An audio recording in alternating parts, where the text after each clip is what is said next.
Hi there. I'm getting a little slicker with how to do this. I can take myself out of the stream. Hey, and there's Linda. There's Fast Draw. Fast Draw is already in here.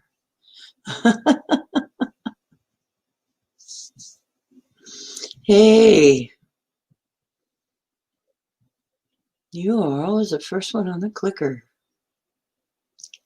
Man, we had a weird stream last night. It was a good stream, but it was a weird stream.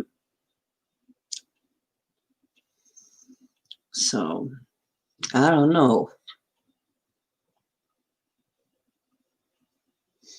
It's Merry Christmas. There's Olin. Olin coming in. Hello there. There's Richard Elmore.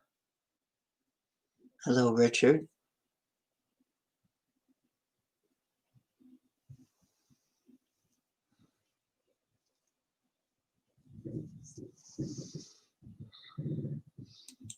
Well, we had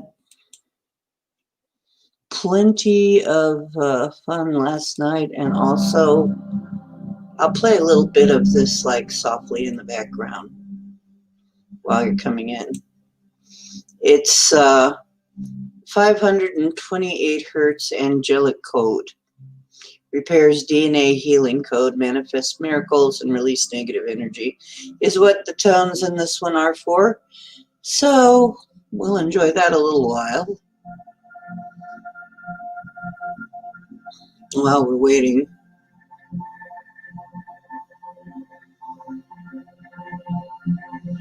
Figure you might as well get something out of your hello time. So while we wait for everybody who's not passed out in a food coma or something to show up. Oh, we'll put that in the, we'll put that in the action comic, Barry.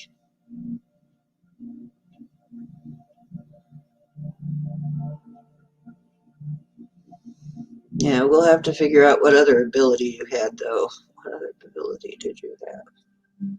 Oh, yes, explosive farting, enough to knock buildings down with a single boom.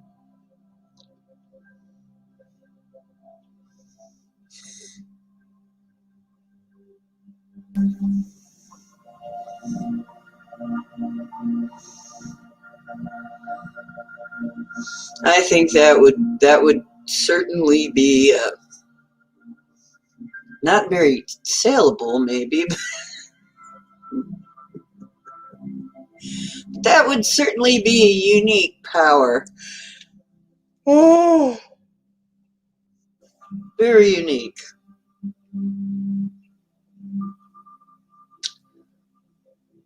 Well, for my part, I did the usual thing that people do with holiday depression. I slept and I ate a little bit, and that's it.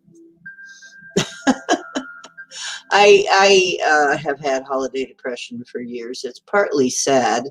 Trying to keep up the D3 all the time is kind of a drag, but um, it helps. It does help, but it doesn't help with everything. Well, it was okay. Nothing bad happened, but I'm still sleepy, and I know that isn't normal. Um, but yeah, I think I've pretty much had holiday depression my whole life. But not as bad with you guys around.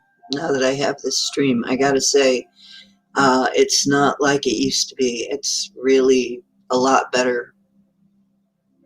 So I'm doing lots better. Oh, what kind of cake? What kind of cake? I'll take it. Hey, Whitey. Hey, Whitey. And non-skinny ass jeans. You know what? It's like skinny jeans. Why? Why? Hey Todd, how you doing? Hey. Ooh, chocolate and vanilla, that sounds good. Merry Christmas. Yeah, I'm feeling better.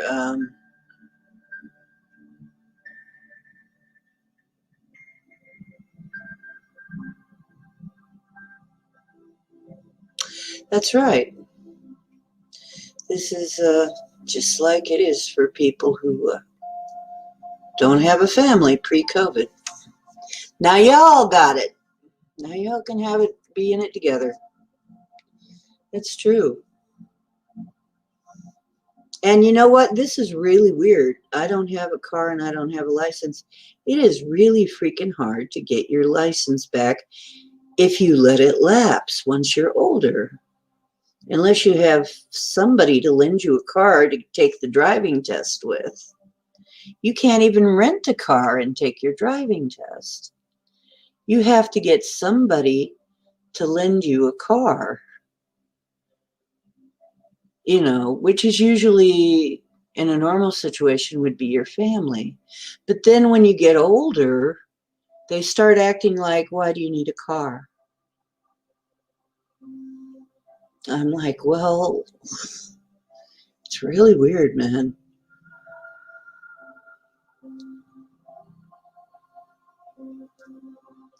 Yeah, see, I used to always look for who was going to be alone on the holidays and invite them over when I had a house.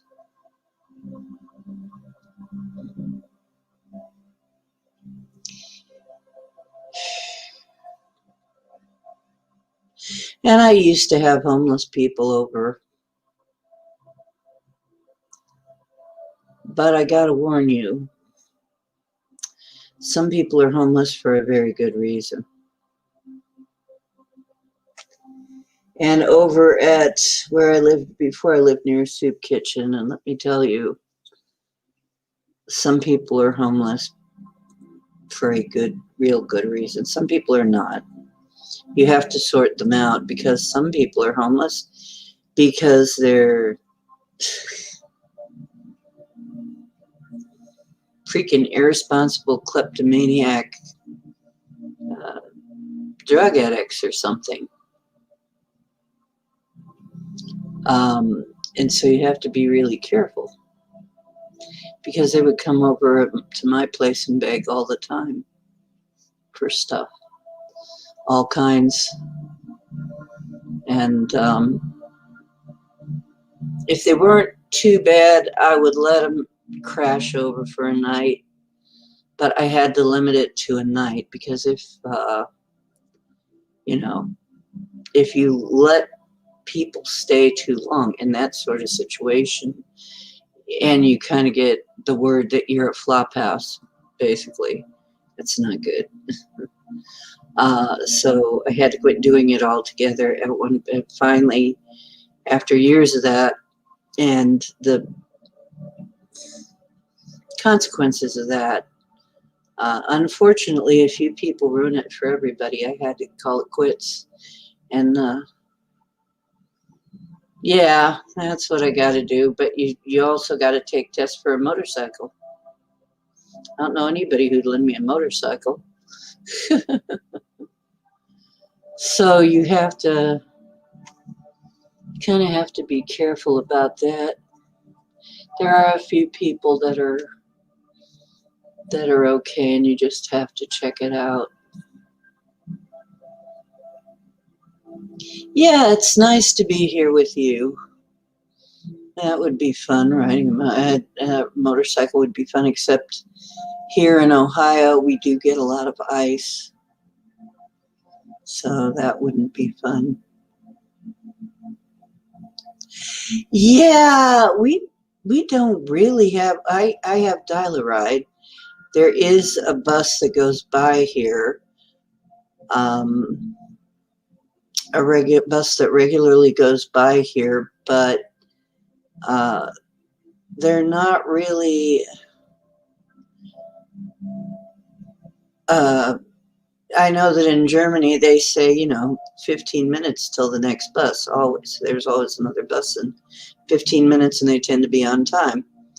But here is not so much. Not like that. Yeah. And smaller areas are worst about that. Right. That's what I was saying, a graphic novel. The explosive farts in the nose hairs. It'll be a smash hit. Now, for those of you who left, we had problems. Whoever our Scottish egg troll was, he screwed the stream up somehow, I guess. Ken was trying to download the stream because Ken did something good. He had some good talks about his UFOs experiences toward the end there. Well, yeah, we had a lot going on toward the end. Actually, toward the end, it got really interesting. I was kind of amazed. The last couple hours would have been really nice. I might have to separate them out and put them.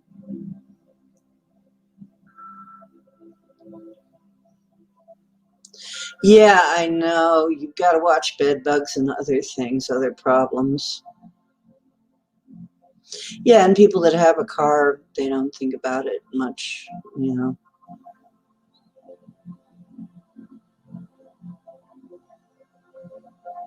Yeah, I know. I'm thinking also action figures. Your nose hair would have its own action figure.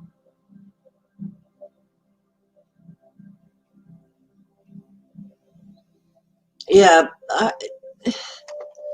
And if you try to explain to anybody why it would be good to have better public transportation, they just look at you like, what? Why would we do that?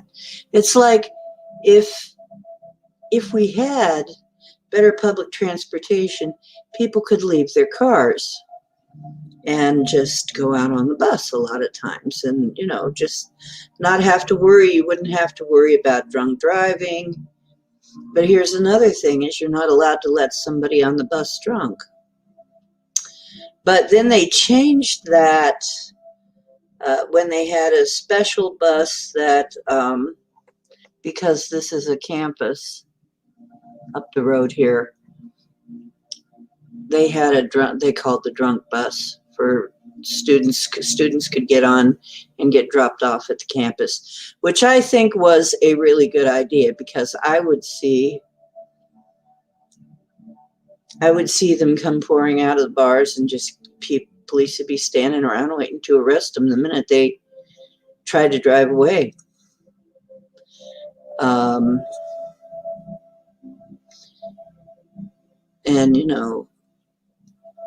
being a street musician, I would complain of that a lot. So finally, somebody up at the campus, there was I guess a professor that said, he really championed the cause of the drunk bus. And I think that's good because young people frequently get themselves inebriated before they know what's going on. They frequently get themselves in that kind of situation, especially if they're young and not really very practiced at drinking. And even if they are practiced at drinking, sometimes if they're a little too practiced at drinking, they still get themselves. But, it's not something, to take lightly because it can ruin your whole life. A DUI, one DUI can really mess your life up. So, why not have some kind of a way for people to Go out, have fun. You're not delegalizing bars after all. Why not have some kind of way for people to get home safely? Makes sense. But no.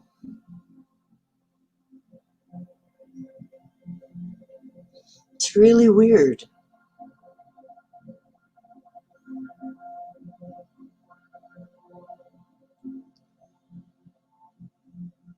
Exactly, Olin.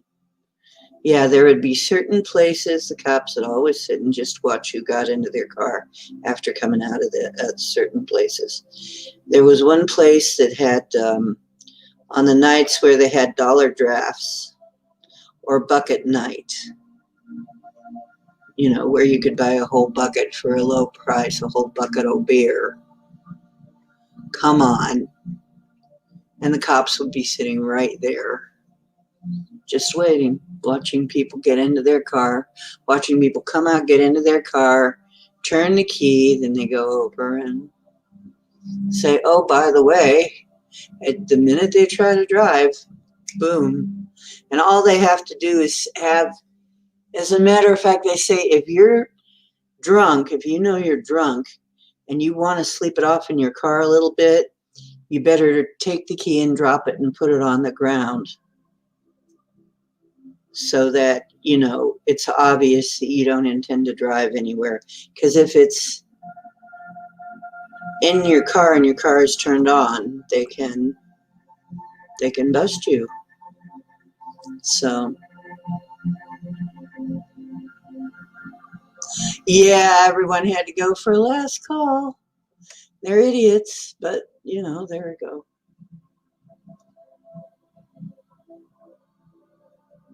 There you go. And taxis are really expensive. You wouldn't be able to do it every weekend. Taxis are really freaking expensive. Around here, you'd have to pay like, who wants to go out and pay $15 each way, or even just to get home every time you want to go out and do something. It's some people could afford that, but really normal people, it's not really an option. But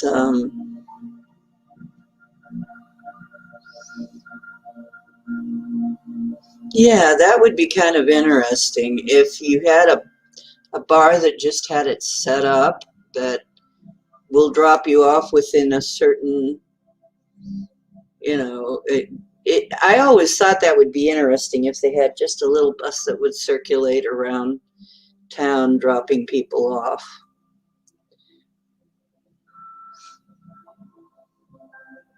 Yeah, if it's really small. Now, a lot of people do walk home. A lot of them do, and which is good.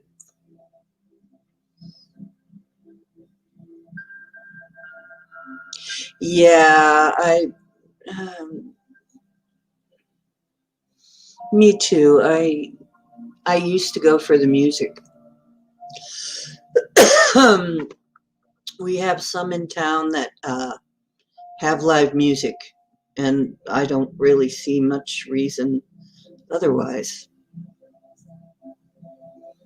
But that's really was mostly my reason for going to any of these places was you'd have a drink and listen to nice music and um, live music in a lot of these places. So nice. It was nice in those days. Um, you could. There was a time when I'd go down and I'd park my car and I'd go walking around town. I'd go down to the place where you could get X amount of chicken wings for $1 or something, and cheap drinks. Drinks would be marked down, and I'd have chicken wings and a couple of drinks, and that would prepare me for the dollar movie. They had a dollar movie in town, and I'd go down and see the dollar movie. And by the time the dollar movie was out, was over, um, usually it'd be all out of my system and I'd be, sober again. Definitely sober and not in much danger. So it was kind of nice. I mean, you walk around a little bit and you talk to a few people, you go see the movie, then maybe you hang out somewhere a little bit after the movie, because people's houses were nearby. It was fun back in those days.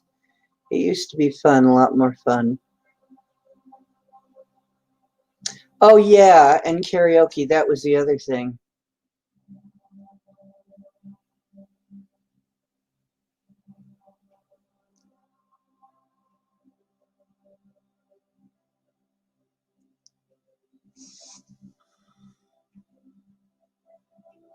Yeah.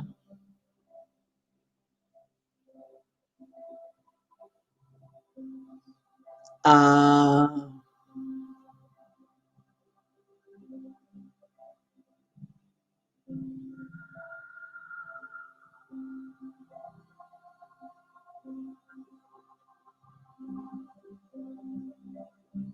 yep, that's the way it goes. And that always helps. More people without, and I know there's people on the one side saying, but these people kill people. They could kill somebody. You know what? I'm looking at it more and more like it's just like the COVID thing, but most of them don't. They're not murderers at heart. This person is not looking to murder anybody. I'm kind of looking at it a different way because honestly, most people don't kill anybody. They, back in my dad's day, the police would mostly just follow you home to make sure you got home okay in a small place. They wouldn't arrest you and then ruin your life.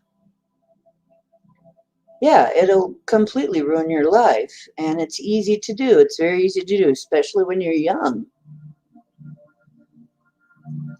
But anytime, actually, you could just be emotionally distraught or something. There's all kinds of, it's like very punitive for, once again, it's not like you're really going to, yeah, it can happen. There are people who, and I've heard people, I've known people who have had relatives die from the actions of a drunk driver, but um,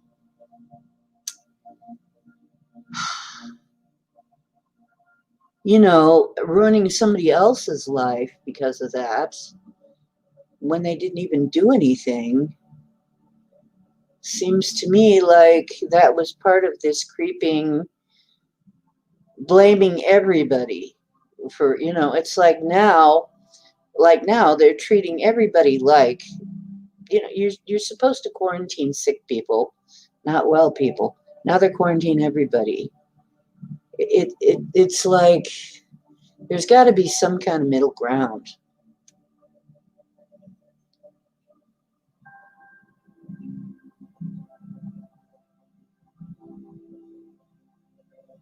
Yeah, it's more about making money, and they make it sound like it's helping people, like it's concern out of concern. Crap, no, I don't think so. They make it sound like that, and there are people who've lost family members, and they really hammer it, that they use those people. Um, but the more I think about it, um, what it does, and I have seen over and over what it does to people.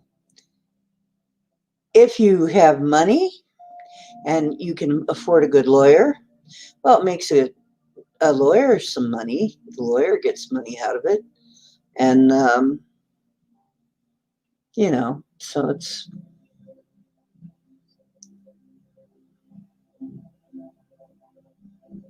Yeah, more and more. It's looking like we're peasants, isn't it? Yeah, I know. Hey, how you doing? Merry Christmas. So, when you're out there, Merry Christmas to you.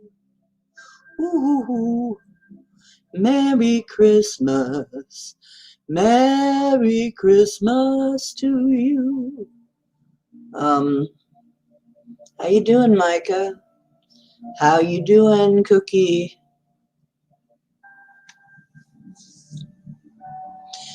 Yeah, it's too bad everybody couldn't hear Ken's stories about his UFO encounters last night. But yeah, uh, this is holiday season, and traditionally these days people get arrested for drunk driving during holiday season because what are they doing? They're out celebrating and then they're trying to get home. Yeah, I think there's got to be something better than the system we got right now for handling these things. And maybe that's one of my intentions for the coming society is that we have kinder ways to deal with these things, more ways that make a little sense, not so much punitive as maybe um, anticipating that this is going to happen. Survive Santa squeezing his evil fat ass. You mean that visit from Satan Claus? We had Satan Claus last night on the stream for a minute. Yeah, he came in saying he was Denali Princess. Somehow, somebody came in, uh, and it was Scottish eggs. You know, Scottish egg was in, so we knew it was. We know Scottish egg. The reason I hadn't banned him is because there are other things that happen when you ban somebody. Um, but I'm going to have to the next time I'm going to have to just deal with that and totally ban him anyway. Totally. um, I did actually ban Scottish egg, but the problem is there there are problems with that. First of all, he uses aliases. He'll come in with another alias probably. So we just got to be vigilant. I don't know if he's going to stop. I think he'll probably try again, and I think he might not be a kid. He might actually just be probably some adult with a voice changer sitting at home drawing a nut check. You know, he could well be that. So we just got to be prepared. Oh, you had the pickaxe prepared for Santa, huh?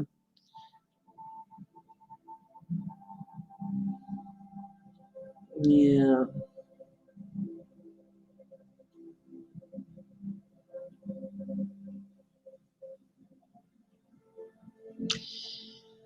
Oh dear. So anyway, well, we've got, and here, I know there's more than four of you here. One, two, three, four, five, six.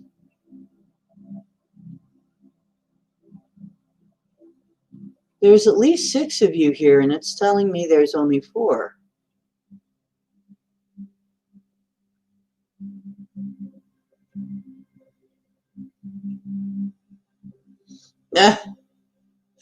Well, I can tell that Barry is not much for Santa Claus.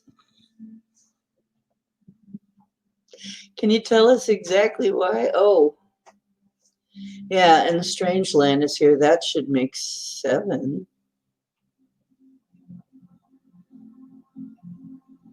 Yeah, but it's telling me that there's only four.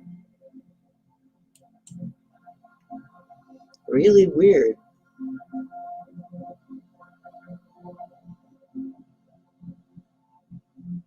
It was doing that last night too. I don't know what's going on. I don't even know how to report that exactly. Because I can count and know there are more people than that. So I don't know what the heck is going on. Well, if anybody knows exactly what to do about this, let me know. Yeah, mine says 5, and I know there are more than 5. Now it says 5. I know there are more than 5 yes. YouTube is weird lately. It's just gotten weirder and weirder. I don't know if it's YouTube or StreamYard, but it just getting weirder.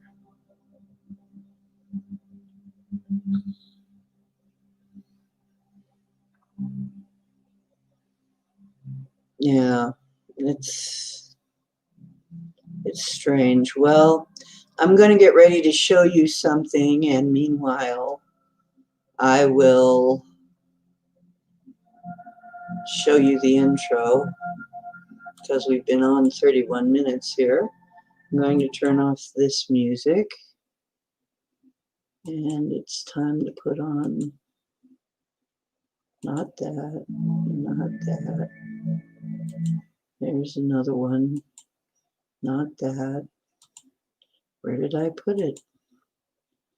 I might have gotten rid of it. I might have accidentally gotten rid of it. Well, let me see if I can find it again.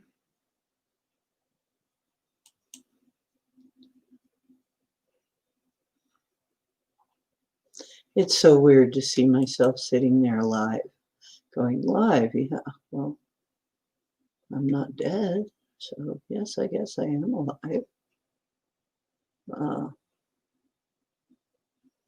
Wow, I have a lot of videos now. There we go. Waves and Shh. Get ready, girl. I'm trying to get used to doing all this. I don't know how long it'll take me. Maybe another year. Hi, Etri. And here we go.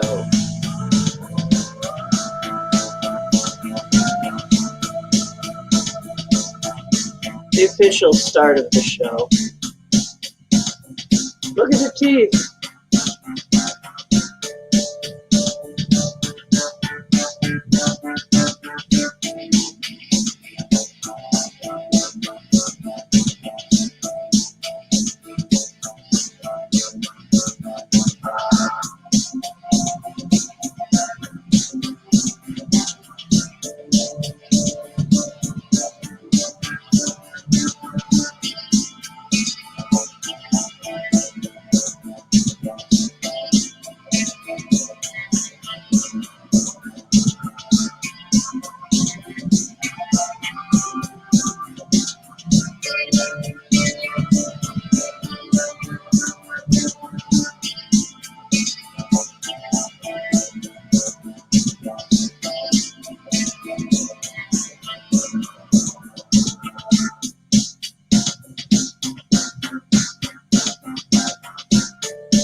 it's ocean making waves And here I am.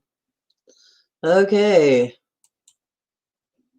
And stop the screen. Okay, so basically, Etri has come in, and it's still saying there are only 4 people in here. That's weird.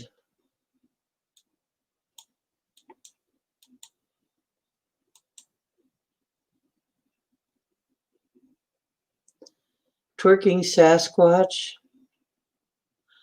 I missed something.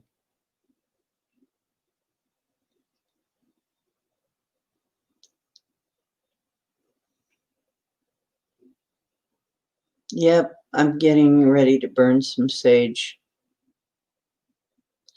Deck the halls with boughs of holly. Look at the balls on that big holly. Oh, God! Twerking Sasquatch. Oh, God, help.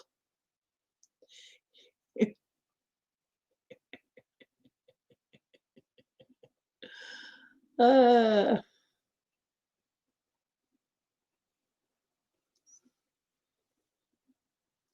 yes, smack it hard.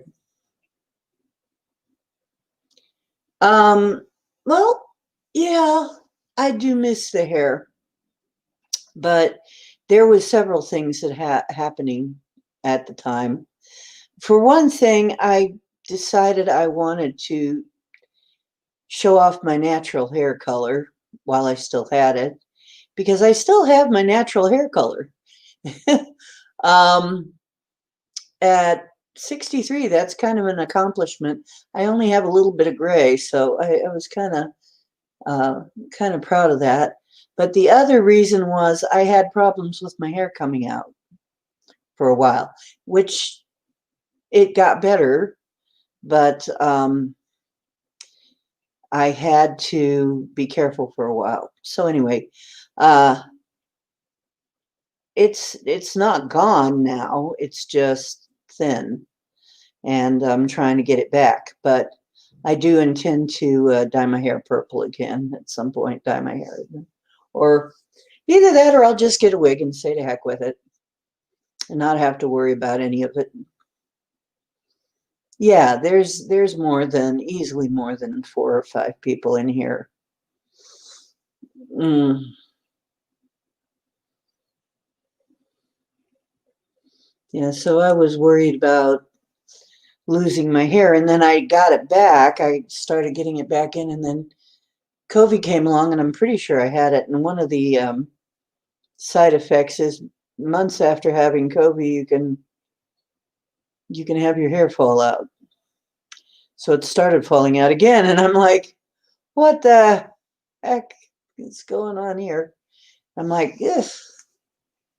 So having to get back good jeans. Yeah, I know. I bought them at a very good store. I thank you. Yeah, actually, for 63, I'm probably not doing too bad. Yeah, I'll just use the, I've used that stuff before. It comes off on things, though. All of that stuff, like, I love to wear hats, and I'd find the color on the inside of the hat. So, but yeah, you can do that kind of thing. There's several kinds of things you can do like that. I actually have some in there. I have uh, like a dark purple plum color that I might use, or I actually have some sitting around that is turquoise and a nice bright purple. So you may see that.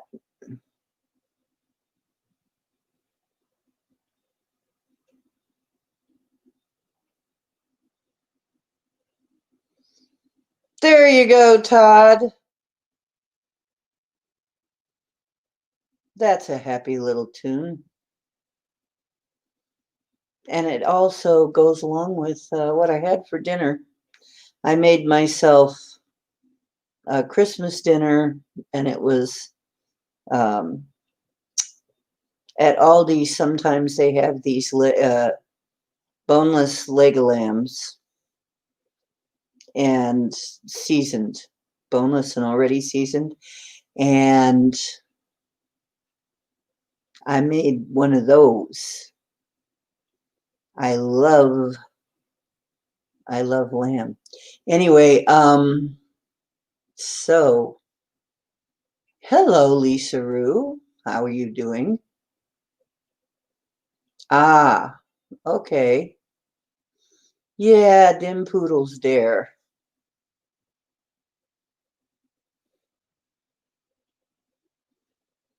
Yeah.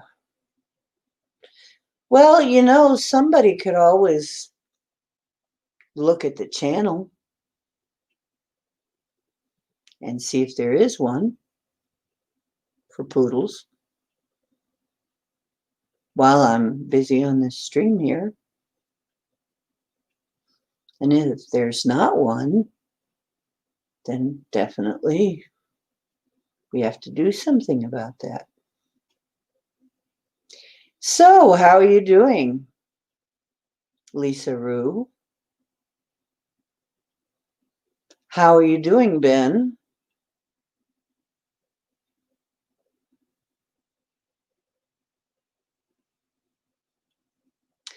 So, if one of the mods can tell me.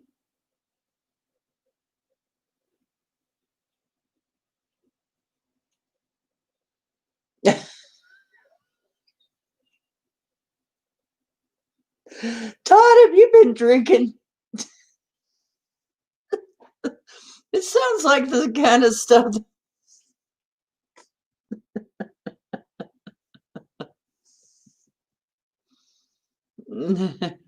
No. He had something. He's got something about Mary and the Lamb today. It's like,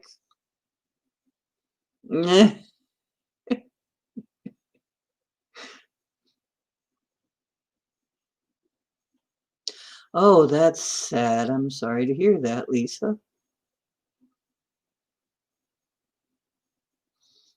I'm really sorry to hear that. Yeah, black ice is bad. I've fallen on that stuff before and hurt myself. Ow.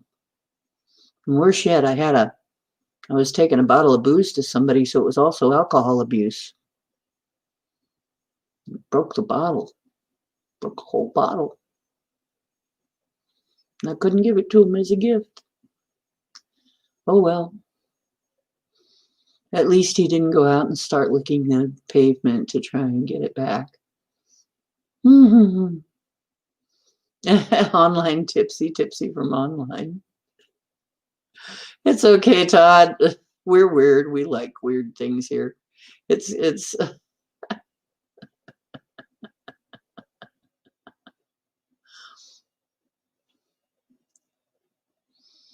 beep beep beep beep. Yeah, Ben was here.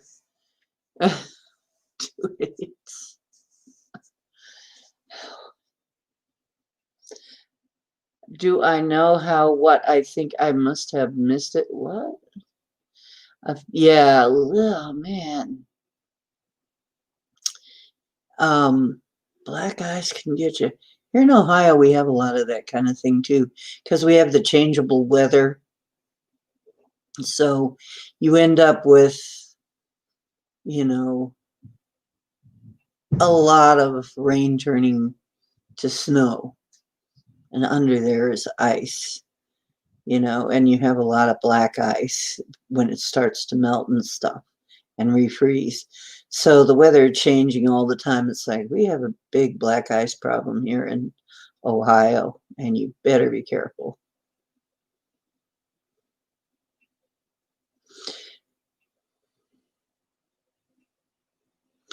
Yeah, somebody look up the Poodle channel just to see,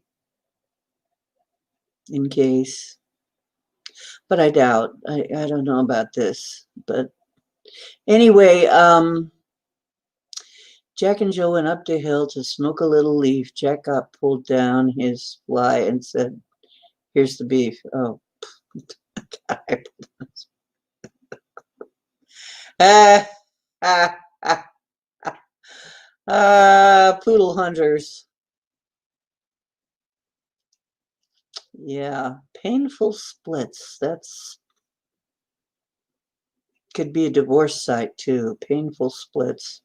But yeah, the poodle hunter.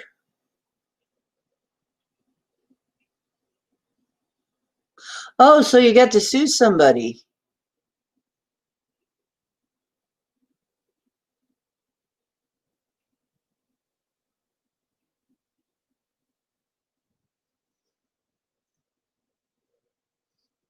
D is Clifford the big red dog? not me. Hey, Lewis. Lewis is in here.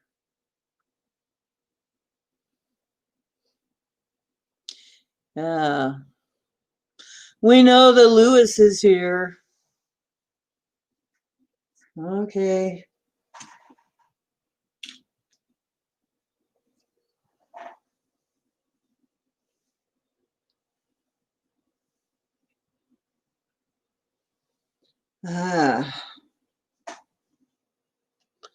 Wait a minute. I gotta put this on for Lewis here. There, and make him feel more at home. He likes to hang out with his bears.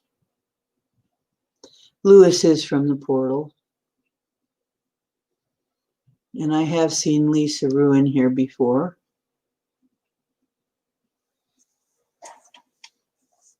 Just to let you know, it really is Lewis. Yeah, because he's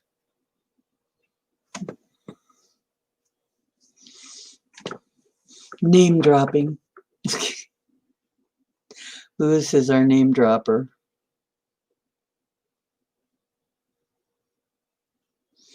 Yes, on a croissant.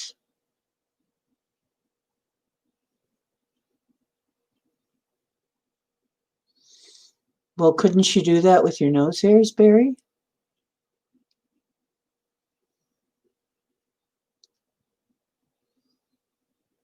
Hey, Deb, how you doing? Merry Christmas.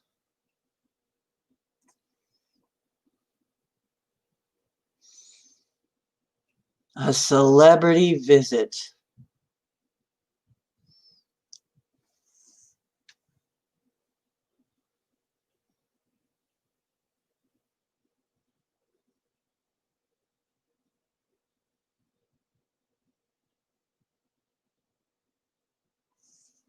Oh, okay, I see.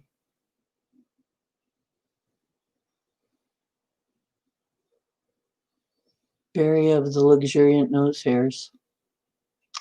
I see.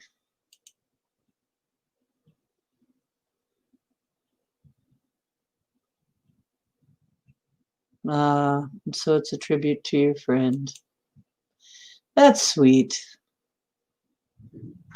Well, fortunately, we can take a joke here.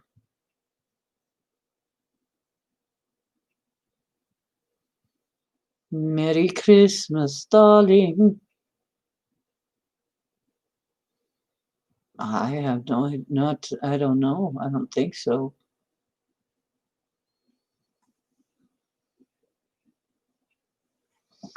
I don't think Brent is on tonight. Could be, Merry Christmas. Yeah, I don't know. They said probably not, but he said maybe, but maybe not. So I don't know. Yeah, he said he probably wouldn't. Well, so has he actually passed on, Todd, or is he still hanging in limbo? Sounds like maybe he passed on.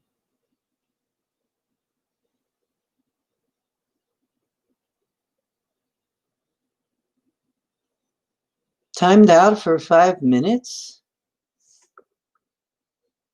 Why did we time out, Lewis? Who timed out Lewis?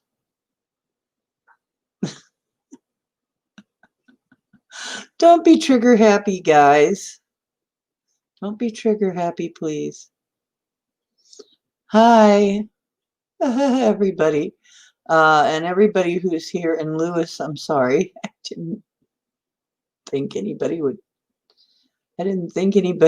do that. I thought everybody knew you.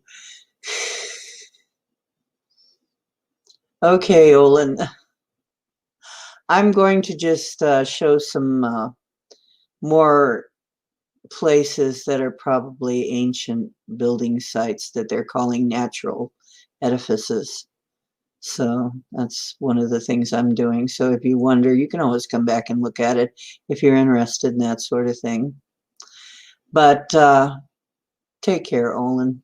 Good to see you. Like always.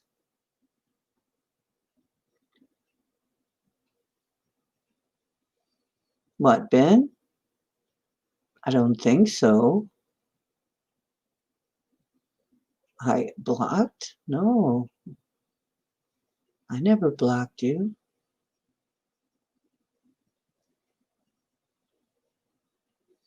I don't know what happened. I don't know what's going on. A lot of weird things been going on this channel though, but I just keep on going anyway.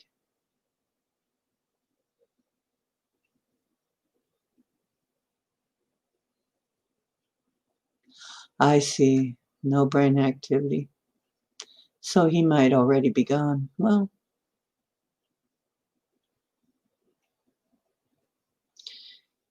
yeah, skull.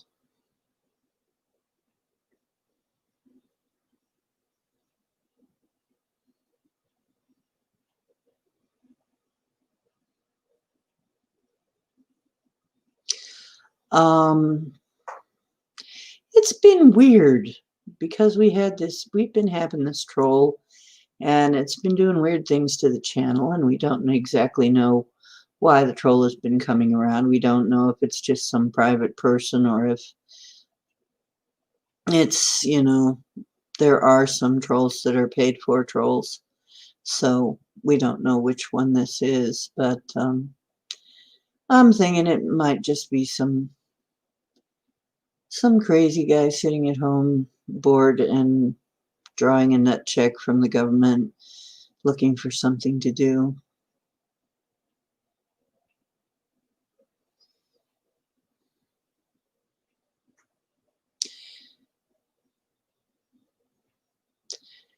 They unplugged him yesterday morning and he didn't last long.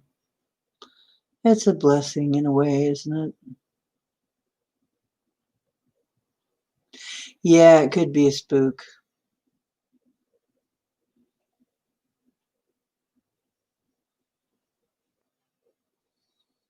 Yeah, that's what I was thinking, Barry.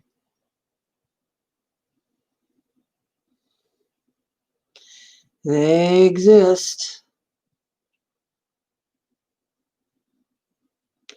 Well, that's not what we mean by a spook, Ben. Spooks come from alphabet agencies.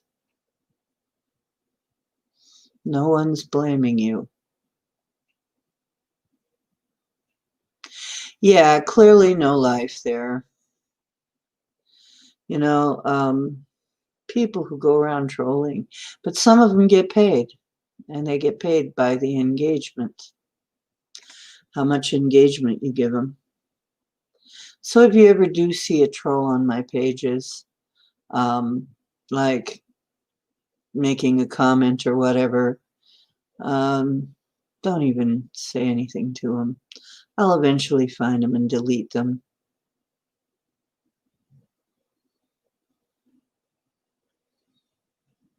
Oh, I knew it. I know it wasn't you, Ben. It wasn't you. No. And I really don't think there are any poodles. Usually my sniffer indicate I've got the scent of that one and that one troll and I kind of can feel him now when he's in and it's like boom, my eyes go right to it. But there could be others come in from time to time, so you just got to stay vigilant. It'll be okay.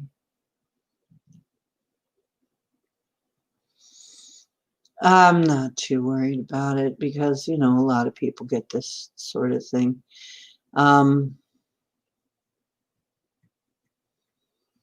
Yeah, you know what? It helps, Ben, if you upload some kind of a photo to make you more credible because when you have nothing uploaded, you're suspicious. When you have no, personal thing there at all, it's more suspicious, which is why our troll put things there, but they also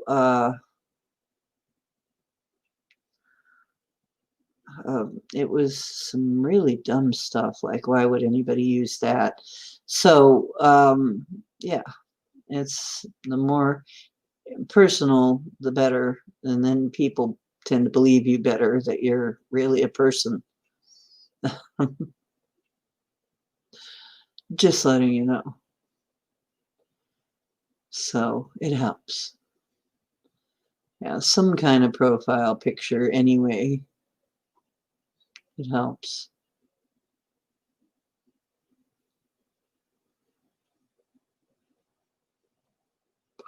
Well, if you have a YouTube account, you go into your account and there'll be a place there that'll allow you, if you click on your picture, it'll let you upload a picture.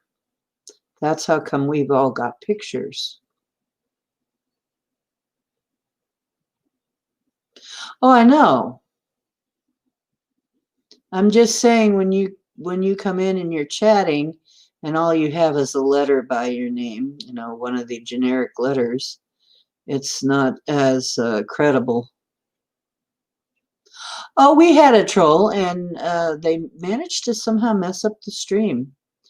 They came in, managed to get themselves in saying they were a Denali princess, and then played some kind of very slowed down thing that was supposed to be Satan. And I'm like, I can't even tell what you're saying. I just, it was Scottish Egg, of course. Scottish Egg, we knew Scottish Egg was a troll.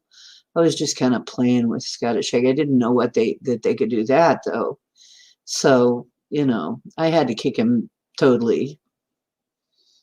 But then Denali couldn't come in for some reason. We couldn't figure out what was wrong. It kept saying something about being disconnected. Something was disconnected.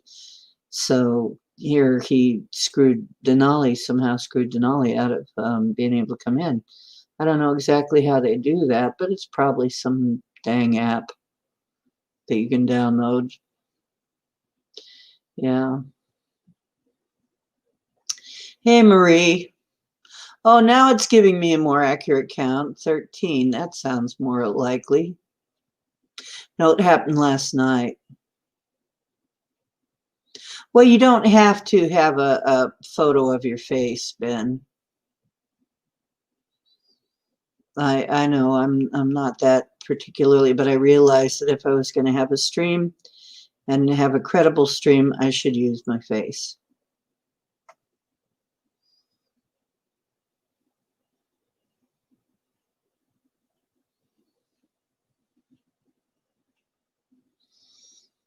So, what happened to Lewis? Where did Lewis go? Hi, Lewis. I'm sorry, somebody had itchy trigger finger. I don't know who. Sorry, Lewis. Merry Christmas. It's just after we've been having some trouble, so I think some people are just on high alert. So if you come in here acting not like a troll.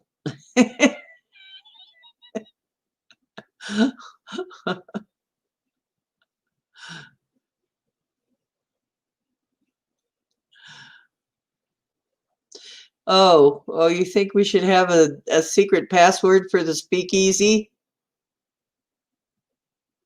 Okay. We'll come up with one over in MeWe because that'll be safer. I won't say it here, but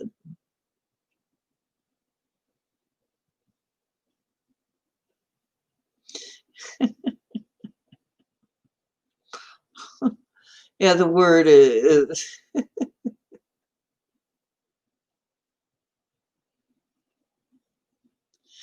so It's kind of funny.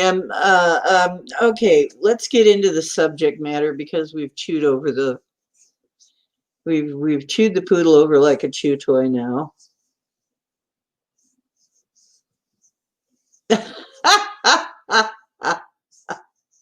Okay, Barry, but what if it's a Sasquatch, babe?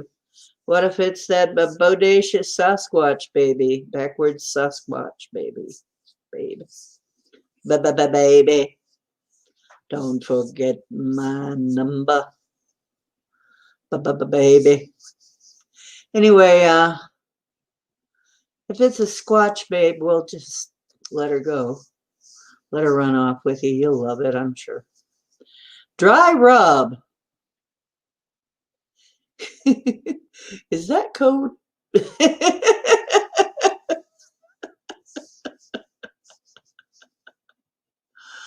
Oh, where's Ken? I don't see him. I don't see Ken yet. But yeah, Ken did a rockin', yeah. Where is he? I don't see Ken. Uh-oh, I don't see Ken. There he is. Okay, now I feel better. I was thinking, I hope that isn't messed up too.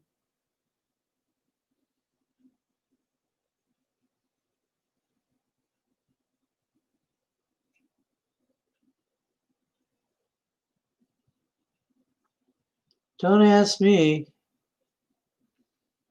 Baby Squatch, do, baby.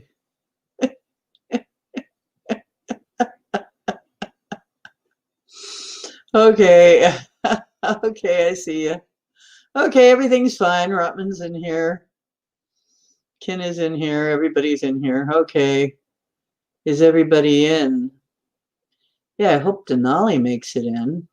I hope everything's okay with her. That kind of worried me a little bit when that happened. I hope they didn't do anything to her account or anything. That would suck.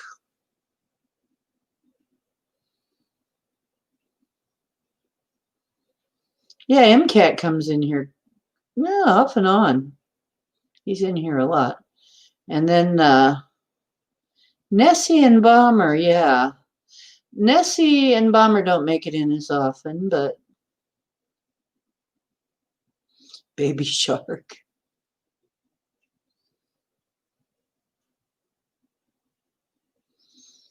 Yeah. Trigger, it had Trigger D. Oh, not sure I understand that, but Lisa, I'm not worried about you. It's fine. I don't know what, I can't figure out all of this. You just came from Old Bears. Oh, okay. Oh, a big roast lunch. That's right. Yeah, sometime. And Drake is in. Okay, we got a lot of people. And Mary Obama made it in. I can't see her yet. You guys see people before I do. And Deb is in here, who's almost never in here. Yeah, I don't see Bomber yet. I must be, there's some kind of a delay. But anyway, since everybody else sees Bomber, hi, Bomber.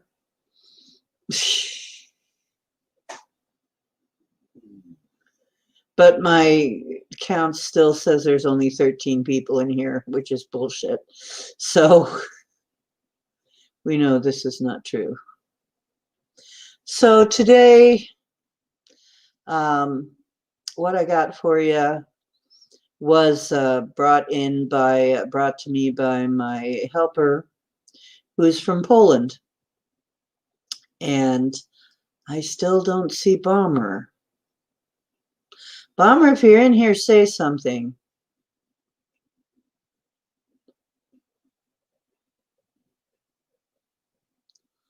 I don't see Bomber. This is really weird. Everybody else sees her. I never blocked Bomber. Weird.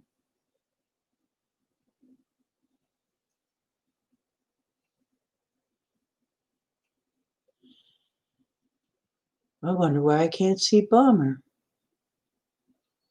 Doesn't make much sense. Let me check something out, folks. Just give me a minute here.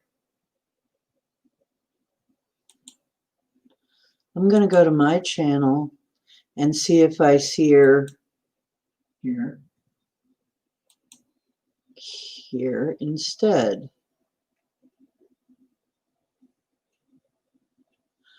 Oh, that's weird. I don't see Bomber here either.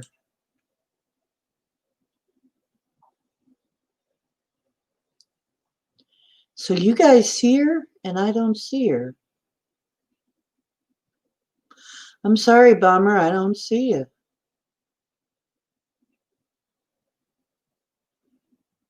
Okay, now I do. You just popped in.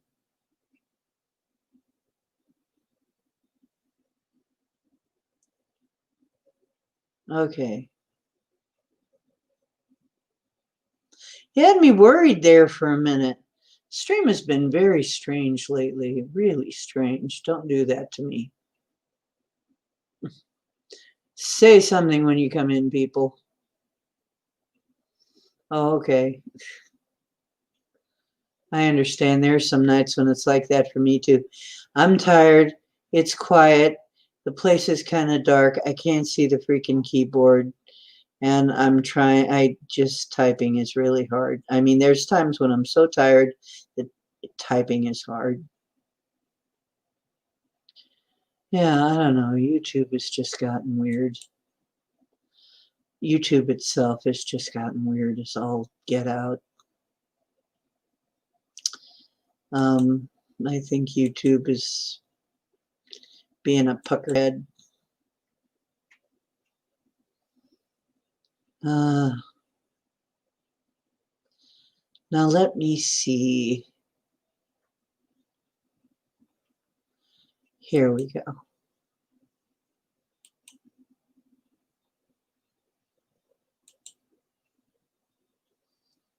And unlike Han Solo, it's Gory Stolo. Now it's kind of interesting because if you take a look at this, and I don't know if I can make it any bigger, but that's, I think, as big as I can make it, is our location tonight is Gory Stolo in Poland. And I don't know if this is biology or a statue, but Roger could probably tell you, and he would probably say this probably was alive at one time, but not sure. As I look at it, what I'm seeing is, to me, this might have been whatever it was. It doesn't really have quite a human profile. Okay, so,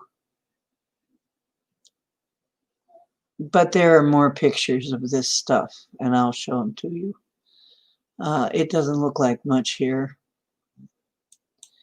It looks a little different in other pictures. So as you go through, you notice the really big, now they say that rivers cut these great big gaps here, right? After millions of years.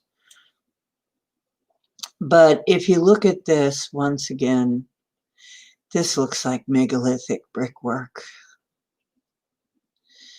And once again, it's too bad Titan isn't here, because this is his kind of thing.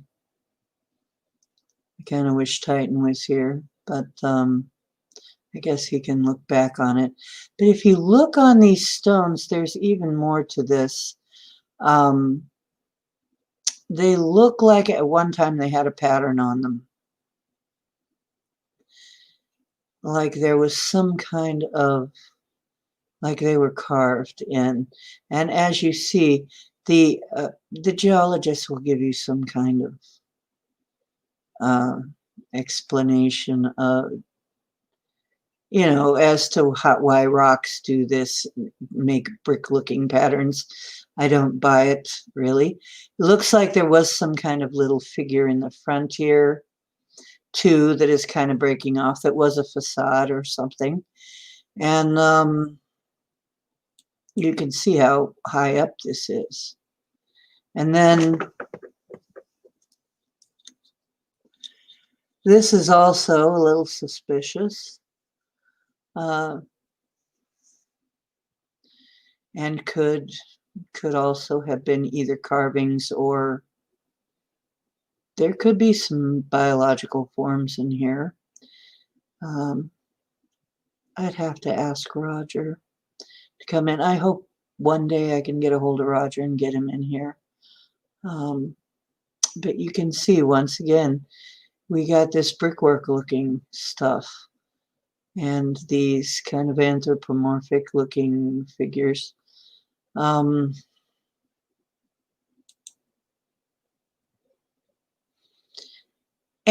where did these bricks come from? Right.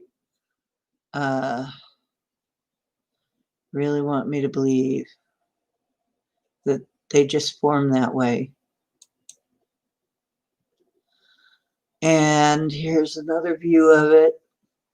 And you can see where part of it is tumbled down here. But once again, this looks like it was pillars or something at one time. This looks like it had decoration on it one time. Looks like another ruined castle. And you find a lot of this sort of thing around these places too. But almost for sure, and this is maybe me looking at it psychically, but when I look at this thing, I see patterns all over it. And not just the thing that says, stock or something focal or whatever, whoever is hosting this photo, but whoever's photo this belongs to. But when I look at this, I don't think that this is a natural structure either. This looks to me like it had at one time all kinds of decorative patterns on it that have been so worn down over time. Here's another view, and you can see more things that look like block work, not natural.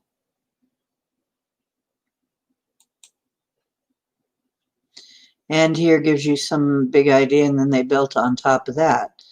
It gives you some idea how tall this thing is, how high up. Beautiful picture, by the way, and not much to see there. But now this is another thing that I find weird, and I find this where I live all the time.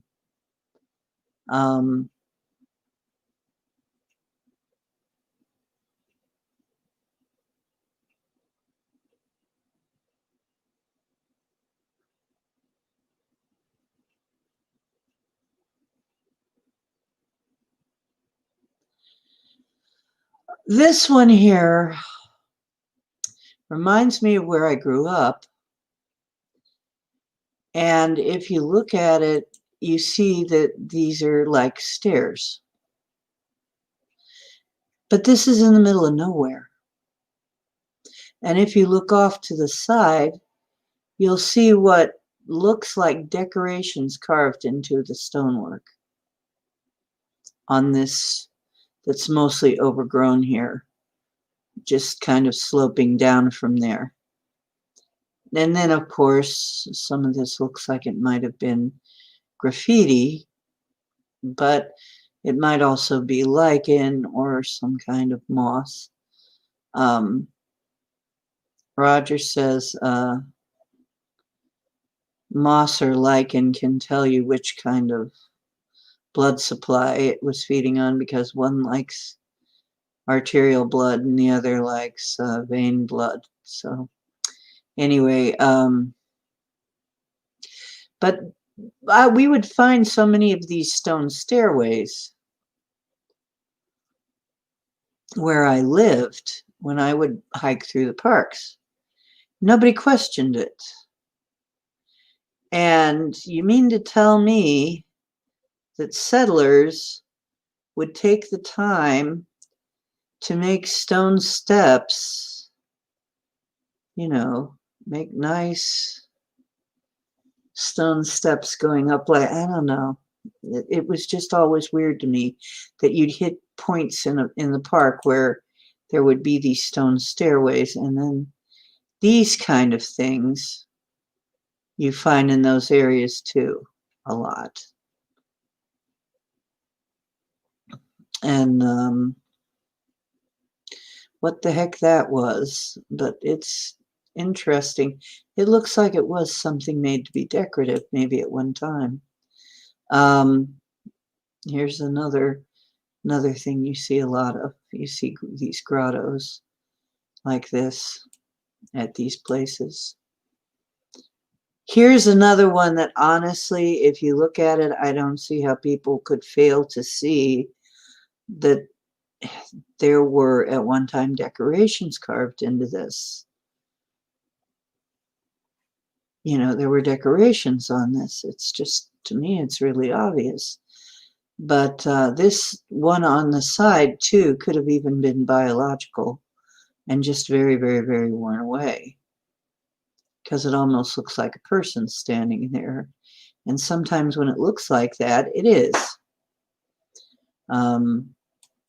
Now, this is Mud Fossil Roger does a lot with this, but there are other people that do too speak of this with the possible biology. But when you see this red, that is probably from blood. So this is probably carved from biological form. This is probably from blood here. And you have a lot of this sort of thing that you can see. This is really more like megalithic blocks.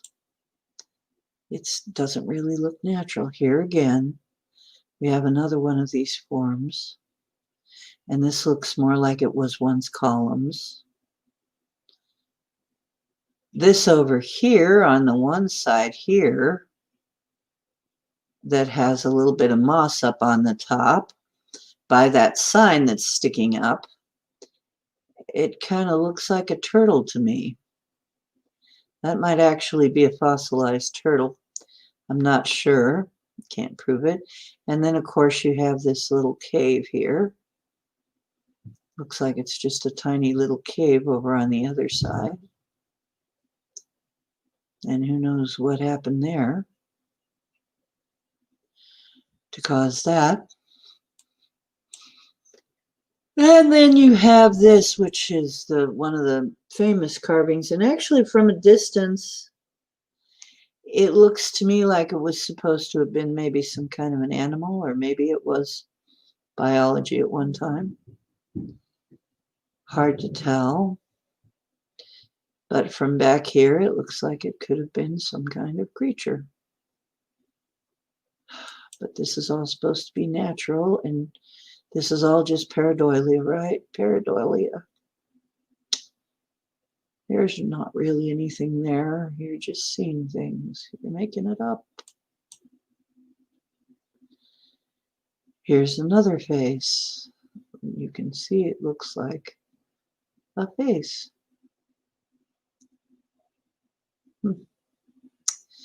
Yeah, you find these things. And where I grew up, until it fell down, There was a spot where you could see, I think it fell down or something. There's a spot where you could see something that looked like the face of an Indian. It looked like a face on the side of the rocks, but it would have been a huge face. So this is the country that it's in. It's just kind of showing you something of the landscape. And then you've got this huge edifice here. This, I don't know, this, I'm sorry, I don't believe that this, I believe that yes, it is eroded. It is terribly, terribly eroded over time, but I don't believe that it was a natural, I don't think this was a natural structure. I just believe bullshit on that one.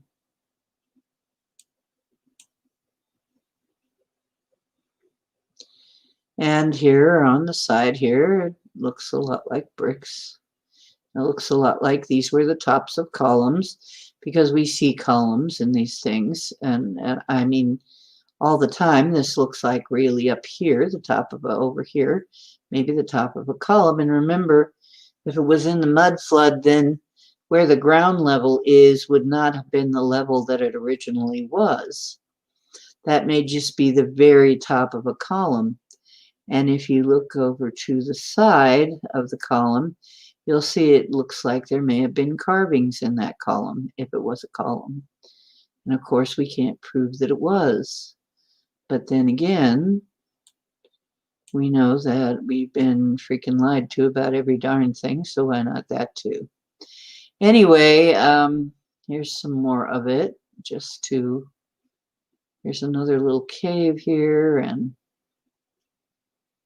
you can see the features are very much similar in all of these places. This looks like maybe a little older one or more eroded than some are.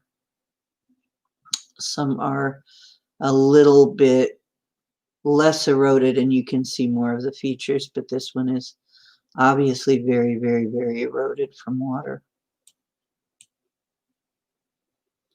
And yeah, here we go. It'd be nice if we didn't have that little whirly thing in the middle, but as we come up with a search, that's what you get. This looks like a profile of something, some kind of a profile. Hard to tell what it was of exactly. But for some reason, like I say, when I look at this psychically, it almost looks like there's a bird on top there. Like that was maybe one time a huge bird. I don't know. Maybe that was a bird on a nest. I don't know. And it would have to be really huge, wouldn't it? But then again, we know that things were huge back in the day. That huge was actually the norm. So there we see more things that look like they could have been columns at one time. And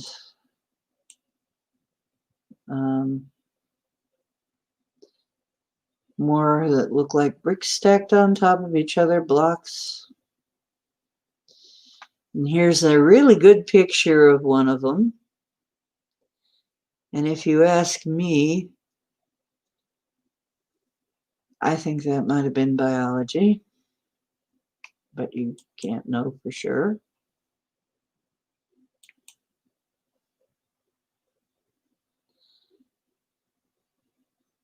Oh, okay. Hang on. I've been so busy looking at the picture, I forgot to send a link. Put out the link. Oh, a whale. You see a whale in one of them. Yeah, I wanted to ask you. That's okay, Chris, 'cause I sure do. Uh, but you don't have to.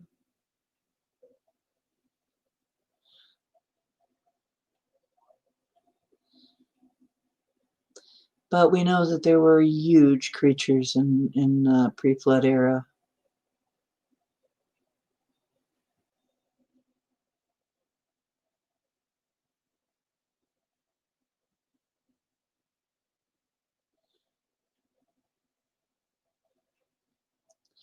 Oh, okay. Well, if this is our history that we're back in to learn from it, um,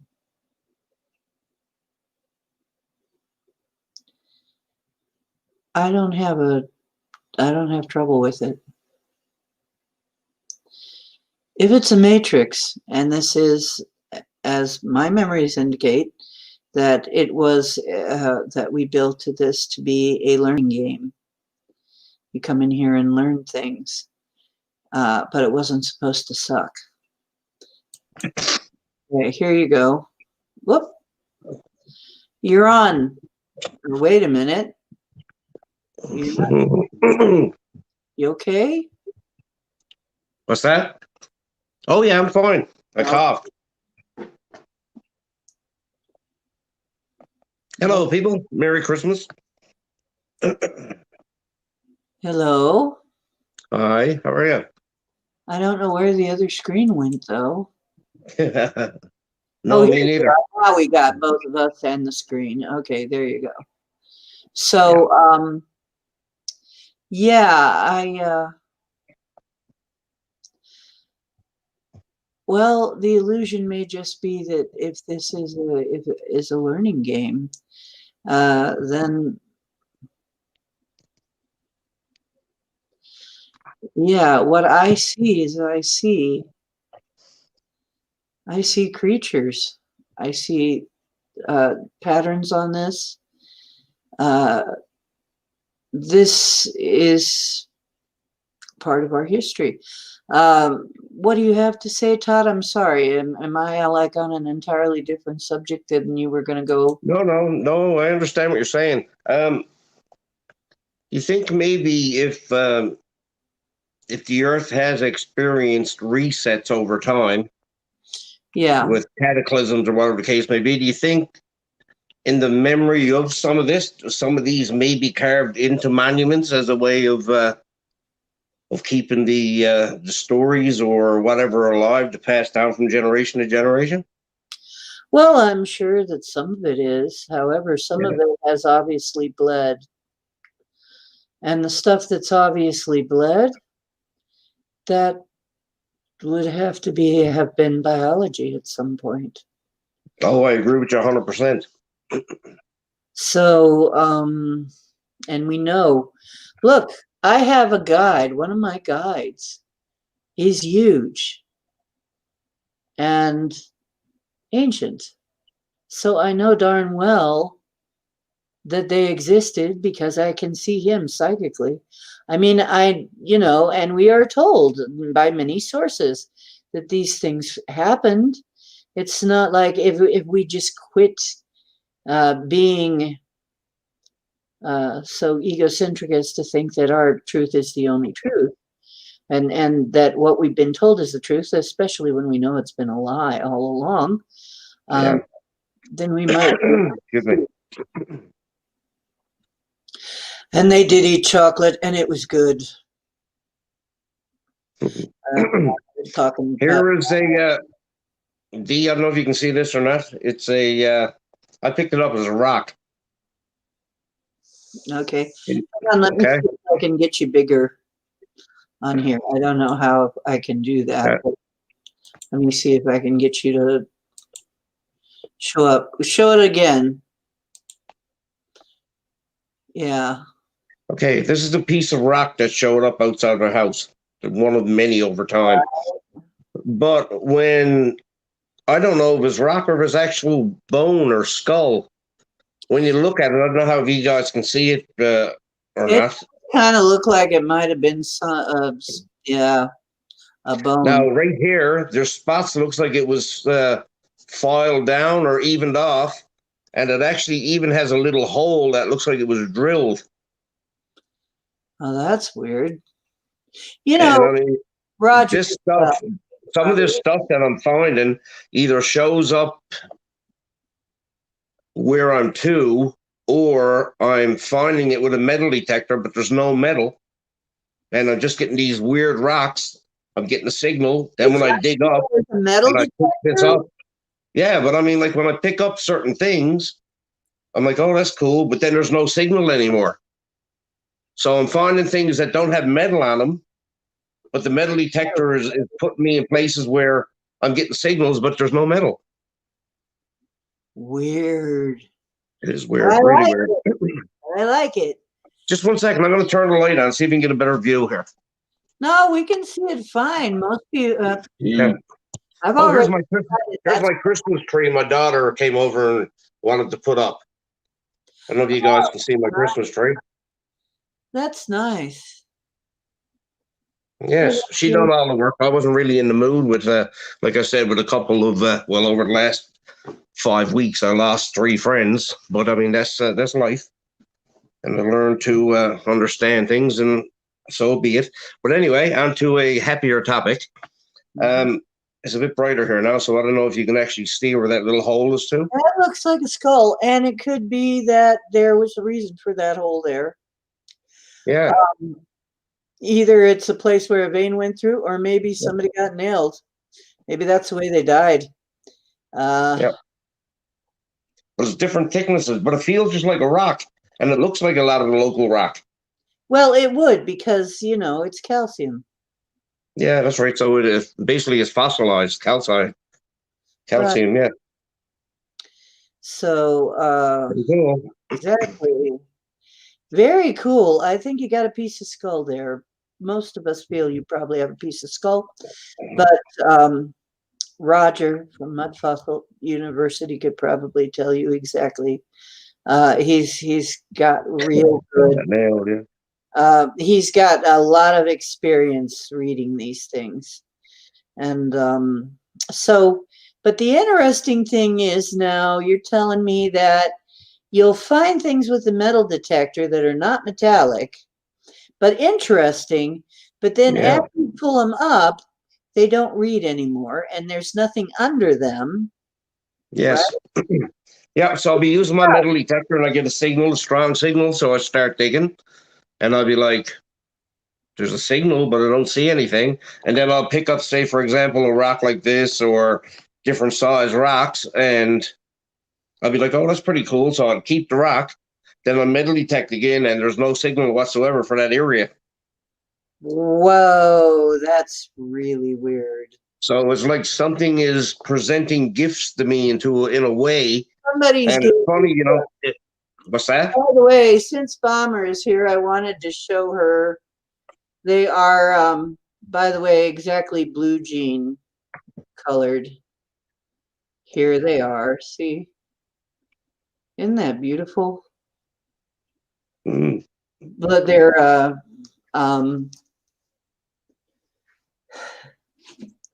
a moccasin-like, slipper-like that I found that's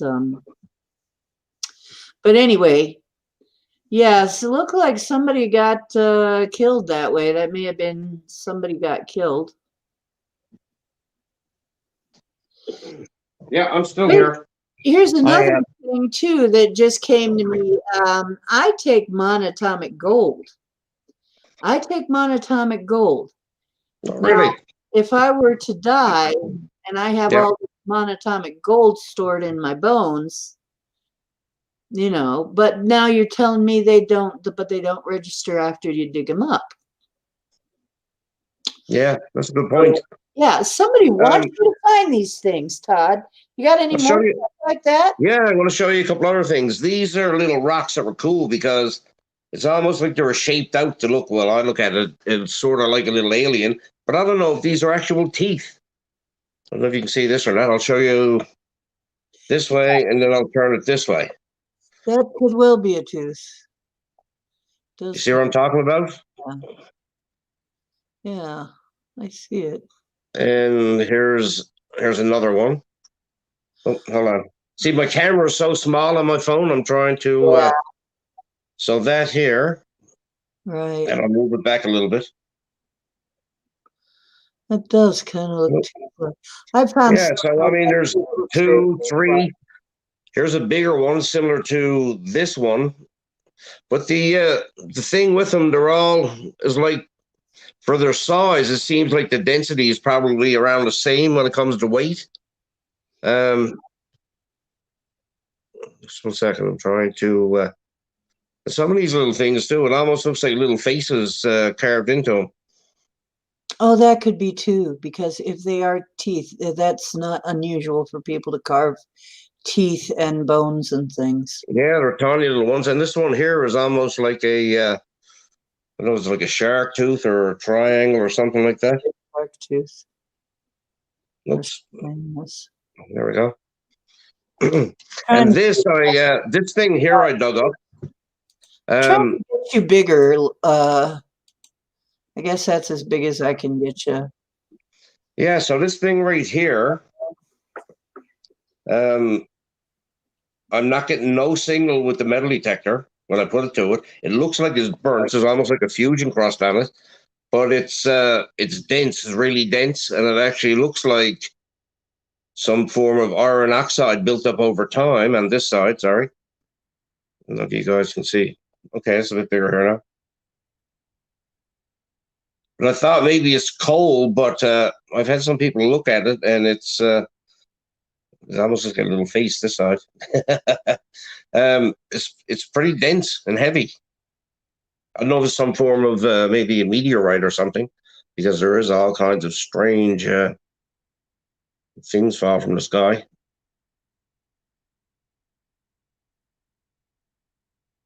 You still there?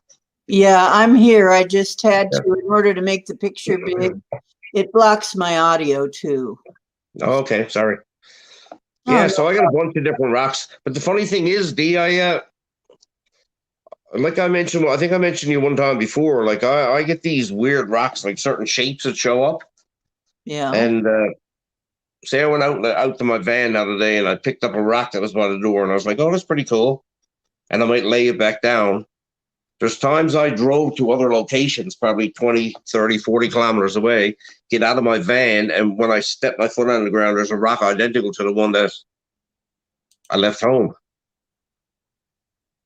So, and I have thought about things. I mentioned to Pappy before, I think, and yourself. I thought about native arrowheads one time, and I took like 2 steps, looked down, and I picked 2 up off the side of the road in the rocks. So I don't you know, actually pick more. Say they want to know, have you tried to see if any of these are magnetic, perhaps? Oh yeah, they're not. No.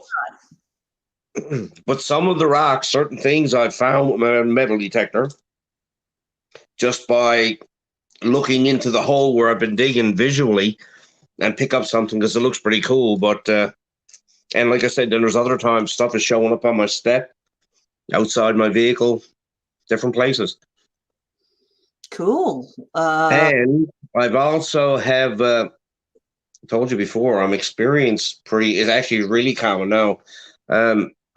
I can go out and look out through my window onto my step, and there's 2 different, a couple of little small trees and a hedge, and this other tree. And when I look at it, it starts to flap in the wind, but it's not the wind because there's no wind around.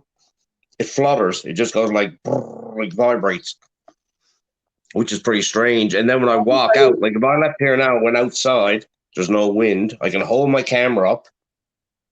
Actually, I could do this if you wanted to. I could walk out with the camera now if you want to see it happen. Sure. You want to see We'll that? go with you. We'll go along with you. Okay. Just 1 second now. Now, I know there's no wind blowing outside. Just 1 sec. I have to move the chair back. See, here we have things called aspen that will like they're fluttering even when it's very No, these actually move. Okay, I'm going to go out here now, and to my left, there's a hedge and another tree, and you'll see some. You probably can't see anything here. Hold on. I'll turn the phone. Okay, so there's no wind. Now, can you guys see in front of me this bush right here? Yeah. Okay. Now, it may not happen while I'm doing. Just 1 second. May not happen, maybe like Michigan J Frog, and not happen when you want people to see it. Yeah, really. I call that the Michigan J Frog effect, if you've ever seen the cartoon. Yeah, I can actually talk to it sometimes. There you go. Now you can see it's starting to move. Okay, hold it still, Todd, or we can't tell. Okay, hold on. I'll stand right here. We got to hold it still or we can't tell it's moving. Okay, we can't tell because you'd move the camera too much. Yeah, I don't know if it's something that is pretty strange, actually, because If I you don't know if it can, actually hears what I'm saying. It might sound foolish, but no, I believe it can happen. What we need it can happen. is you need to But get the that locks down that you can set still, like really still, so that we can see it, but it's really okay, just 1 second. I'll lay it. so that you're not moving because when you breathe, it moves. Yeah, I'm breathing here like a horse with my asthma, so it's pretty crappy. Yeah, I know. I have asthma too, and I'm a singer, so I. Okay, can you see it now? Okay, is anybody seeing any movement in those? Let me take myself out and I'll give you a bigger picture.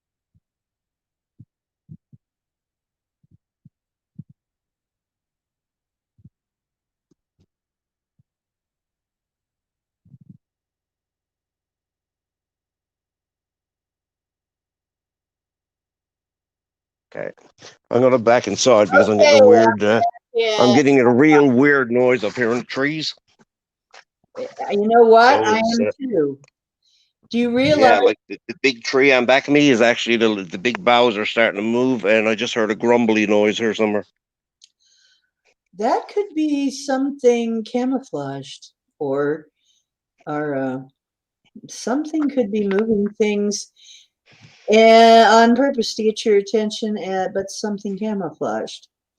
Now, while you were showing that, the wind Yeah, picked up around here and was making a strange whistly noise. I'm not kidding. yeah, I'm getting a. That is weird. That is really weird. And the fact that it also came up over here. I'm hearing the wind pick up and the whistly noise. It's like, and that was the kind of almost like a train whistle. This is really weird. Well, that's the thing. I was just getting a noise. It was almost like a crackling, grumbly noise, and a small, tiny bit of a wind whistle. But that's why I was looking at different directions to see where I was hearing the sound. Okay, 1 second. That's It's amazing. but you know something? I think this may sound strange. I think whatever it is actually can hear me. Like I've had friends here, and I'd say to them, "Well, just go out and just watch this tree or this bush." And when I mentioned it to them, all of a sudden it started to move. But if I go out and like talk to it myself, like if I said, "Oh, hello, Mister Bush or Tree" or whatever the hell it was, it actually really starts to move a lot. So if you talk to it, it does it even more, huh? I Yeah, see. it's Lisa thinks she yeah, it's has. the type of thing I get to take a video and let you see it without me saying anything and send it to you. Lisa thinks that it's a treant. What's that? A treant, like from Lord of the Rings. Yeah, I'm finding it really hard to hear you. I don't know if it's probably where I'm using my phone. Treant, like from Lord of the Rings. Oh, okay, gotcha. Yeah. Lisa thinks it's a treant. Ah, very good. I just know there's so much strange stuff going on that it's crazy. And geez, I'm trying to yeah, I don't want to put too much out there right now, but I will show you some pretty cool stuff over time, bit by bit. Okay, Probably little video clips of things. that's a deal. Like I said, I've the weird things that have been happening here. I've kept to myself, and I haven't spoke to anyone in the community because there's a lot of older people living in the area. Now, when I moved in here to this particular spot in the town, people would say, "Oh, you're moving to an area where it's haunted, or it's this way or that way," and they grew up down this way. or their parents still live here. So, I mean, there's a lot of people that are superstitious. But, yeah, there's some really, sorry about that. Oh, you're getting. That's another one of my old phones that I've had disconnected for a long while. I guess everything's just coming through. So I mean, there is a history of weird activity. Ken is saying he's got stuff like that going on. And he's in Australia. Okay. So I just got to put my reading glasses on here so I can see. and hello, Pappy Two Bears. And hello, Pappy. And everybody, actually, Merry Christmas. Pappy is also saying, so Ken is saying the woods across the road from me make the creepiest creaking sounds, and it's a tea tree forest. And Pappy Two Bears says, I have sat and watched individual trees along a wood line talk to each other by movement on a windless day. They even seemed to respond when I told them I noticed. Yeah. Like I said out here then, I was hearing like I mean, there was no wind, but the house next door to me, what they done, they cleared out a big piece on back of their property, and they had probably, I'm thinking, 12 great big boulders, and they made a big giant circle on back of their property and put chairs and their table and everything in the middle of it.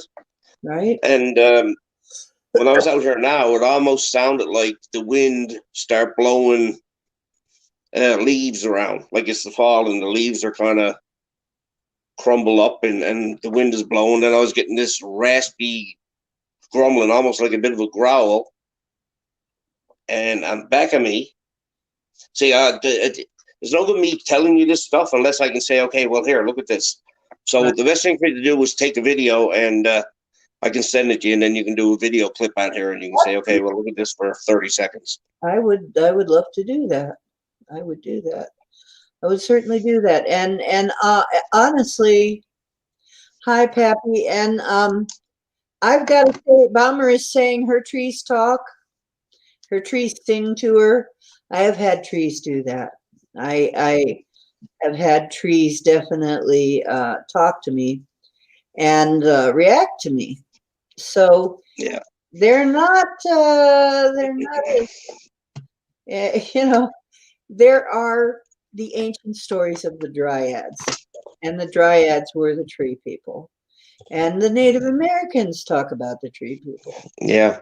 So I haven't asked any questions. I know, like, it's kind of weird because if I stand in the door and if I'm singing, it's almost like the bush that I wanted you to see then moves, and now there's another tree that has these little, it's almost like little palms. They're flat, like little pans. That tree don't lose these things, but I noticed they're yesterday because I was going to put some lights out outside. That really started to move, which was strange because it always went the other way, and it's been going both sides of me. But there a while back, I looked out one night, and it was kind of dark to my right because my property goes up over a hill, and there's probably a 35-foot spruce, and I mean it's a big tree, and it has some really big branches on it. The lower branches are probably, I don't know, 10 to 12 feet high, and I think I might have told the story before. All of a sudden they moved, so I was like, Jesus, that's strange. There's no wind, nothing out around.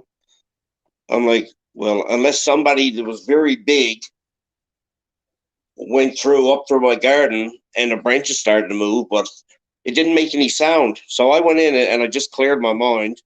I knew what my intentions were going to be. So I went around to the back of went to my washroom to look out through the window.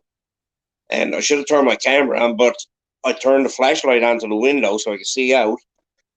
And my land, there's probably, I figured to look at it, my property is about 90 feet from side to side, and it goes back 300 feet.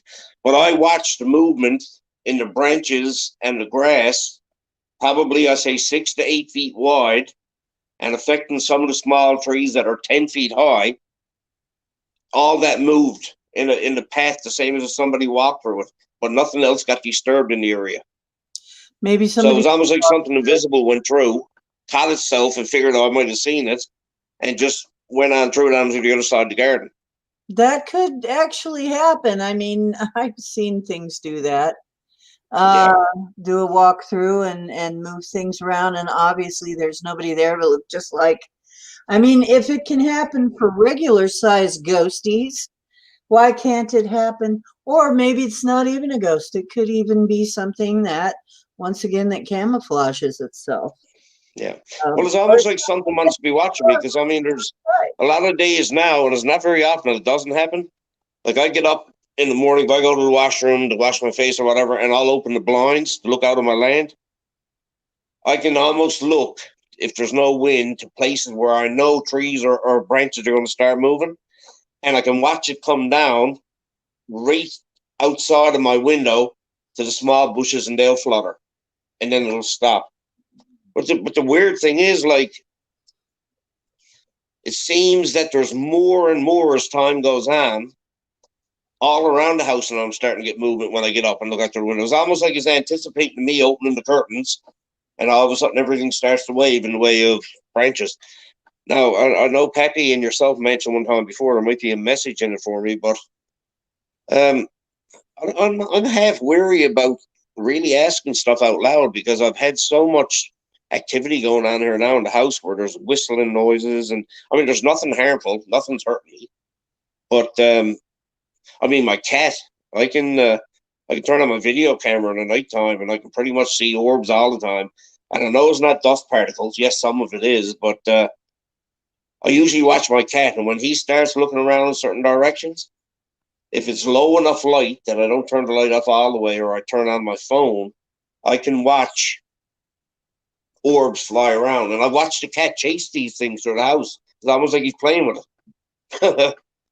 Chris thinks you are, Cookie thinks you are on a big First Nations post Ice Age site.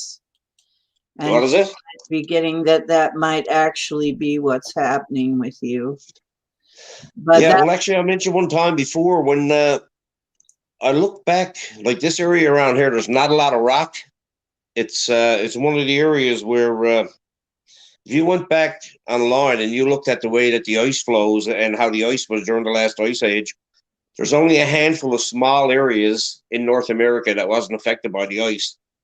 And where I'm living to now, according to the energy and the ley lines, I'm on that. But besides that, I'm in one of those little small pockets where it's probably 35 by 50 to about 45 kilometers, where the soil is really rich. And outside of that, there's a ton of glacial till. So I don't know if this energy, and there's a lot of big rocks around that have strange shapes. It's almost like they were cut in sections.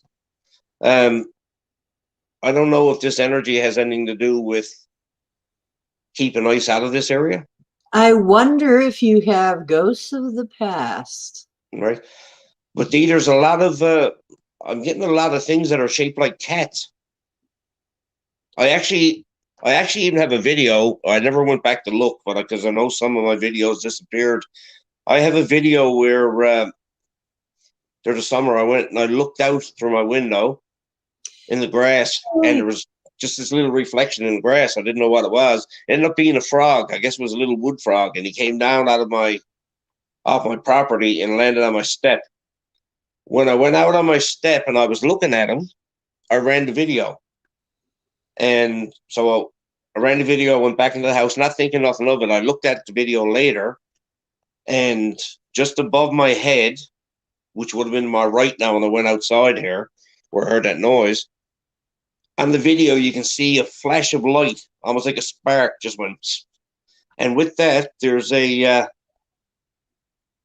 reflection of a black cat-like thing, almost like a gargoyle, and you can see the full shape of it moving on the wood where I'm standing. But I didn't see it when I was taking the video, and on the angle I was turned. But when I looked at the video, and actually I still had the video or somewhere, you can see that flash of light, and then all of a sudden you can see this black gargoyle looking bigger headed cat, and it doesn't have you can see no eyes or nothing on it. So there's been other the same things, other places I took videos where you can see the exact same type thing. So Actually, Maybe the Sphinx over in Egypt was actually really a cat, and there was some sort of a, maybe this Earth was something where there was a, race of cats at one time. I really think so because people have. If you ask me, yes, there was. Yeah, Because I've had feline friends that I know. Um, there is a race of cat people. I have visited their place, and if they like you, they'll let you visit their realm. I don't know where it is exactly, but I do know shamanically I can get there, and I'm welcome there anytime I want to, because I've been cool. very kind to the felines.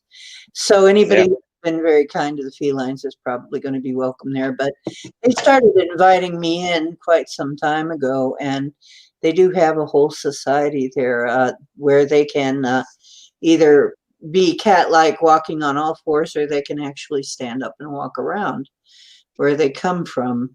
So um, it's very interesting. This is my experience. I don't know how many other people had the experience, but I know that they've seen we have a lot of depictions of felines, especially yeah.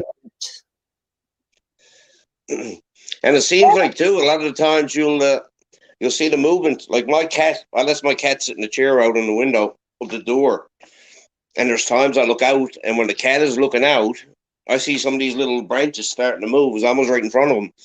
So I don't know if they actually like the cat, or it may sound foolish, but I'm still feeding this little orange feral cat that comes around. So he comes around twice a day, and I feed him, and that's my cat's buddy through the window. But Pappy Two I don't Bears. know, it's pretty freaky. Pappy Two Bears is saying Todd is a beacon to them, and they are naturally drawn to him because of his vibrational frequency and observational capabilities. Why and what purpose is the question. Why they want you to see all this, we don't know yet. We're trying to figure out. That's cool. Oh, and Pam just hosted a bonfire. Oh, that must be nice. We need a bigger bonfire. Um, Uh, and John is saying on Mud Fossil University, Roger showed a forest full of petrified sphinx. Mm. Interesting. And they are cats. Well, maybe it wasn't human beings that actually built the Great Pyramid, or Göbekli Tepe there in Turkey. That's I don't know if anybody's familiar with that, but I mean that's according to Graham Hancock, he figures that was intentionally buried after for a reason. So I mean, there's a lot of animals carved into a lot of the pillars and stuff there as well. So, but it seems like a lot of this stuff that the older it is, the The more more the knowledge of it is suppressed. You know what I mean? the older it is, the more modern it is. Yeah, and like Graham Hancock says, humans are a species with amnesia. Yeah. Well, maybe not everybody has amnesia. Maybe it's just certain people are keeping that knowledge away. Heck, Chris Jarvis thinks the Great Pyramid was just a giant scratching post. I don't know if I can, yeah, there you go. but you never know.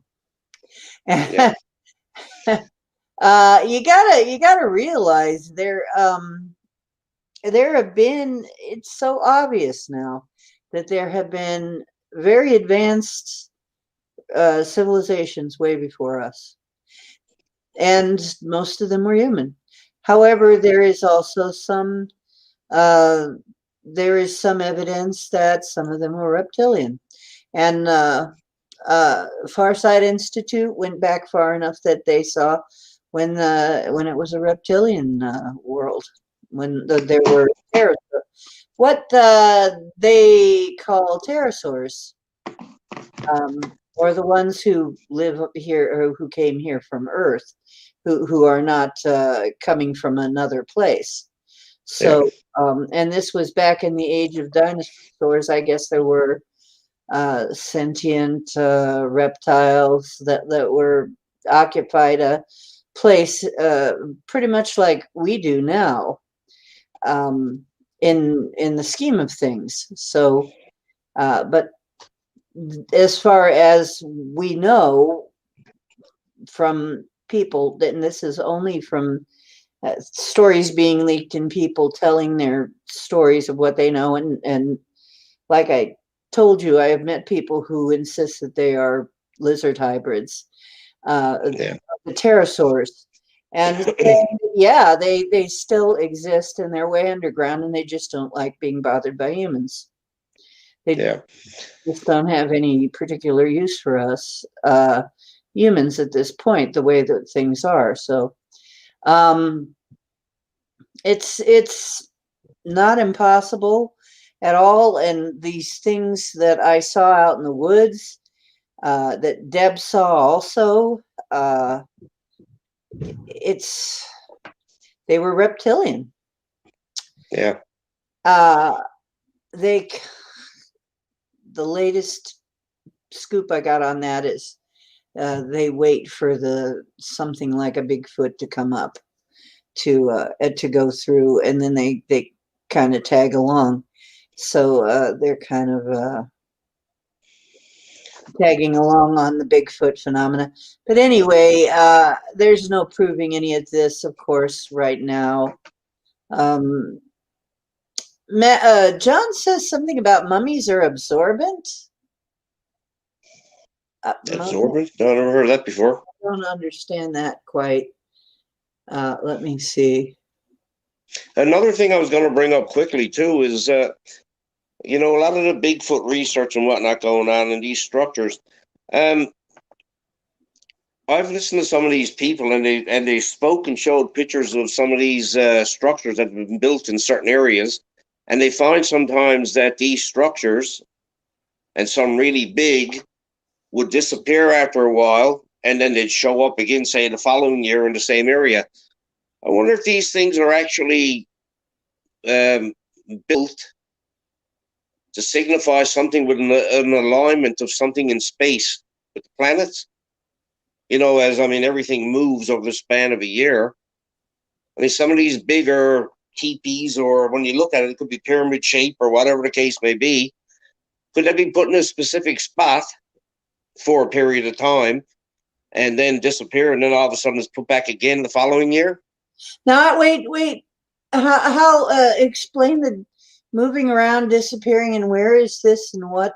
Who? Well, I mean, you know that astronomically, I mean, our seasons, you get a Oh, different alignment of things. but what buildings are moving around, No, I'm talking about some of these structures that Bigfoot, that Sasquatch builds or puts together, some of these oh, really big, Sasquatch structures? Yes, yeah, tree structures and whatnot that are putting, right. that they're seen in one area, and then they seem to disappear after a while, and then the following year, some people will be like, "Oh, look, well, it's back again, the same thing that was there last year." Could be that they're just making a little place for their ritual outings or something for Yeah, well, their party that they're having, whatever it is. well, that's possible. Yeah, Making a little pavilion for their potluck or something. I don't know. yeah, But yeah, it could be, could well be that they have maybe they have holidays like we do. What do we do on holidays? We do erect structures sometimes for holiday use. yeah, that's right, for the different solstices and whatnot. Yeah, we do. Hmm. Yeah, it's pretty freaky stuff. I've also seen shapes and, like I said before, a lot of reflections. Some things that I've seen are pretty freaky, but some also look like these little characters that you see in Iceland when they're talking about the elves and stuff in their structures inside a rock. Some of these things that they've shown and drew in the way of what some of these elves or whatever look like, I've seen a lot of the same similar stuff through reflections or shaped onto certain rocks over time. Hmm. So I don't know if that I actual, and I totally believe it.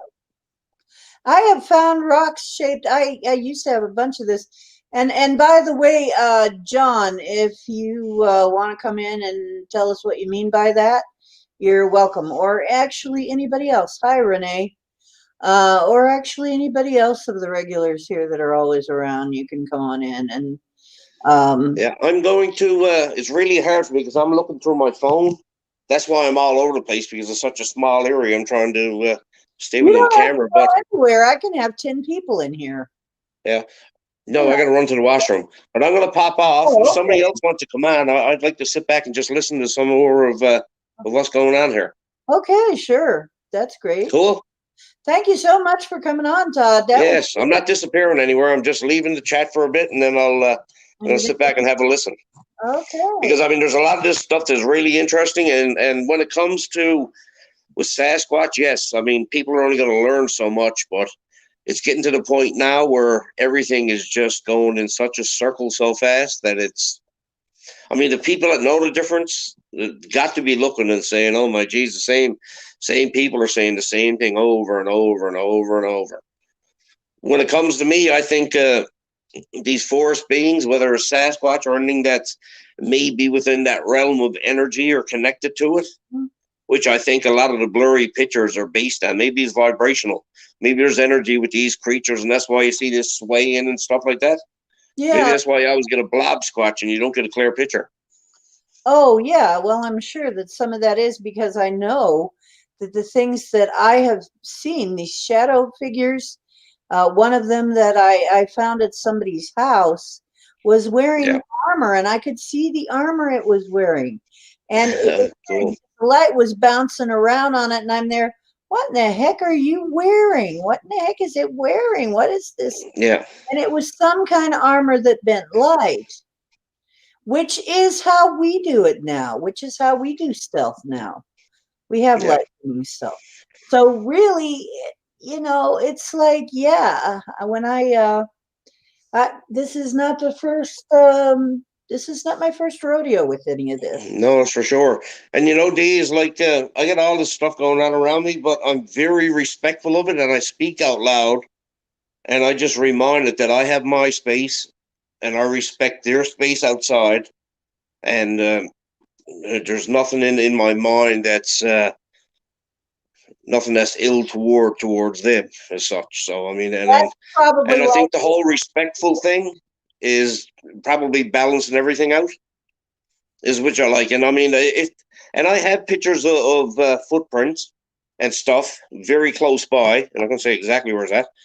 But and I know these creatures are in a certain area, but I'm not going to take someone and bring them to that spot. I respect their property and their area, and maybe that's what I don't see sometimes when I see these big branches moving, and all of a sudden it moves quick. There's almost like something pops out the way, but I don't see anything there. So, is it using light in the nighttime with the darkness the same as it would with the sun? Well, anything that I say is basically just my opinion. Well, Chris's opinion is that maybe in Egypt was a race of giant cats, and that the tombs and everything, that the boxes or the sarcophagus are giant boxes. That cats love boxes, and the sun is maybe the red dot. Yeah. But anyway, he's got a theory. But Well, all this discussion, this is all healthy. We theory. modern man and humans and stuff like that. There's only so much of the population even question it. But I mean, the rest of the population is more worried about Facebook and who's getting something better than somebody else next door, whatever the case may be. It's just. I'd rather hang around with people who are asking questions. I'd rather hang around with people who can think still, who still have a brain, Yes. and who can still think and who see things that other people cannot. That's because I do too. That's who I am too. You know what? Honestly, I'm happy. I'm so happy to be here and having the people that I have here. And I don't have to sit here and pretend I don't know any better. I don't have to sit here and pretend we don't know anything and we don't know if this is really happening or not, or is it real or is it not real. I don't have to pretend at all with you guys. And I'm Yes, not. exactly. I'm going to say, if it happened, it happened. If somebody says it happened and it's been viewed by many witnesses, then there's something there. I'm not going to sit here and say, maybe there could be something. No, I am not going to say that. I am not going to play that game. If there's a whole bunch of eyewitnesses, then something happened. I'm sorry. Yes, I mean, there's nothing anybody's saying here as a group to talk is that's going to hurt anybody. So No, this group is great. This group is yeah. great. And Okay, I'm going to go to the washroom. Then I'm going to sit back and have a listen. okay, thank you so much for coming on, Todd. It's And always, thank you. Thank you as a group. But like I said, quickly, always a pleasure. everything I went through with my friend passing away, and three friends passing away in the last while, and my sister was one of the lucky ones to make it through a surgery that could have went the other way, but thank God things worked out. But I mean, it's all a learning curve. And when I came in here the other night, a couple of nights ago, where my buddy Craig and he was supposed to be disconnected off the machine, and then it went on for 3 days because his mother was in another hospital having a surgery, and she wasn't even aware that he was in the hospital. I guess they just wanted to keep things balanced. But coming in a couple of nights ago and the fun and just the whole group thing really helped me. I'm And that's why back tonight I feel really good. So I'm glad. I'm glad. I know I feel better hanging around these people too. yeah, it's just Just cool. to make sure. Okay, I gotta run to the washroom and I will have a listen. Okay, and I'm going to burn some sage and put a circle around our campfire. Put a circle up just in case, because we've got some pretty interesting stuff going on. And Max Vision, if you want to come here and explain some of what you're seeing, what you think is going on here, and I'll show some more of this interesting place. And for those of you who came in late, we're showing a place that my helper, who is Polish, recommended from her land. That is called, let me see, I want to get it right. It is called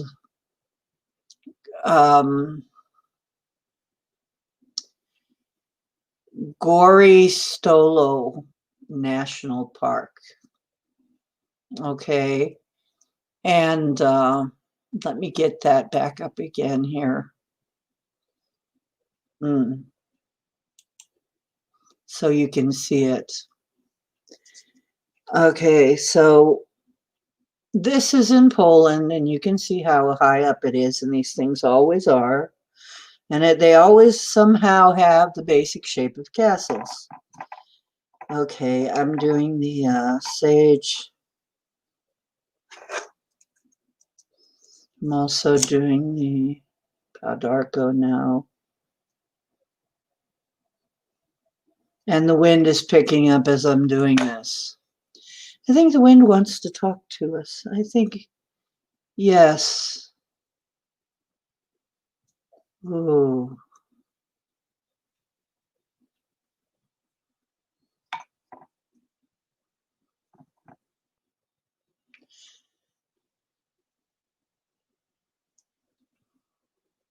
Or maybe a ram's head.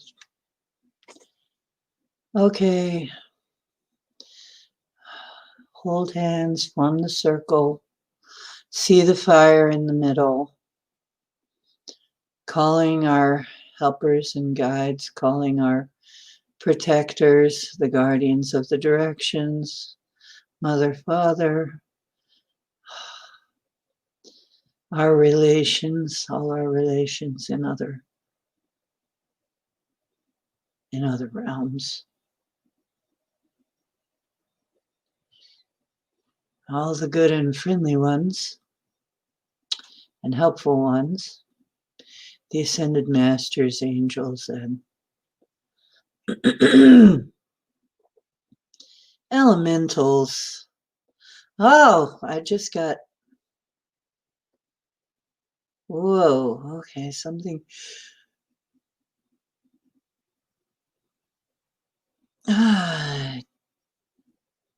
I'm trying to detect whether it's wind or it almost feel like a wave. When I did that, when we put up the circle, like a wave of something washed over me there. Not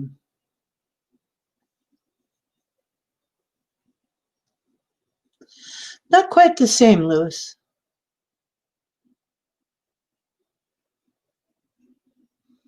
Ah. Yeah, you saw the opening ceremony. We did too. We didn't see the opening ceremony. We saw what was happening when they were getting built, Max. We went back to, there were all these things in the sky. So you saw the opening ceremony. I'd like you to come in and tell us about it. But I want to finish showing you the Gory Stolo stuff, because I think it's important that we, you know, that doesn't even look like a, from here, that I'm looking at it way closer up. That could even be the figure of a person of some sort.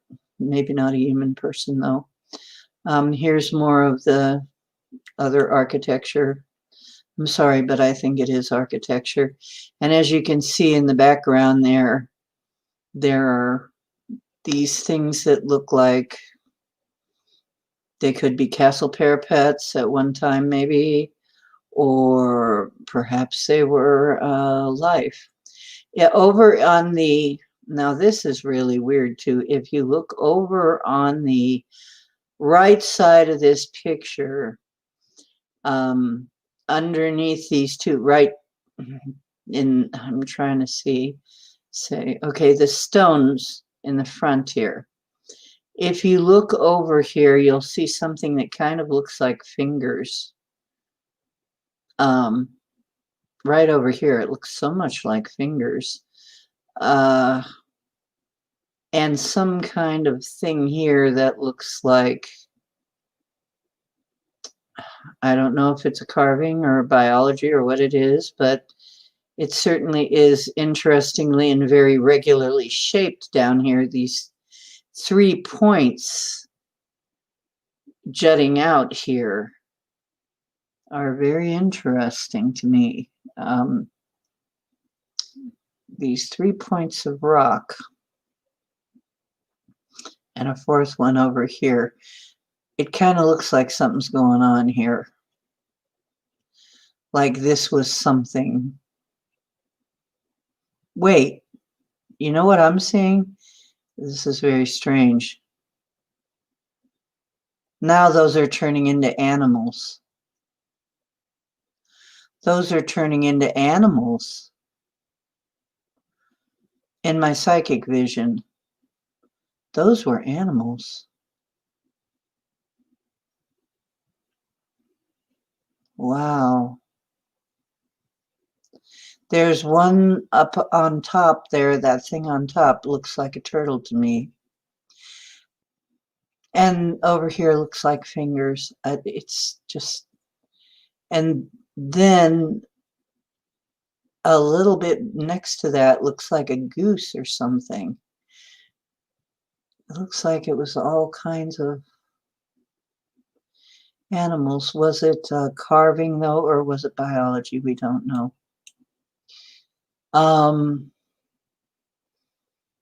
Might have been a carving, might have been biology. Roger would be able to tell us maybe a little better, but here's some more now. When you see a gap like this, it always makes me wonder, were these 2 monolithic stones, and was this just it eroding finally away enough? And that would have been thousands and thousands of years. And once again, looks like bricks over here.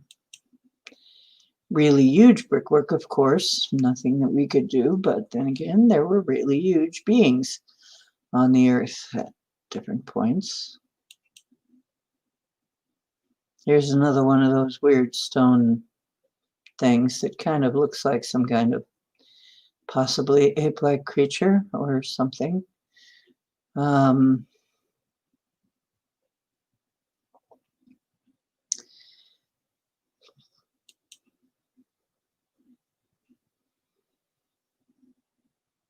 And I don't know, that kind of reminds me of Baba Yaga's hut right there.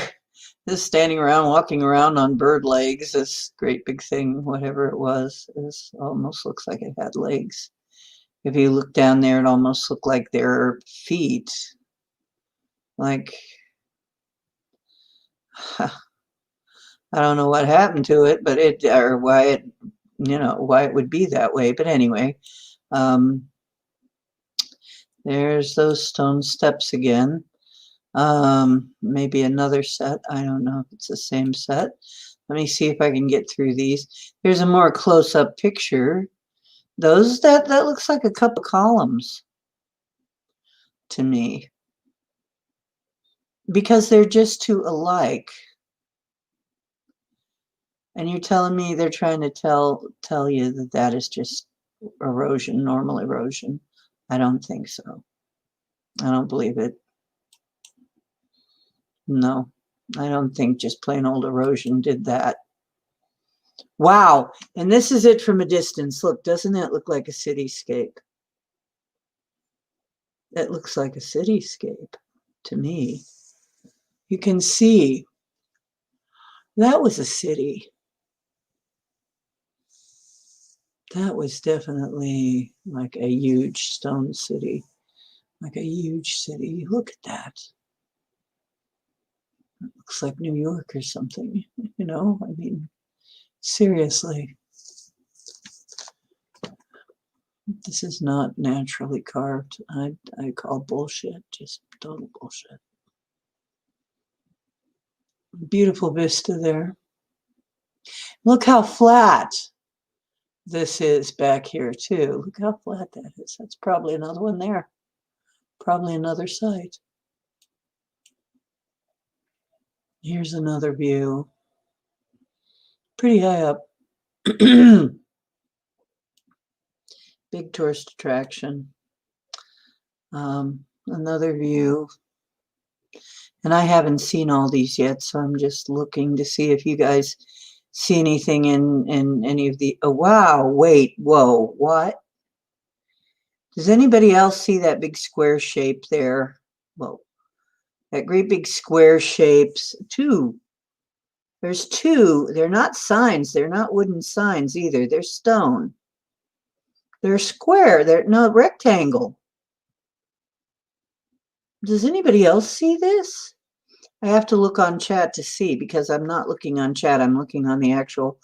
It may be too small for you to see. You might want to call up these pictures and look at them yourself. But no, there is no way that that's natural. That is not natural. That was either carved in the rock or something.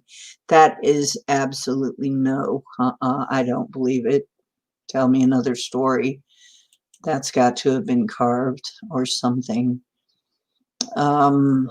More stuff like that they try to say are, yeah, it was just weathering did that. It's only just weathering, except here, if you look, we've got traces, very worn down, traces of stair steps again, going up the side there in the front. Very, very worn down though. But you can see stair steps. And to be that worn down, it has to be like really, really old. And of course, this thing painted red over here was something people did. That definitely, this red and white thing here. But there's another one. On the right, it looks like behind these trees, like maybe that was some kind of bird creature. And then this looks like this may be something over right here in the middle too. I'm not sure. Like something, I keep hitting that accidentally. Wow, yeah, some of this, I'm sorry. I can't believe it's just, wind and, no, some of that was either carved or something. That was Look at that. Yeah, and somebody said Mayan. It could be. Because if there was a worldwide culture that had similar building style, similar decoration style, it wouldn't be impossible. But if you look at some of the shapes in here, it's like, I don't know why you think you get a lot of this thing too. A lot of this sort of thing. We have a lot of this in Ohio, a lot of that kind of thing. And I wish I could get out there to show you guys. Gosh, that would be cool. I've got to get healthy enough to be able to get there and show you guys some of this that we have right here. That is an interesting thing right there. And that is a decidedly pyramidal looking, or at least triangular looking shape right there. And then it looked like maybe animals carved onto that too or something. Who knows? That almost looks like a moai. That almost looks like one of those moais from Easter Island. Right in the front there.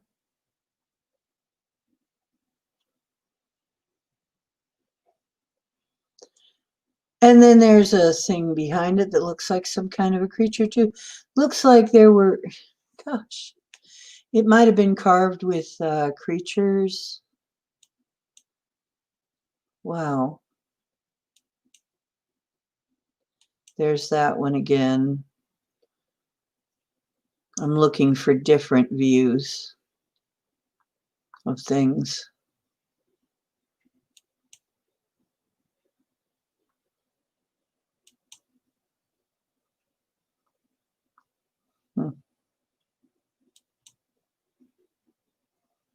Yeah, that looks more like a city.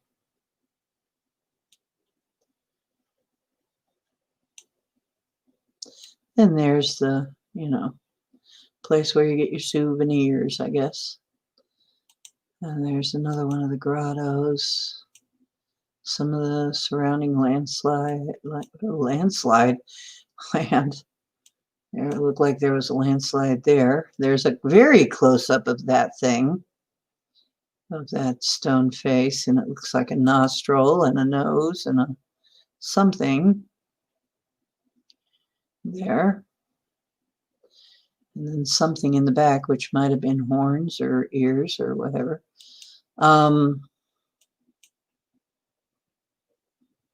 Actually, that's a really good shot there of that thing. That looks like a creature. Carved or biology, who knows? Those look like towers or pillars or something. Yeah, oh my gosh. Yeah, over to the right there. Yeah, it looks like there were things carved into this. Shapes of all kinds.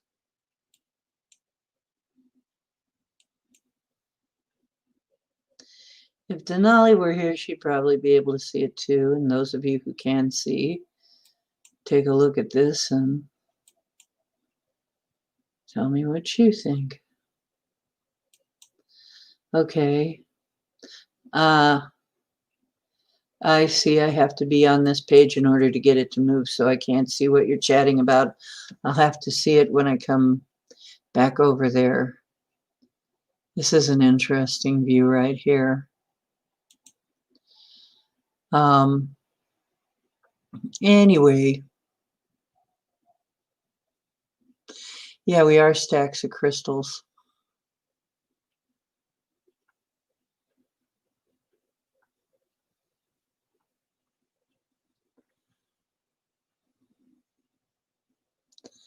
So,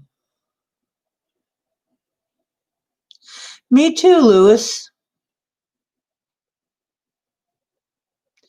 Yeah, I was thinking of that. Intestines. Some of it might be intestines.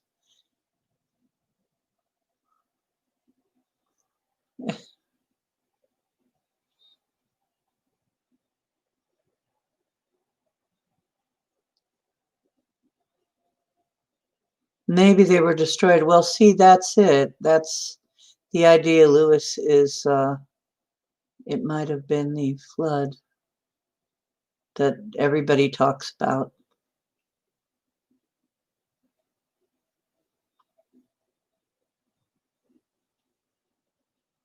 Reader, listen to King Og of Bashan and the 100,000 Giant War. Interesting. Yeah, we are stacks of crystals. In a way. Yep, I see bird heads and all kinds of things. And if Pappy is going, okay, night, Pappy. Hope I'm not too late to say goodnight. And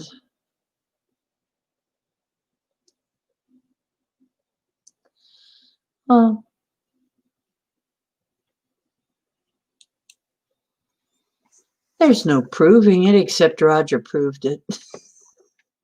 There is proving it. Roger actually got biological samples and took them to a lab and proved that some of this is biology. So, gee, there's no proving it except, yeah, there is.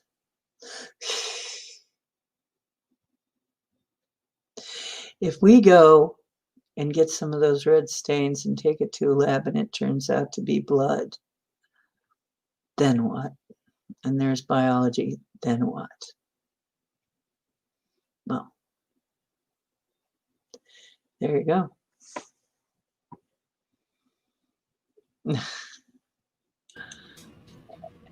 There you go, Max. You're on. Oh, am I here? You're here. Okay. We know you're here because you're not all there, Max. Okay. I was just about to type in chat. Astronauts say that space smells like steak and an electrical fire. Oh. So, What? Space smells like steak. How do they know that? because when you come in from being That's what outside the smells- capsule, there's a smell on your suit. Really? Yeah.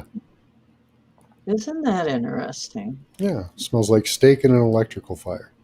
And an electrical fire. Yep. So that fits in perfectly with A lot. everything that we talk about. Yeah, it kind of does. Plasma might do that, wouldn't it? Maybe. Oh yeah, electricity, plasma. A plasma burst. All is L, right? So. And yeah, and then of course meat. Mm-hmm. Weird. Big chunks of cooking meat flying through space. Yeah, big chunks of roasted meat. Biggest barbecue in the universe, right here, right here. Step right up, step right up. And if you believe in a cyclical universe like I do, that means that everything gets recycled. So eventually, at some point, everything will be alive. Yes, or dead, or both. Dead. Yeah, or both at the same time. Or both, because everything happens at once, really. We only perceive time linearly. So everything is actually alive and dead. But how do we think, this is funny because how do we think anything on Earth ever? It's almost like, I don't know, we've been taught a certain way to think. And then when somebody tries to show you another way to think of it, it's hard at first. I admit, at first the whole mud fossil thing was hard for me. Yeah. I've been impossible to train my whole life, so I wasn't programmed very well. So right. Looking at alternate theories for me was, I love their theories. When I finally realized, look, you've got something right in front of you that lets you know there were ultra huge people here. Yeah. And they weren't just giants, they were like huge, like Titanic giants. 3,000 L's, Yeah. Then you got. And they deny it, yeah. Right here. Yeah, I can't deny it. One of my guides is huge. Mm-hmm. So how can I then deny that he exists or that he existed in some form in the physical. If he is a representation of some of the beings that existed here, then yeah, absolutely. And if it's a continuum, like a bigger and smaller, we could have much larger. We could have Yeah. people the size of a planet, Yeah. a brain the size of a planet, and they say, Marvin, can you get the door? Yeah. I think in the cyclical universe, the center, where I believe they don't know where the center of the universe is, by the way. Um, but I believe that at the center of the universe, there's a plasmoid or the center of a torus field. And that just that's like the big recycling system, plus the big growth system. Yeah, I think really everything gets recycled eventually Yeah. because nature recycles. That And as just we come out the expansion side, which would be the bottom as we see it, we get smaller and smaller the further out we get. And then probably when we get going back to the center, we might be getting bigger then. I don't know. well, if it's a holofractal, Hmm. then if you look at a fractal and you see that it's smaller and smaller and smaller, it buds off of although it is a copy of the larger one, Yeah. it is a smaller copy and smaller copy and smaller copy. Yeah. Right now, I think we're in a magnetic part of the universe. So that's a splitting, separating force. Although people think of magnets as drawing each other together, because everything in the universe has a negative charge on the inside and a positive charge on the outside, it actually repels. Mm. And I think that when we get back to going around into the more electric, like the yin yang, it's kind of like that. When we get going around back to the electric side, we may end up increasing in size. I don't know. More energy, more size. I'm not sure. It's an interesting theory. Anyway. Actually, there was a long time ago, I read something like that we're actually going to be increasing in size, but I can't remember where I read that or heard that. All I remember is that, yeah, supposedly it is happening, but we may not notice because everything else will be moving at the same rate, will be increasing at the same rate. So to us will just look normal. Yeah. And if you think about it, the more that the buds bud off, then, yeah, it's a very weird thing. Terry says, we've been lied to our whole lives. Yeah. Gee, yeah, I hate to say, but Sorry to be the one to tell you. somebody who's been looking at this for a long, long time, I gotta tell you that we have been lied to completely our whole lives. That probably everything, Almost everything is backwards and upside down. wrong. It's all wrong. Most of it is. Maybe there's probably just enough truth in it that we can find some kind of evidence to satisfy ourselves. The rest is probably made up. Yeah. And, geez, it's very hard to wrap your head around at first that things could be that wrong, that you could be told that wrong. Yeah. But you take one little piece of truth and twist it. Yeah. In most things, there's always a kernel of truth that they'll use, but then they'll wrap it around a whole bunch of lies. Oh, I know, Etri. It's really and Olin has sent so much ancient information erased, and it's been erased by the Smithsonian and whoever. You know what? If we do something right, we need to do something about the damn Smithsonian. Yeah. We need that place should not be funded. If we stop funding, if we stop, but now we know why they are funded. Yeah. Why? Yeah. Keep the history the way they want it. Right, to cleanse history. That is all they do, probably, really, in reality, and warehouse stuff that they want warehoused, probably.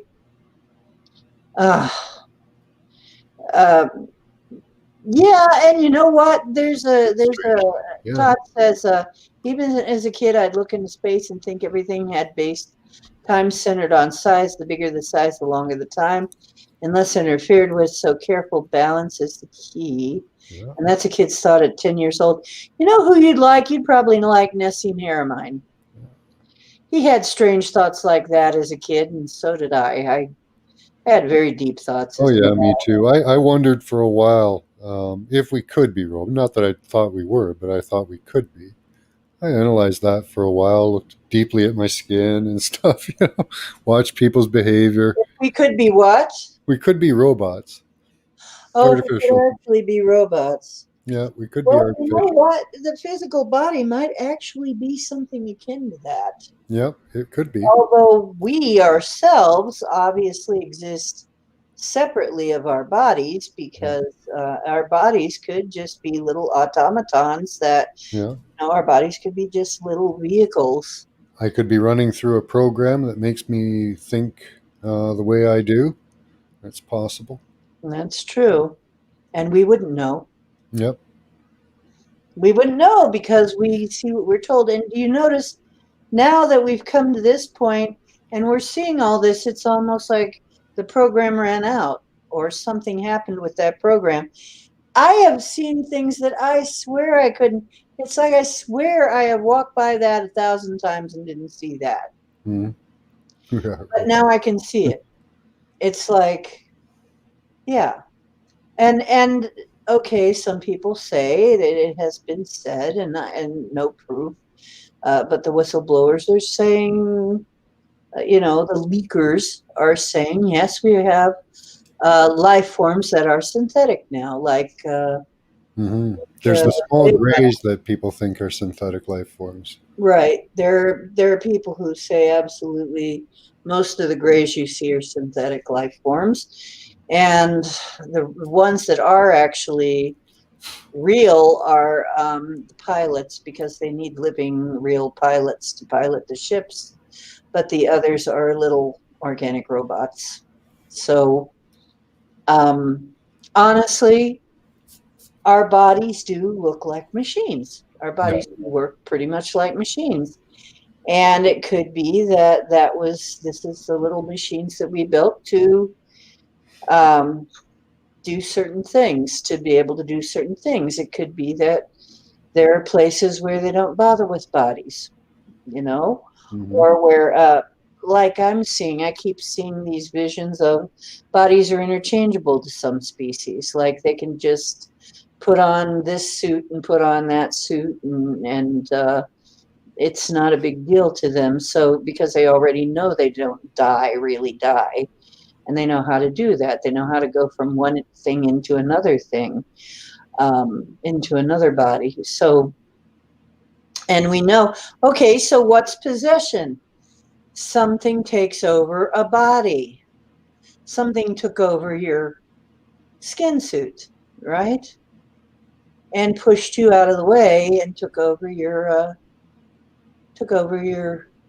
body. Hmm. Well, there are So, many ways that possession can happen too. so if that can happen, then obviously they're two different things, and they can be taken over. In other words, you've been hacked, Hmm. right? It's like Oh, being we get hacked. hacked every day. We get hacked by Yeah, EMFs. We we get do that all hacked the time. by media. We get hacked by social media, especially. They love hacking into the human brain. Yeah. Well, Etri, lovely to have you, and hugs.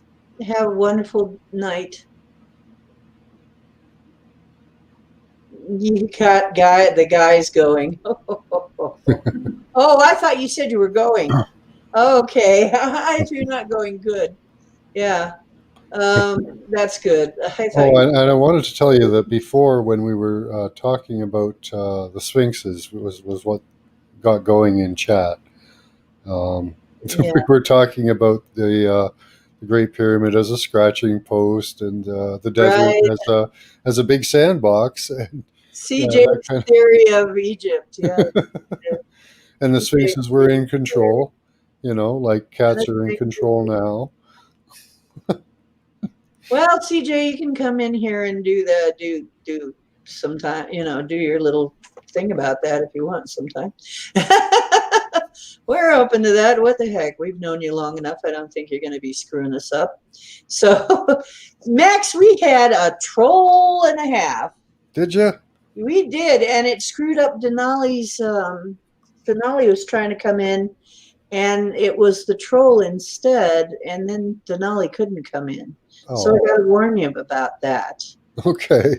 That can happen. That somehow I put the link down so Denali could come in, and somebody named Denali came in, but it turned out to be the troll and some kind of satanic something sounding, Yeah. a real slowed down voice thing. I was wondering when they'd get creative like that and I said, start copying names. yeah, well, they did. So, and then Denali couldn't come in herself. So that's somebody who's actually after you in particular because they took the time. They wasted the time to go and make an account. Figure that out to learn that, yeah. You Well, know? they do that a lot. So Yeah. we have nutballs around here. Could even be somebody from my hometown. We have hot and cold running nutballs around here. Really, there is a reason that the squirrel is our mascot. Yeah. They are hoarding nuts in this town. Yeah. Really, the whole, there's a lot of the locals are nuttier than squirrel shit. Honestly, I have never seen so many schizophrenics anywhere in any concert. The concentration of schizophrenics is just too high in this town. I'm sorry, it's crazy. It is crazy, but yeah, I mean every kind of, wackadoodle. I have met all kinds of wackadoodles here. I've never seen Sasquatch. Have you? I have not seen a Sasquatch. I have seen. We did visit the Sasquatch in remote viewing. It was actually kind of sad. Everybody saw walls everywhere. It was like there were walls and barriers everywhere. Really? At their place or that they put up so we can't see them? Just places they couldn't go.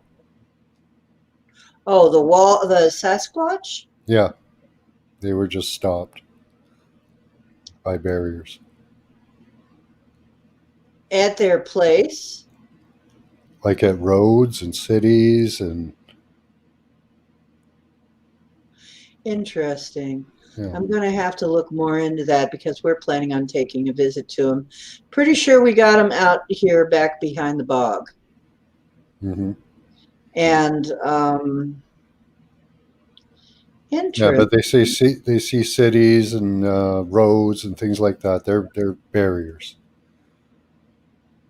They're just barriers to them because they don't. I guess they don't like to cross our stuff. I see. Or maybe they're not allowed to by some rules of some sort, like Could be. I mean, Oh, could you imagine them walking into the middle of a city? yeah. They'd be shot. Sasquatch quarantine, Lewis is saying quarantine. Mm-hmm.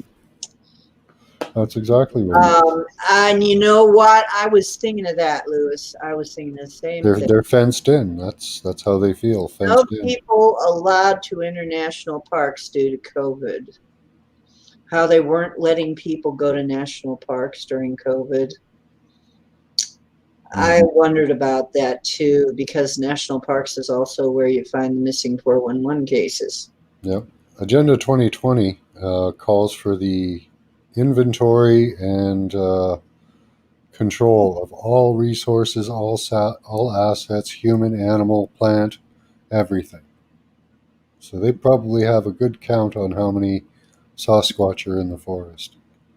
Yeah, I'm pretty sure they know all about it. I mean, the park rangers know about it. There are places where park rangers are actually open about it, but they make a joke of it. They make it sound like a joke, but they're serious. Yeah. Well, like, it might be. That's Sasquatch architecture there. Yeah. you know, then they just kind of, you know, and people just float off like, yeah, right. And with satellite imagery, they can spot every living creature in a park, no So problem. they have to know. They have to know. Yeah, they know by the heat signature what it is. And there's probably a lot more here than anybody lets us know. There's probably quite a few more life forms walking around, and maybe the parks is where they're allowed to. So, you know, I'm sitting around thinking about and thinking my deep thoughts. Mm-hmm. And my deep thoughts say that there's, you know, well, here's another thing. We saw that the barriers between different realms, and this was Micah was here for this, and he helped repair some of it. He repaired a lot of it, but there's a lot more, and it was open. A lot of them are being opened from the secret nuke testing underground. One of the reasons the ETs don't want us to do that is it affects other realms. And now I think maybe it's because some of those realms are Yeah, I've heard it. It does affect multidimensional as well as nuclear blasts. That they affect Yeah. multidimensional. So they don't want that to happen. They really have to keep us from doing that. But yeah, I'm sitting here thinking that is exactly it, because we saw all these tears, and that's when we started getting reports of these things that we're seeing more and more crazy, goofy stuff. It's leaking in from other realms. Some of it, absolutely, I saw it doing it. Yeah. And the creatures from other realms don't know how the heck they got there either. I've had to handle cases like that now. Me and other shaman have had to handle cases where we come across creatures that are bothering people only because they don't know where the heck they are, what the heck they're, you know, what the heck is going on. They don't know how to get home. They have no clue. And they came through a rent in the partitions that hold the set. That somehow it's just like, it is like a computer. You know, when you have an antivirus, it tells you that it's partitioned off. The virus, it puts it in quarantine. It puts it in a partition, right? A partition around it. If that is opened, if that leaks, and I've had this happen with certain antivirus programs, if something gets through, if something picks a hole in that, so to speak, then you get the virus starting to leak back into your system again. And there was a virus that could jump out of quarantine. I remember I had on my computer one time a while back. So some of these things may be able to venture out of quarantine, might be trying to pick their way out of quarantine, and somebody may be trying to help them with this blasting. But the fact that you look at the partitions and it's just full of holes, full of rents, full of tears, it's what it looks like. It literally looks like holes and tears and rents, and not portals, but tears. And they speak of some of these creatures, as a matter of fact, these parasite creatures that were in the backwoods, they have a tendency to be able to tear to tear the veil, what they call the veil. It's a partition, like in a computer, like in a computer program. It's the same kind of thing. I'm convinced now, but that really goes back to the theory that we're in this big simulation. You know, it looks the same. That would be a visual representation of exactly what goes on in your computer. Mm-hmm. So you know, in your program, in your Windows, you know, it's the same thing. I'm like, oh my gosh, it's just too close. So yeah, and it took me a long time to be able to, and I'm still not 100% convinced. I still have to talk to myself about it, but I know, yeah, we probably, according to my memories, we are in a simulation. We are in a simulation of something that happened in what is really actually my past. Hmm. And this is a learning program, an interactive learning game program that we are in. It is based on our actual history. And the history was, guess who gleaned all this history for us? Remote viewers that were capable of going into the past and remote viewing and putting these memories, these actions, these things that happen into crystals, which we use to project all these things, which are part of our program, and the different eras in the different programs you go to are situated on these crystals, and which ones we plug in for you are different ones. And I'm sitting there looking at them, looking through them, trying to find this particular era and that particular time. And I remember looking through them. They come in on a sort of a machine thing. I remember doing all this, and I was like, "What am I remembering?" Back then, I had nothing to relate this memory to at all, nothing at all. But now, when I look back on it, it's like that's exactly what we were doing then. That's got to be what we were doing. So basically, you are, I'm almost totally convinced. I almost have to be, denying so much in order to say that we're not in this game, in this huge game. Of course, it feels very real because it is a total immersion game. It's a total immersion, just No, like we're to me, working on now. it's an energy form, um, and it's our job to change the energy form. The energy is real, but the solid nature of The validity of reality it. is more illusory than people think. Yeah. That's kind of my view on that. Yeah, you know what? I totally can see all of the correlations between what a program works like and when I worked on in online. I worked on these worlds. I worked on worlds. I Yeah, saw the underpinnings of all of they this. say that there is an underlying code to the universe that isn't like the ASCII key. It's exactly the ASCII key. Right. Exactly. It's a self-correcting code that takes care of little problems, Yeah. and it's constantly running, apparently underneath the fabric of the universe, And so recorrecting many things. things. But that's the construct on which the energy flows. So that's pretty awesome. It is pretty awesome. I'm trying to look at chat. Right now they're off to Sasquatch land. They're on Yeah, the Sasquatch thing. House in the mountains. I was with them in the forest all the time. I tell people this. I tell them there are people that live with a Sasquatch all the time. They just live with them. It's part of the scenery. Uh, why um, is everything that does not go along with what they want us to think a myth or just a legend?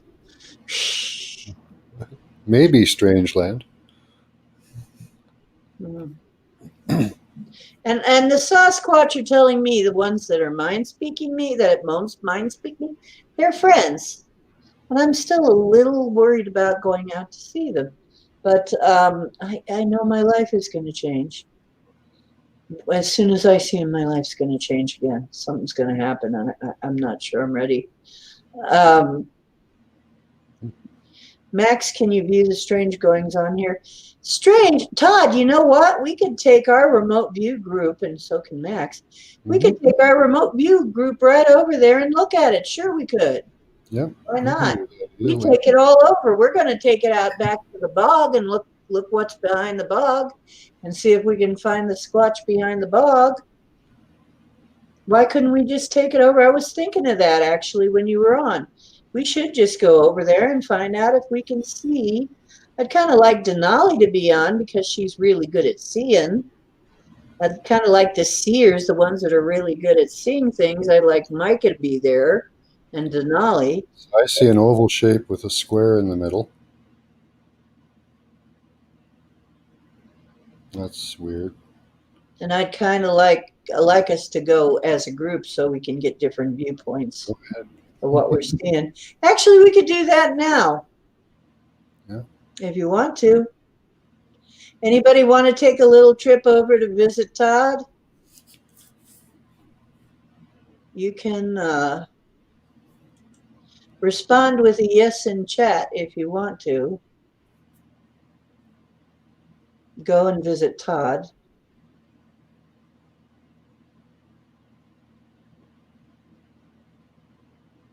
And I'm waiting for... I don't know if I'd be able to help you, Louis. I can't tell what they are. I can just see them and make them run. That's all I can do. Now Lewis wants to help you.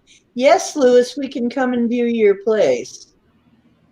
Sure, you can view anything, anywhere, anytime. Yeah, we can go anywhere. We do There's it all nothing the time. beyond your reach. We do this all the time. We do it at my place here, over here on this stream. We do it over at Max's too. Both of us do this.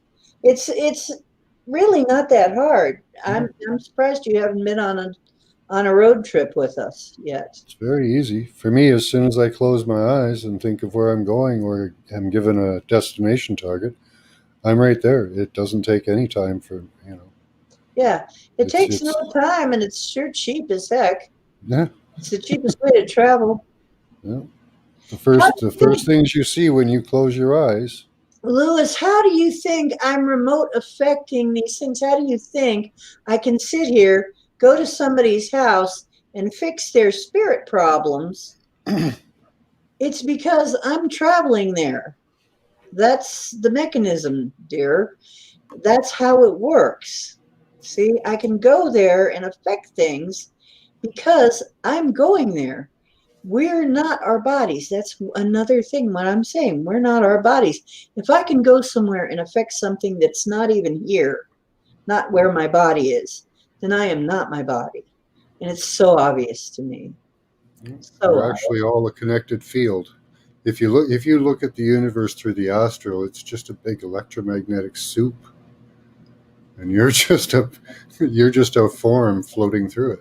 Well, moving through it. With intention. We're actually a vibration moving through it. Yeah. Maybe. Not even maybe a form. Well. But exactly. But yeah, we have fun. We do this all the time. Linus, you got to come around for it.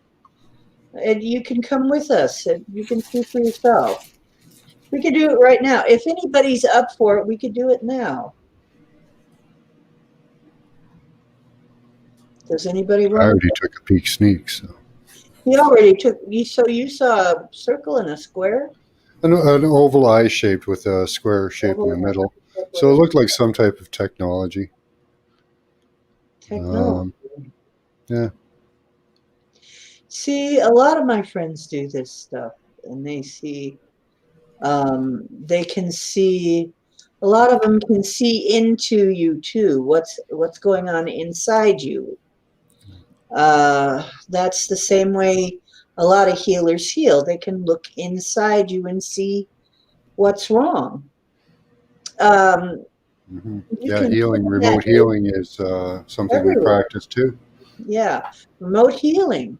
The reason it can happen is because we are not our bodies. Our bodies stay right here, wherever we are, left it, and we go there. Yes, and that's really is us. And actually, other creatures, other beings can see us. It is so easy you won't believe it, Olin. Yeah, it's easy, Lewis. We'll take you with us. It's no problem. Well, there are some things that help.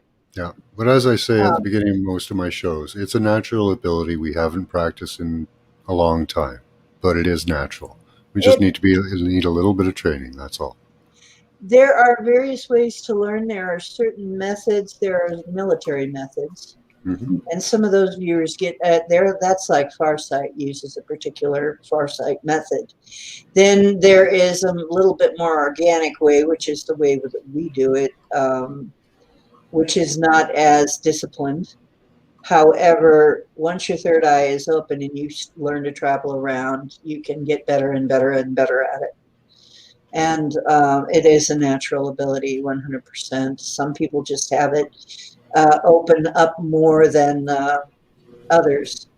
Okay, I'm going to get ready to do this. What I'm going to do is give me a few minutes because I want to get something warm to drink because it is cold as heck in here. And not much anybody's doing, even putting the fire on. Yeah, that's good, Olin. Yeah. The idea is to shut off the thinking mind and just listen to the messages coming in. Right. So don't worry about it. We've been there. We've been out there dozens of times, and we're going to do this. So anybody who wants to come, get yourself ready. I'm going to get my drum to help. I have to go get a drink. I'll be back. I'm going to go get a drink. Something warm to drink. Everybody, I'm taking a break, okay? So while I'm taking a break, I'll put on maybe some music or something here. Or something. We'll play a little background music. This is music to vibrate in harmony with the universe from right just off of YouTube. I'm playing just a few bits of it while I'm away.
I used to use the runes Ola. I love them. I still love them, actually. I just don't use them.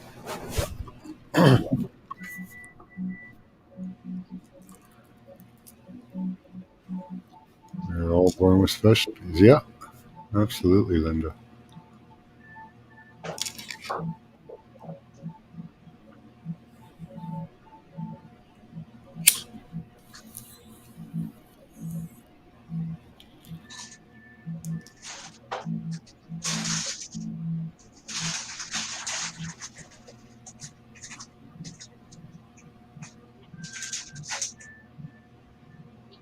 Cool.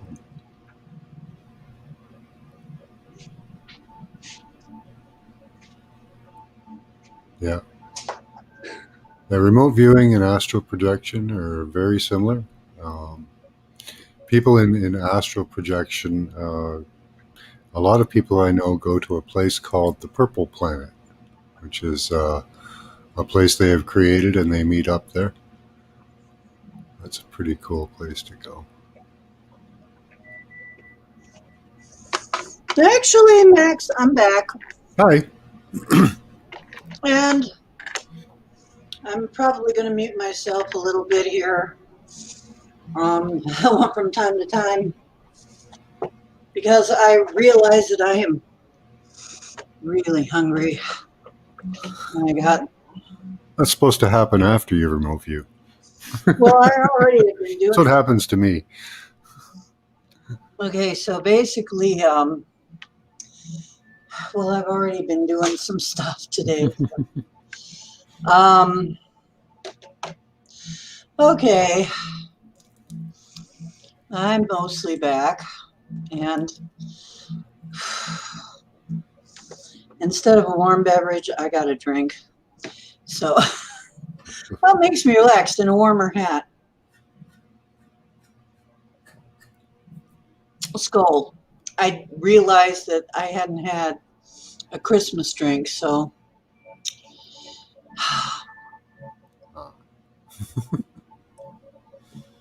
and actually, My plan was to eat less and drink less. it doesn't hurt my remote viewing at all. In fact, sometimes it even enhances it a little bit. I have found the most strange things actually benefit remote viewing. People with headaches sometimes remote view better. Very strange things, yeah. Mm-hmm. Sometimes, well, maybe because I'm relaxed. Yeah, I'm going against the idea of the festival though for Christmas. I don't feast and I don't drink. So actually, I'm trying to eat less. I'm trying to fast, make it a festival. So I'm just going to go over this just briefly for those of you who haven't done this before.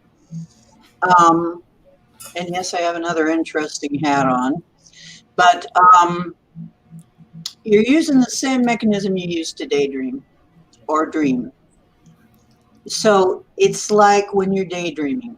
It's not right in front of your eyes, but that place where you daydream from, that's what you're looking with, okay? So look for it like that, to be like that, rather than out in front of your physical eyes. It's going to be like the same places when you daydream, okay? That's helped me a lot to think of it that way.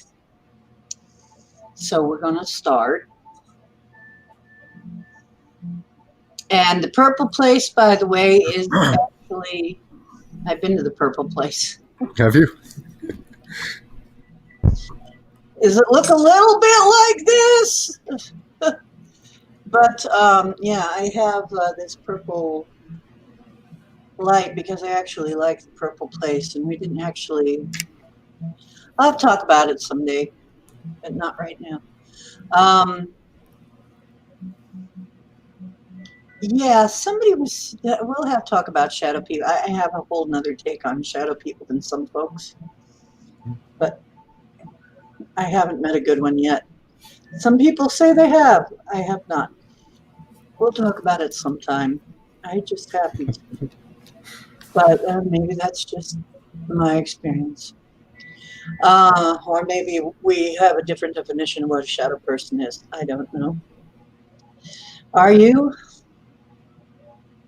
Okay, that's good. Just don't fall asleep. Okay, so usually if we're doing this the way that we're supposed to be doing this, we're not picking a target and telling you the target. Yeah. However, I consider that more of astral travel. In this case, astral travel can be quite accurate, so I don't dismiss it as a way to do it. You know. Yeah, well, it's very similar. Mm-hmm. Okay, so basically, Yes, relax. Usually I play the drum. I'm not going to tonight because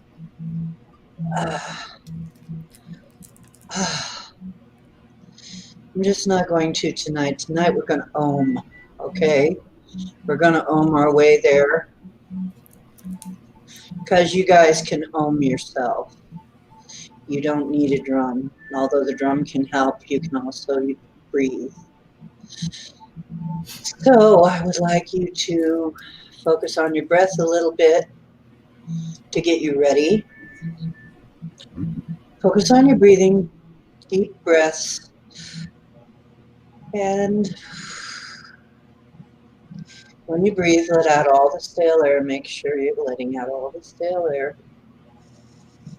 In through the nose, out through the mouth a few times.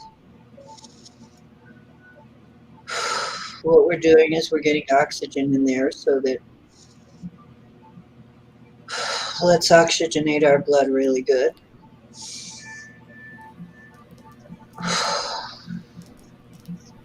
And get all the CO2 out of there. Carbon dioxide out of your lungs. Okay, that helps. Your brain really loves oxygen-enriched blood, you know that. And your pineal. Okay, so now that we've got some oxygen in our blood, let's ohm and just ohm at home. Home, home. Home and ohm sound similar for a reason. The ohm takes you home. Okay.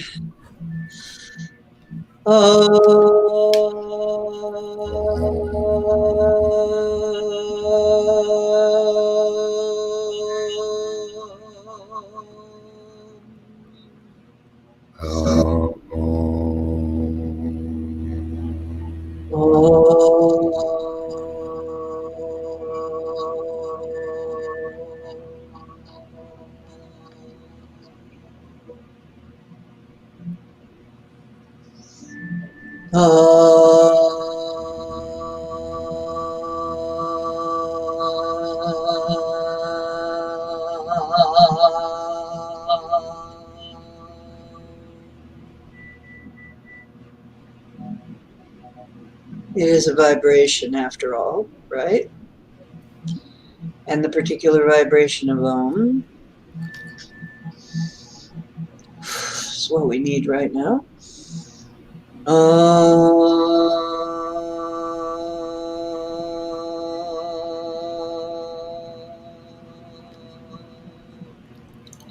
I love when it rattles my whole head. I can only do it a few times. It I get feels too so good. Oh, it feels so good. It's like a massage.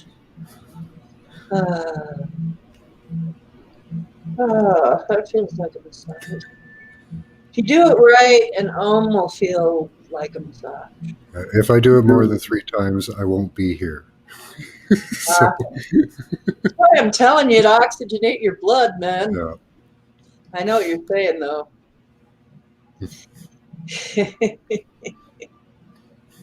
And I have to stay here and operate. Believe me, the other day I was practically out of here for a while.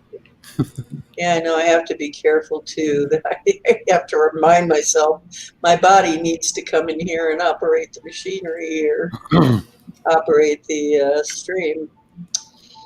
Okay, so we're going first, since Todd asked first, we're going to hone in on Todd, and the place where he lives. We've seen it. Now I can travel from a picture. I've seen his place. And I've seen Ken's place. I could go to Ken's place too, because I got to warn you of that too. But we'll talk about it later. Be careful what you show of your place, because somebody who can remote view can go to your place.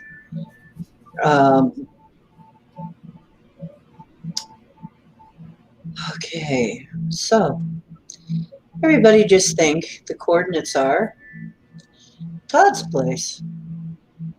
Where Todd is. Where Todd's trailer is. Whatever he lives. Oh, that's what I see. Okay. Todd's place. Okay. What is Todd's place like? We were there. We saw it. He was there.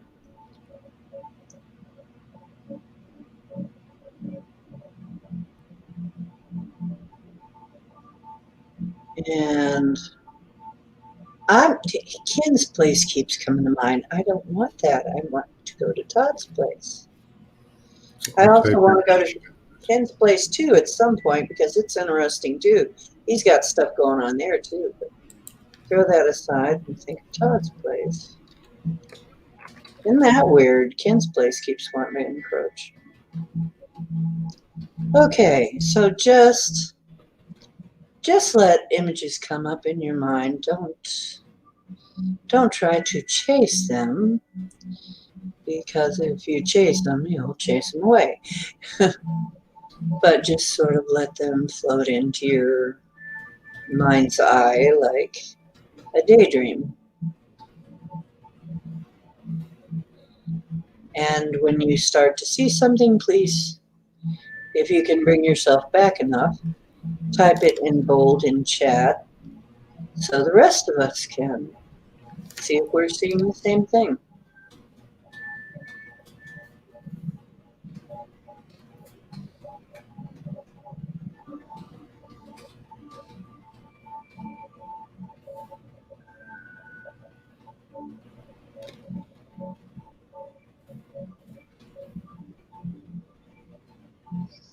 Ah,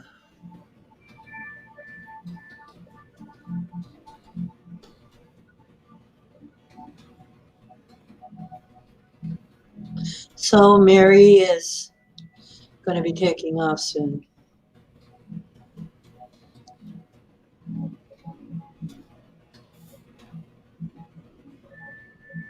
Okay, so love you, Marie.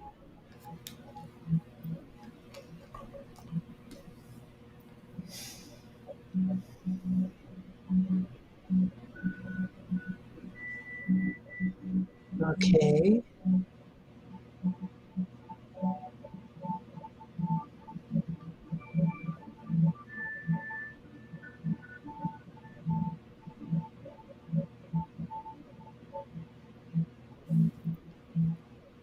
Sun. It looks very bright to me. I'm not going to say too much. I'm going to let you guys say it. In fact, I think I might mute myself for a while lest I say something, but just type it into chat, whatever you're seeing, and don't be shy.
cool.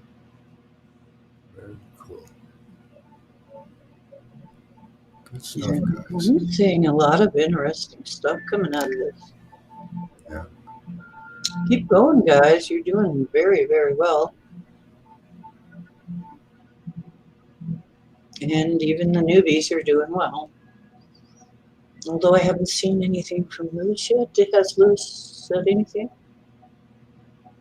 Maybe I missed it. I'm trying to see.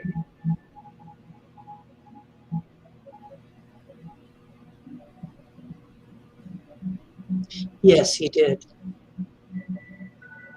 And then he just kind of dropped off there. Good stuff. Okay. Nice.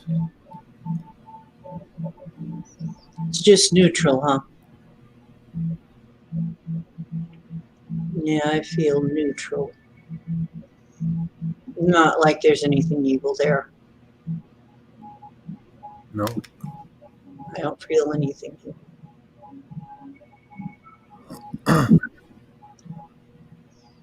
So if that's what anybody was worried about, it's okay. I'm not picking up anything like that.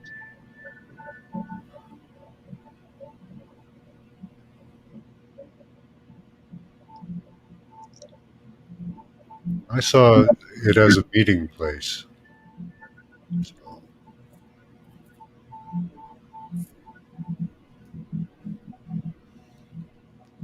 you might have just picked the wrong house. No, that sounds like you're all really, you're there. You're just seeing it different ways. See evil. I don't see evil, but Something's there. Yeah. there are people there. Yeah.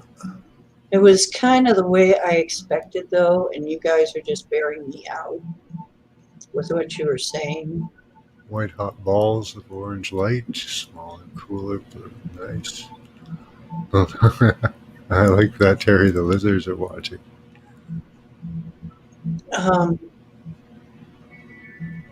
It could be Pick up your pterosaurs. reptilian. The pterosaurs are neutral, I hear, is what I'm told. So it could be that if there are lizards watching, they could just simply be pterosaurs. They're keeping an eye on him. Prickly bushes, little rocks.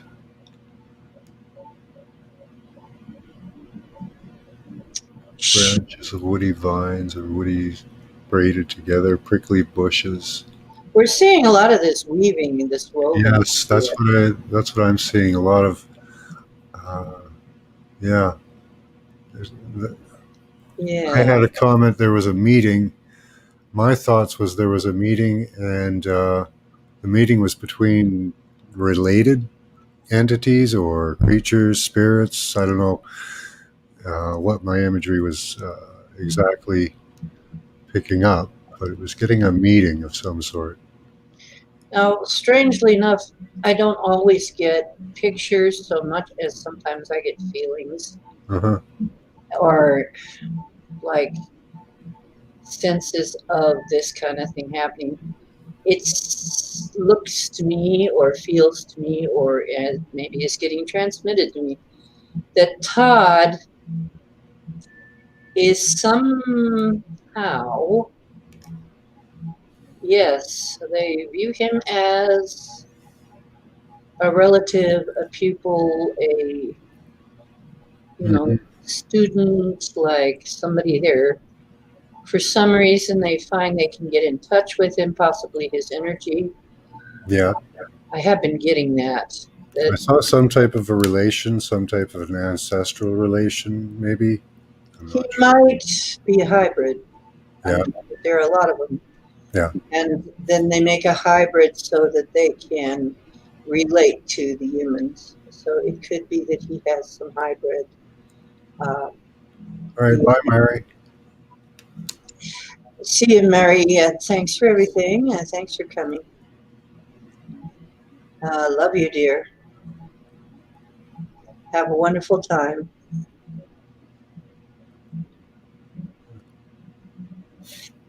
Yeah, Lewis, the person is definitely Todd. I'm so used to saying the person because I'm trying to be, but yeah, it's Todd. Todd is, yeah, The story cloudy. definitely they are trying to teach Todd. They are trying to give Todd some lessons. They're trying to uh, let him see things because he can. For one thing, because he can and because he's a relative. Very interesting, Todd. Same reason certain beings give me some things as like I somehow am related. They feel a relationship. Um,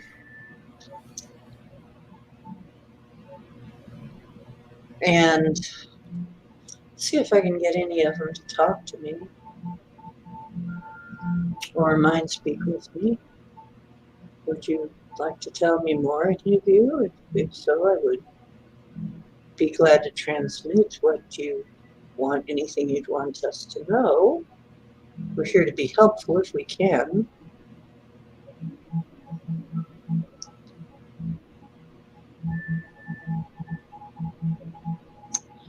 There's a light in him. Yes, we know. And we wish to brighten it more. I'm seeing sparks in an expanding ripple of water. That's cool. Wow, that's very cool. Are you okay with the rest of us benefiting from that as well? Yes.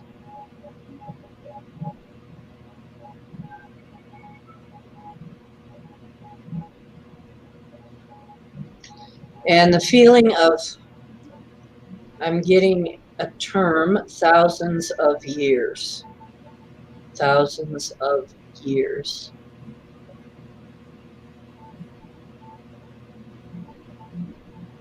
I'm not sure what it relates to yet.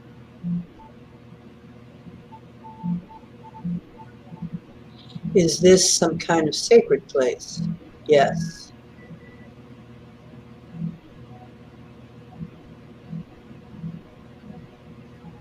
Sacred to the ancestors, yes.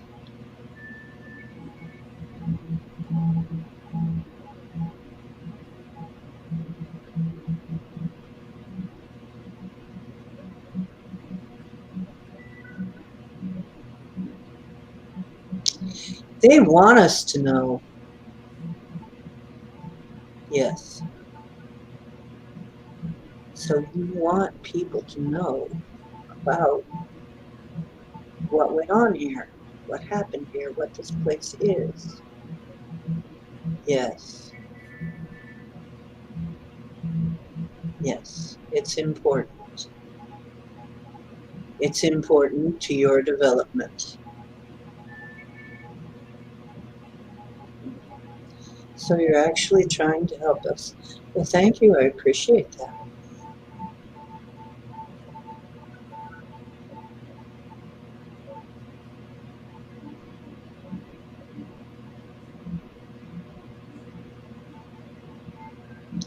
So stimulating the curiosity in hopes that he goes farther.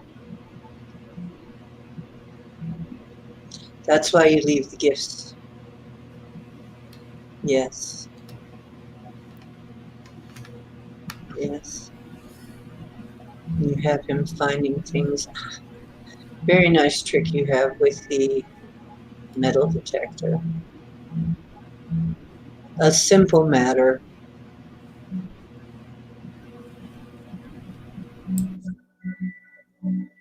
Wow.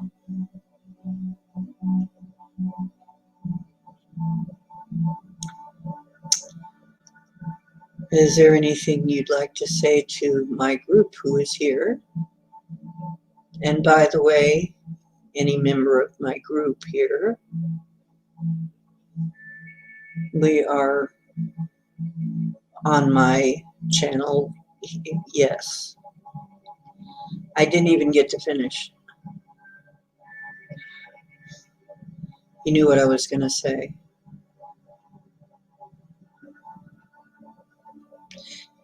They much approve. Humans have got to regain their skills and hone them.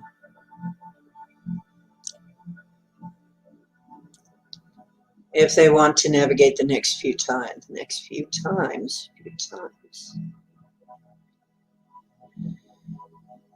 Remember, I'm doing a translation of this. This is as close as I can get.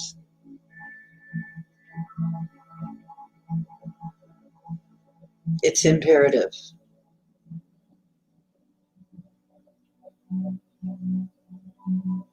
Yeah, I've been getting that from my guides too. It's imperative that we regain our lust abilities quickly.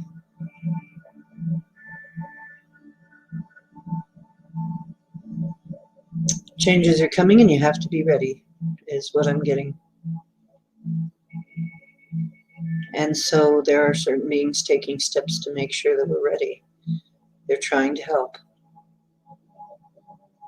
And they are helping. Well, thank you.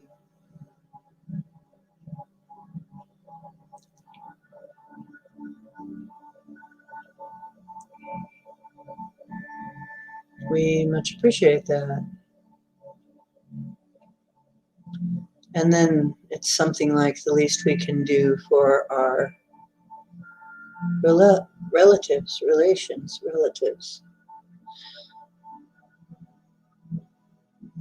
So they feel beholden to help us because they're related to us. And Todd is somebody they can help. And therefore, so are all of you. Because your minds are open to it, you are people who can be helped.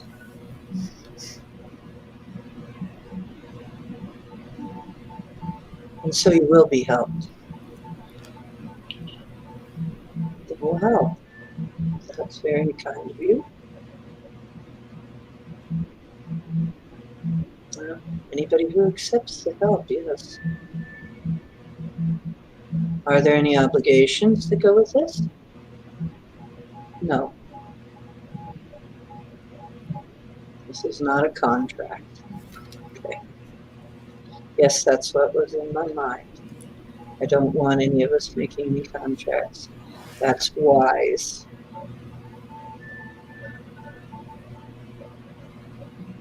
Now this is pretty cool. Oh my gosh. Okay.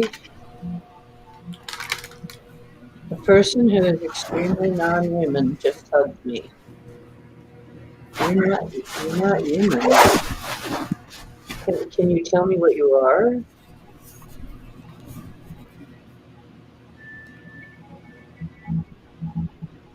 You'll know in time. You'll remember in time. But you have to remember. They're trying to get us to remember. They're putting stuff in our path, all of us, putting stuff in our path to get us to remember. Because unless we remember, we won't believe it. We won't really connect with it. We have to actually dredge it back up from our memory. I see now why you're doing it this way. I get it. Okay, thank you. Very, very, very deep. Thank you. Yes. Yes, they're actually not evil. They're neutral to good, I'd say. A bit concerned about us because we're relatives and actually seeking to help us. I feel that they're honest about that they are not trying to harm us. Are you from this world or other worlds?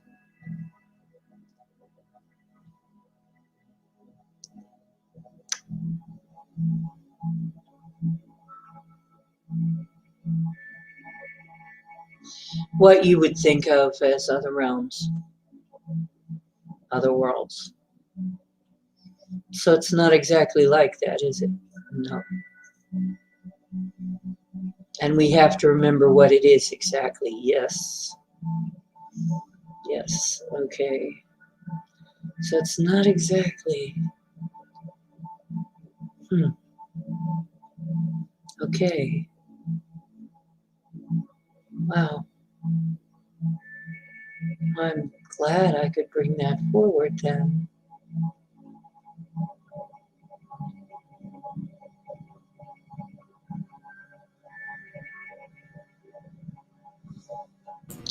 Anything else?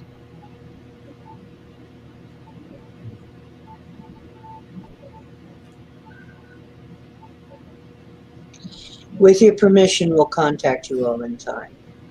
Well, that's going to have to be an individual thing. But if there are no strings attached and no mayhem involved and no ill intent, all right, you may.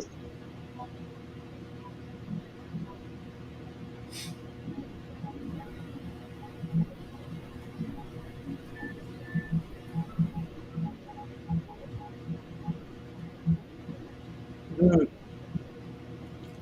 Crimson Red Square could mean mastery. yeah, portal for sure. They've got a portal here. Absolutely. Or working towards something. Wow. Yep, there's a portal near Todd's house. Is this portal safe to leave open?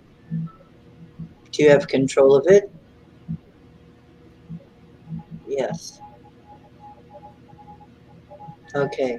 Otherwise, I'm going to close it because open portals are not good.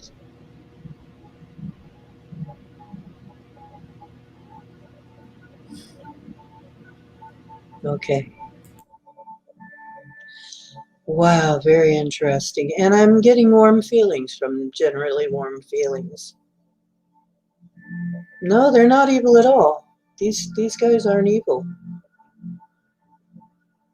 They're not.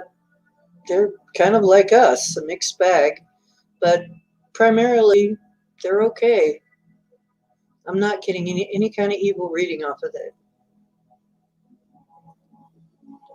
Interdimensional, yeah. I'm kind of getting the idea that it's what we would call interdimensional.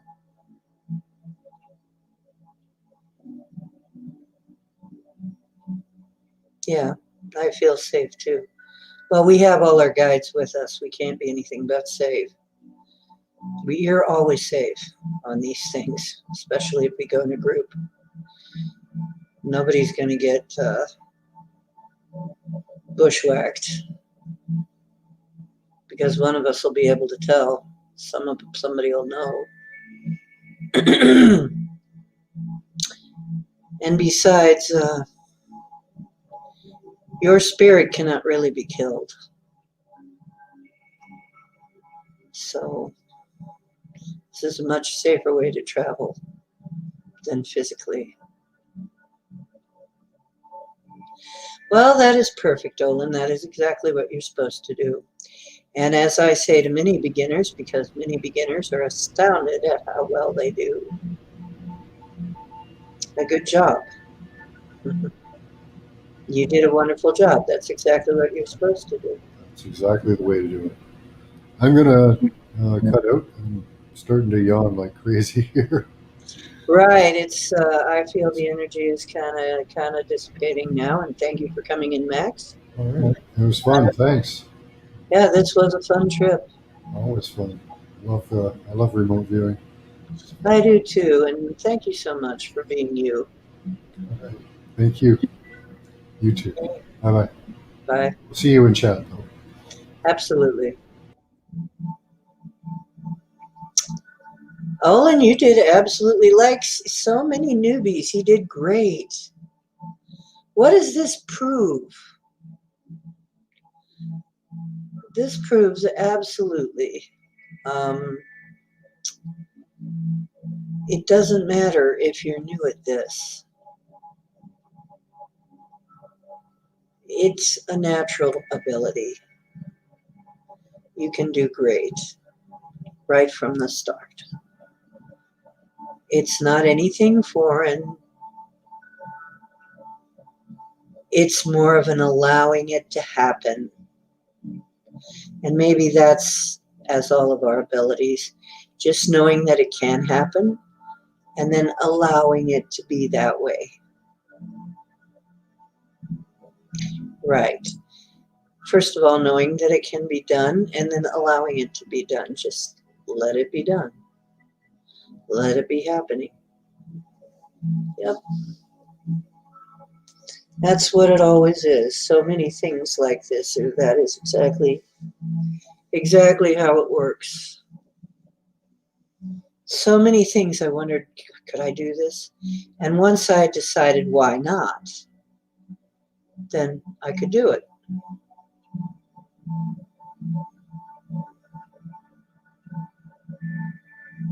Yes, it helps to meditate before. And gently allow yourself to come back. Well, that just may be the beginnings of it, Lewis. It could be that there are some adjustments that are going to happen so that you can see anything you did feel or just have a knowing about, that also counts.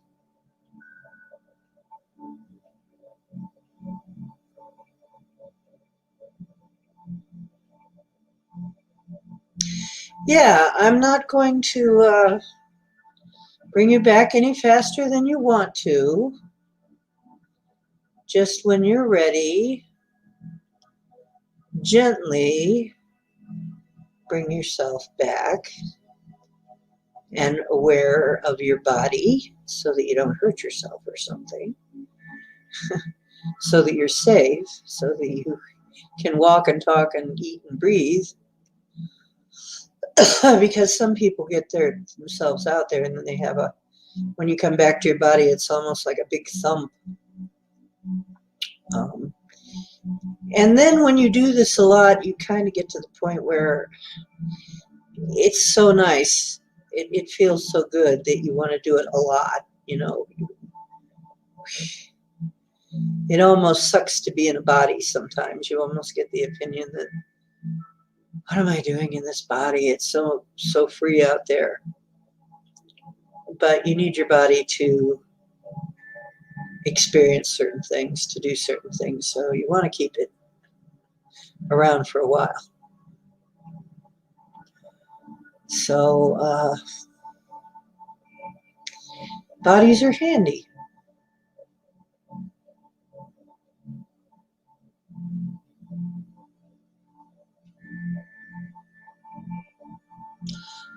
Well, you guys did wonderful. Yeah, if you come back too quickly, it's not good for you. You jerk back into your body, it's not good. That's why I say I recommend gently returning, gently opening your eyes, and gently just breathe a little bit, just move, in gentle movements. Let yourself come floating back instead of jerking yourself back, because it can be kind of a shock. Okay, Etri, you guys came up with some absolutely amazing things. If you want to scroll back and read some of them, I'm going to. I'll highlight some things. That was tremendously fascinating, and I hope Todd is it's really quite amazing.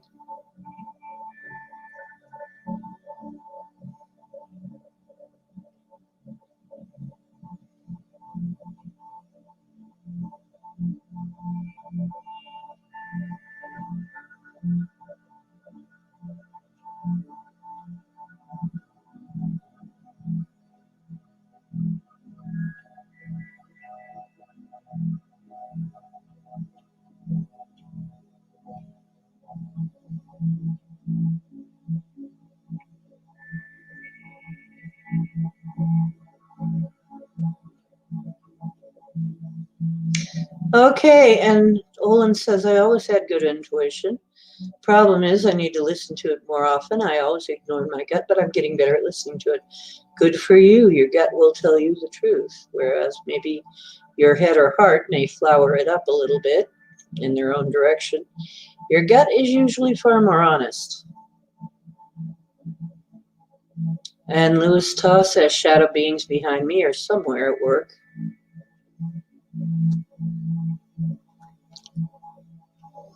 Some of you have been told, and isn't it interesting that the women are being told that they're warriors?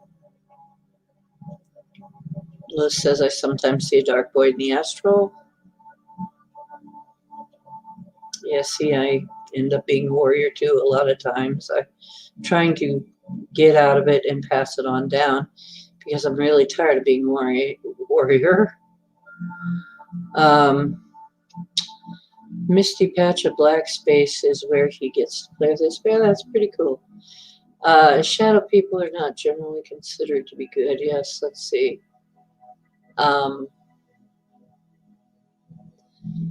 Let's see. Let's get to where we're actually doing it.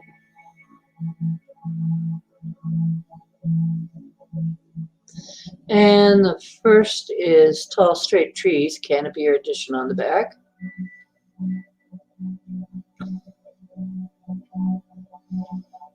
Oh yeah, tall, straight trees, a canopy or addition on the back, and branches or woody vines woven or braided together, prickly bushes, little rocks, spirit wall, oval shape with a square door. In the middle could be a ship or door. Looking up at trees and night sky beyond them, can't make out if it's starry or cloudy, just know that it's night. Max says it's a meeting. I see a big square, says that tree. Snow machine tracks, says Olin. They do not get along well. Frogs and lizards. They do not get along well. I wonder who does not get along well. Well, whoever I was talking to got along well with, I got along well with them. Ancestral home. Mary Bond was picking up reptilian energy. Are they related species? Apparently they are related to us. Are they related to each other? Possibly too. White halt ball of orange line, a smaller, cooler bluish ball. Lizards are watching. Maybe a ship has to continue and they open up a door. I turn and look at the porch. There's spirits on the porch on either side of Todd. So Linda is getting a tour, maybe. Yes. And nothing good or bad, just natural. Yeah, they're neutral. Don't see evil, but there's definitely something there. Yes. Wood lattice. Yes, I think we all got that. There are spirits around the house. I don't feel any malice from them. They're teaching. Yes, they are. I got the same thing. It's calm. I just keep seeing Todd being watched, keeping an eye on him. Yes. I must leave. Everyone here. Okay. Let's see. A star seed. Yes. And everybody's saying goodbye to Mary. Olin says I keep seeing the house is white. He's getting clues. Olin, yes, it's a light color. According to everybody, it is a light color. The clouds are starting to break apart. Some stars visible in the open spaces. Okay. Etria is saying elementals. And then right angles, almost like a carpenter square. Everybody's seeing that. Water ripples, portal. Crimson red square. Everybody's seeing the square. Dimensions. Feeling safe. Yes. I'm feeling safe too. I've been feeling safe. Don't know if anything I said make any sense. Well, yes, it did. The door. Yes. Very interesting. Very interesting. That was fun. That was fun. Really. You guys did great. Did absolutely great.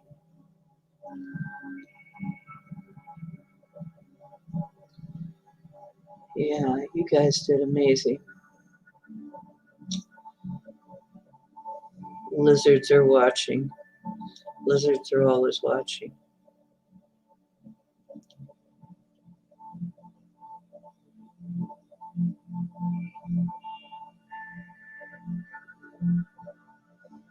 Yeah, meditation is very good practice. And then come along with us on a regular basis.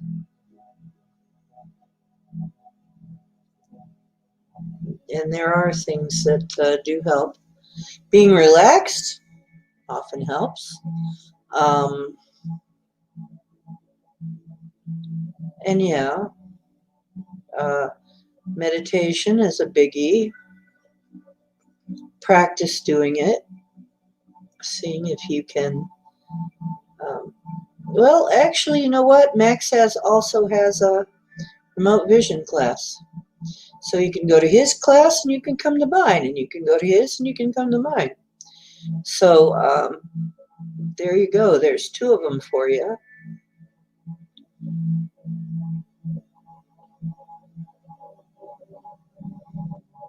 Well, thank you, Olin. Yeah, it's part of my mission here. And I was talking with the person I was talking to that's watching over Todd, it's part of their mission too, is feel it very, very necessary to get our abilities back online and working again. Because of things that are coming up, we're going to need them. We're going to need them. I'm not sure that's kind of obvious and ominous. I mean, it's obvious we're going to need them, but ominous too, because what does that mean, really? I mean, what are we going to need them for? I'm going to look at a few more of these pictures while you're chatting.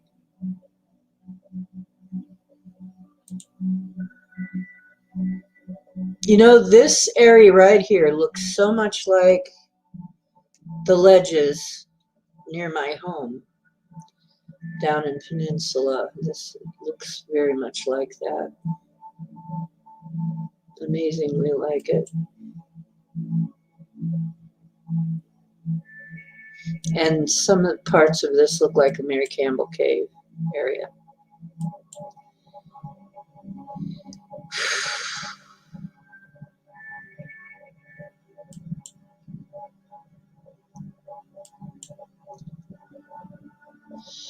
Oh my gosh. Look at that. It's a closer shot of it. That is absolutely, you can see the bricks. You can see the block work. That's a building. They're up on top of a building. Oh my gosh, it's so obvious. Look at it. That was a building. Probably that whole thing was a building. Oh my gosh, huge. That must have been a city. Wow, now that you see it up close, it's really obvious. Look at over here. Look at the top. Holy cow, the really big blocks that would be the megaliths are down here, and then you see some smaller ones maybe from a little later. Jeez. And judging from that fence, and they're trying to say that's just natural erosion. Oh, come on, and look how flat that mountain is there. Come on. Who are you trying to kid? Look at how flat that mountain. There's something there. Look at that. That angle is a pyramid angle. That mountain in the distance, the dark green one. What do you want to bet that's a pyramid under there? Look at the angle. That's a very steep angle. That is the angle you'd see in a pyramid. Oh my goodness. They just haven't found it yet.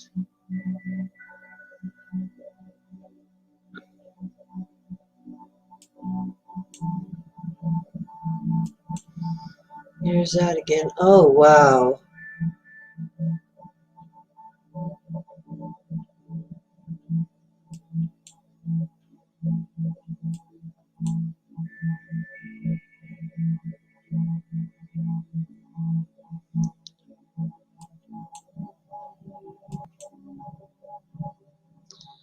Wow, now that's a really weird one.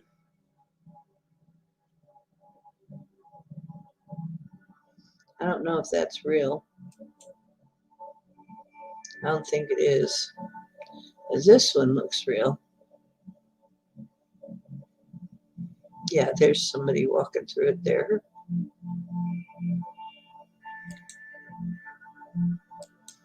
Another view like that. Gosh. And the sheer size of it. Look at the planks people walk on to get in there.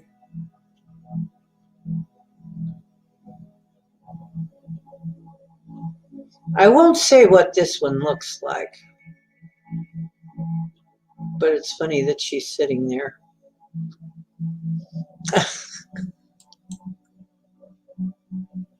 Okay. Hang on. Sorry, I was over there. I have to go to the page in order to... Sorry. Ground control to Major Tom.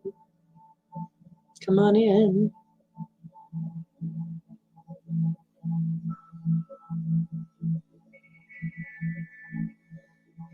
Here you go.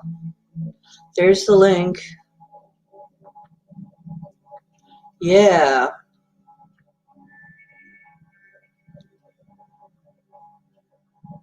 There's the link. Hi, hello. Here you go. You're on live. Yeah. Okay, 1 second. I've got to turn down the not so smart TV here so I can talk on my phone. Oh. Yeah, I am. And now that you got me in that mode, and I'm like traveling back and forth in time looking at these things. Okay, Dee, do you want to just go back to the beginning of people, what they say, and I'll tell you how it's what's what? Is that Sure. the easiest? Sure. Let me see. It won't take long to summarize what's what. It's some really interesting stuff, actually. Here, let me turn the music off so there's no other. It might help people hear a little bit better. Whoops, wrong thing. Okay. You guys can hear me, right? Yeah, I can hear you, so they can hear you. So. Okie dokie. Okay, so here we go. Tall, straight trees, a canopy or addition on the back. Okay. No addition on the back, but this house at one point, probably 20 years ago, had a side addition put on. Right on back of the house, there was a bunch of tall, straight trees. And just as you go beyond that, so those trees, a lot of them are young, but they're really slim and tall. Beyond that, there's some other bigger trees that actually close in a good part of that area where the sun can't get inside. So it is a canopy of trees beyond the tall, straight ones. Yep, tall, straight trees, canopy or addition on the back, and that is past. That was Yep. there in the past. Okay. Now let's see. Branches or woody vines woven or braided together. Yes. Okay, the people that had this house before me, it was an older couple. They were well known. This was their family home. The woman remarried, and they put a lot of effort into the ground. So on back, it was terraced off, and a lot of these young trees now have a lot of these creeper vines that actually went up them, and they crisscross across the garden onto other trees. So there's a lot of vines and a lot of them are like this, almost like it's braided together enough that it could trip you up if you're not looking what you're doing. Yes, I've run into those before.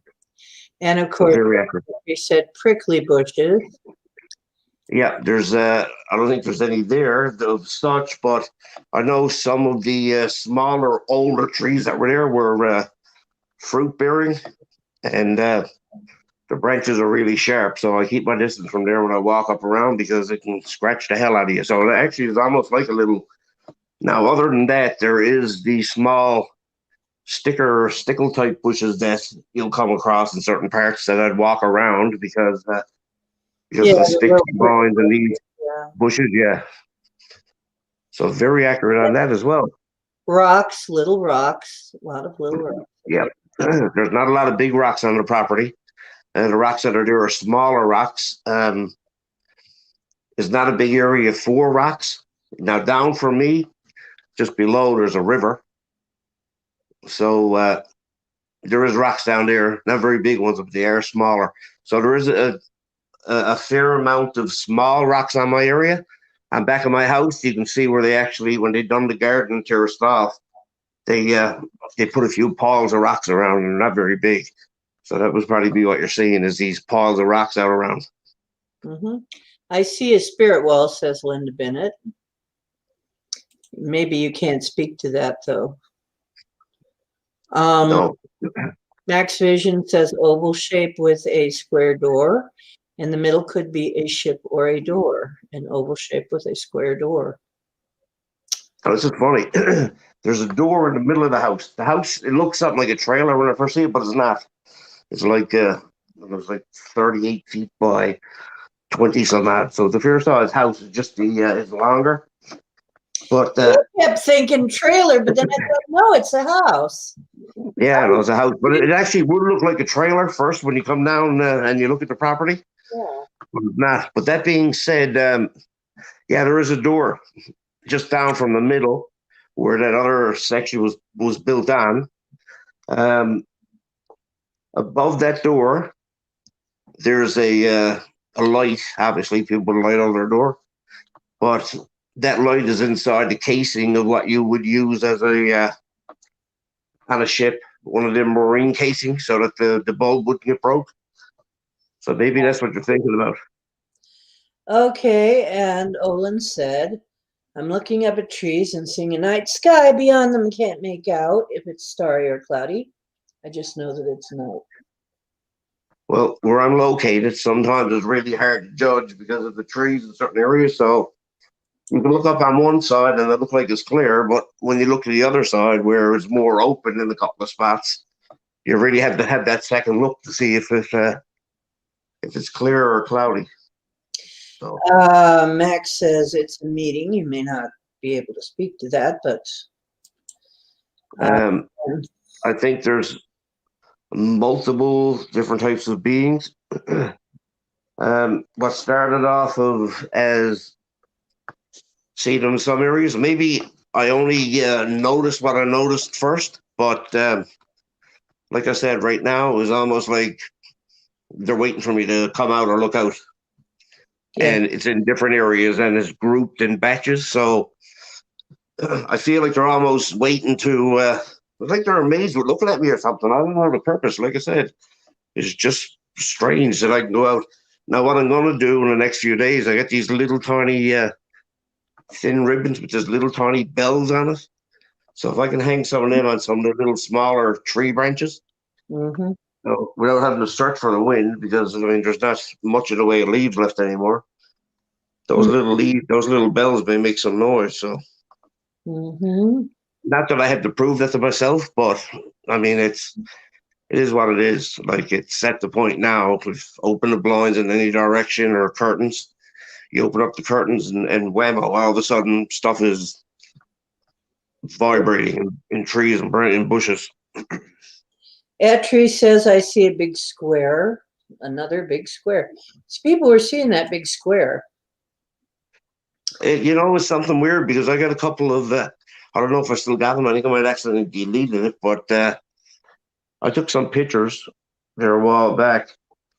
And just over from that bush that I was telling you about, yeah. I had I had there was a square doorway that I ended up picking up through just looking through the camera on my phone. I didn't video anything.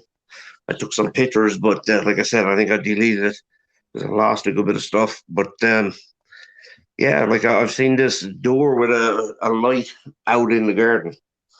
At another time, I've seen it reflected through the window. The only thing was, I was kind of weary on it because at one point, um, where I saw a small reflection, this was probably last February. It's almost like the light was the brightness of candlelight. You know what I mean? Like that warm color to it. But there was a shadow of a man or a being completely black standing just inside as that light went down like a hallway in the door. So I wasn't fussy on that when I seen him. So I just Right. shut off what I was going to video or picture. Right. Interesting. So then we say, Olin says snow machine tracks. Um, Mhm. well, there's the old railway bed close by, and a lot of people actually go skidooing on it. There's no snow here right now. The little bit we had went and melted, but it is a very common spot for using all-terrain vehicles. Bikes, quads, side by side, skidoos. Some kind of tracks, though. Okay. Oh, tracks. That would be a guy lives a couple of doors up. He had his one of those amphibian machines with the tracks on it. He had it out moose hunting there the other day, so it may be parked up on the side of his house still. That has a track on it. Mm-hmm.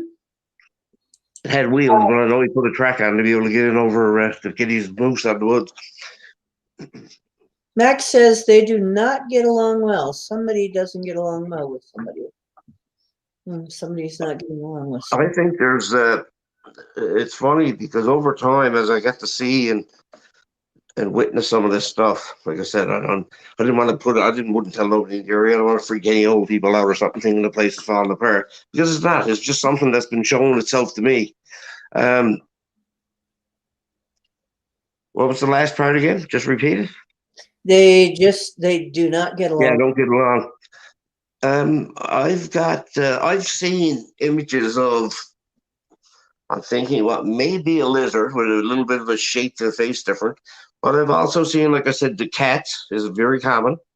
And then I've seen these things that actually have a head shaped like a Bigfoot and are pretty common.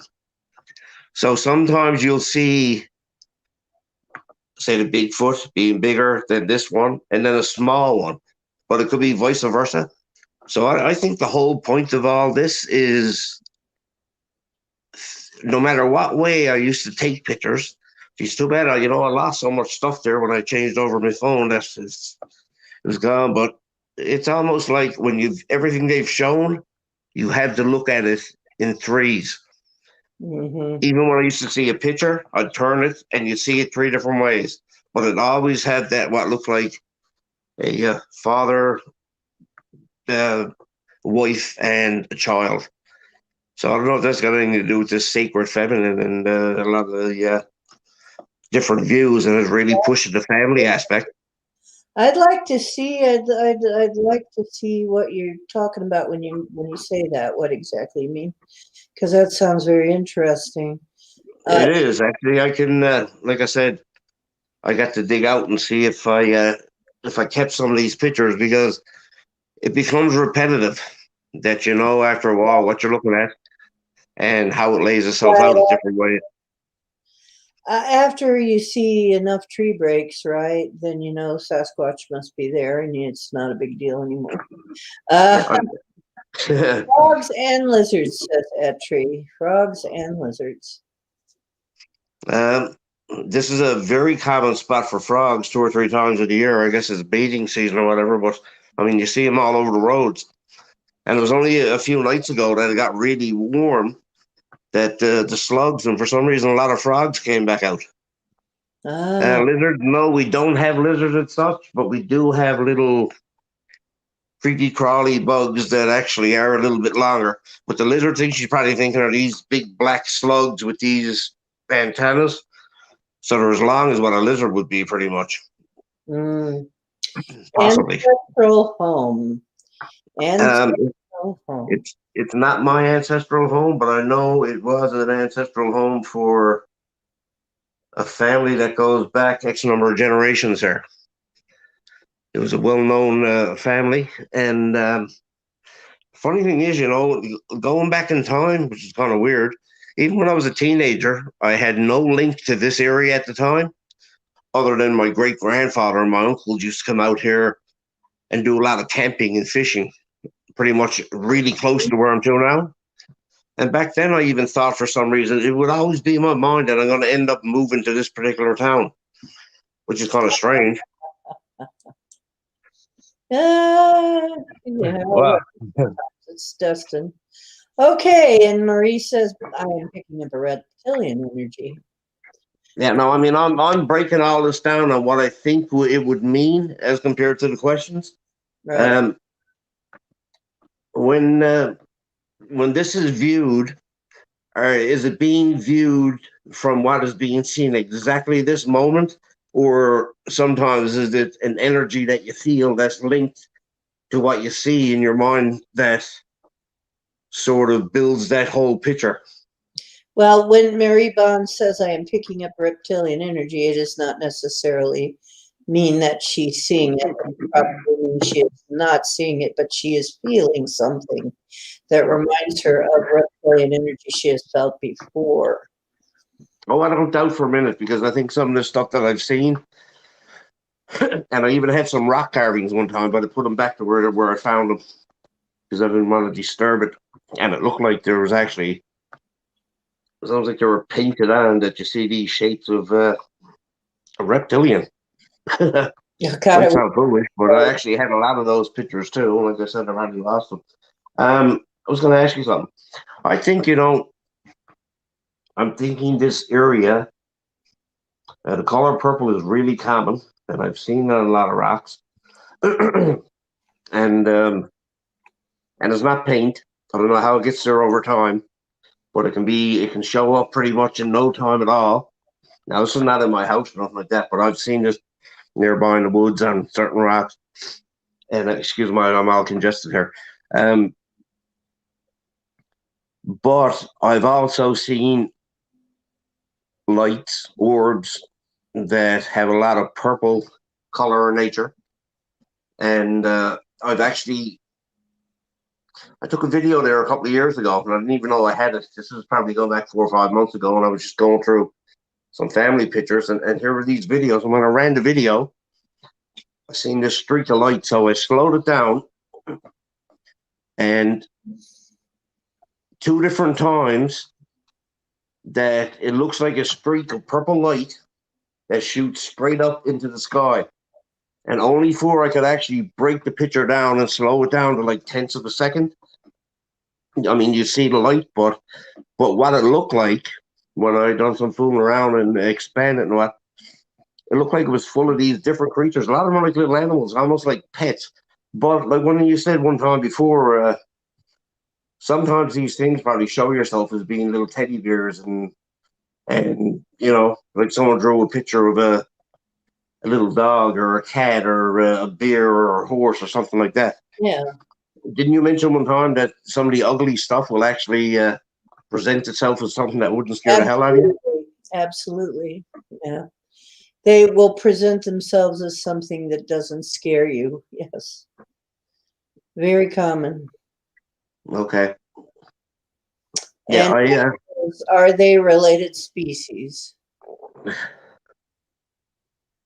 Oh, I think these things cover a lot of area. When I started getting these feelings there, probably 5 or 6 or 7 years ago, I kept getting a feeling, thinking something was telling me in a particular area, because it's really flat and there's a body of water, like it's amazingly flat. And I keep thinking that for some reason that there was a pyramid there.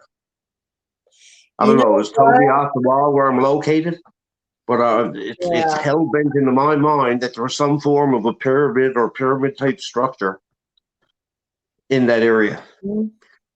So probably about a year after I started thinking this, and one other thing I took pictures of, it was close by to a business in the area. There was some basalt rock, and I mean, some of that is pretty dense. There was a block that when they moved, they were using an excavator and moving some of the soil and tearing out some trees. There was a couple of blocks of rock that it looked like someone actually like just cut it with some sort of a blade. And it was probably, I'd say, oh Jesus, probably 1.5 by 2.5 or 3 feet. Hmm. But the thing was, there was what looked to me as being like animal carvings on it, but it wasn't carved into the rock. It was protruding out from the rock. It's like they drew it and then they trimmed the rock down around it. You know what I mean? Yeah. Which is pretty strange. I just, it's weird because everything just presents itself to me. Like there's no end to it. Yeah. Well, But it's not a scary thing. no. I've seen things that is almost like you're looking at an Indian person, like with a bigger nose side on, and it looks like where there's probably a headdress or something. There's something is very, I feel, is linked to animals. I don't know if animals actually, if this would make sense, but is there such a thing as some sort of a form of transportation of animal souls that you can blast it off into space or something? Like some sort of a collection link or something? There might be because yes, there might be. I did not see that, but I am going to have to look into that. Yeah, now that being said, like I've seen what looks like people, it's almost like drawings. So obviously it is not three-dimensional, but sometimes I see things that um, it's just like somebody painted something on whatever or stamped onto. I seen a rock one time, but it was too big, so I couldn't dig it out, so I just left it there. It was by the ocean, but it had circles and squares and X's on it. Really? Now it was wore a bit from the tide, and it was a black rock. It was almost like it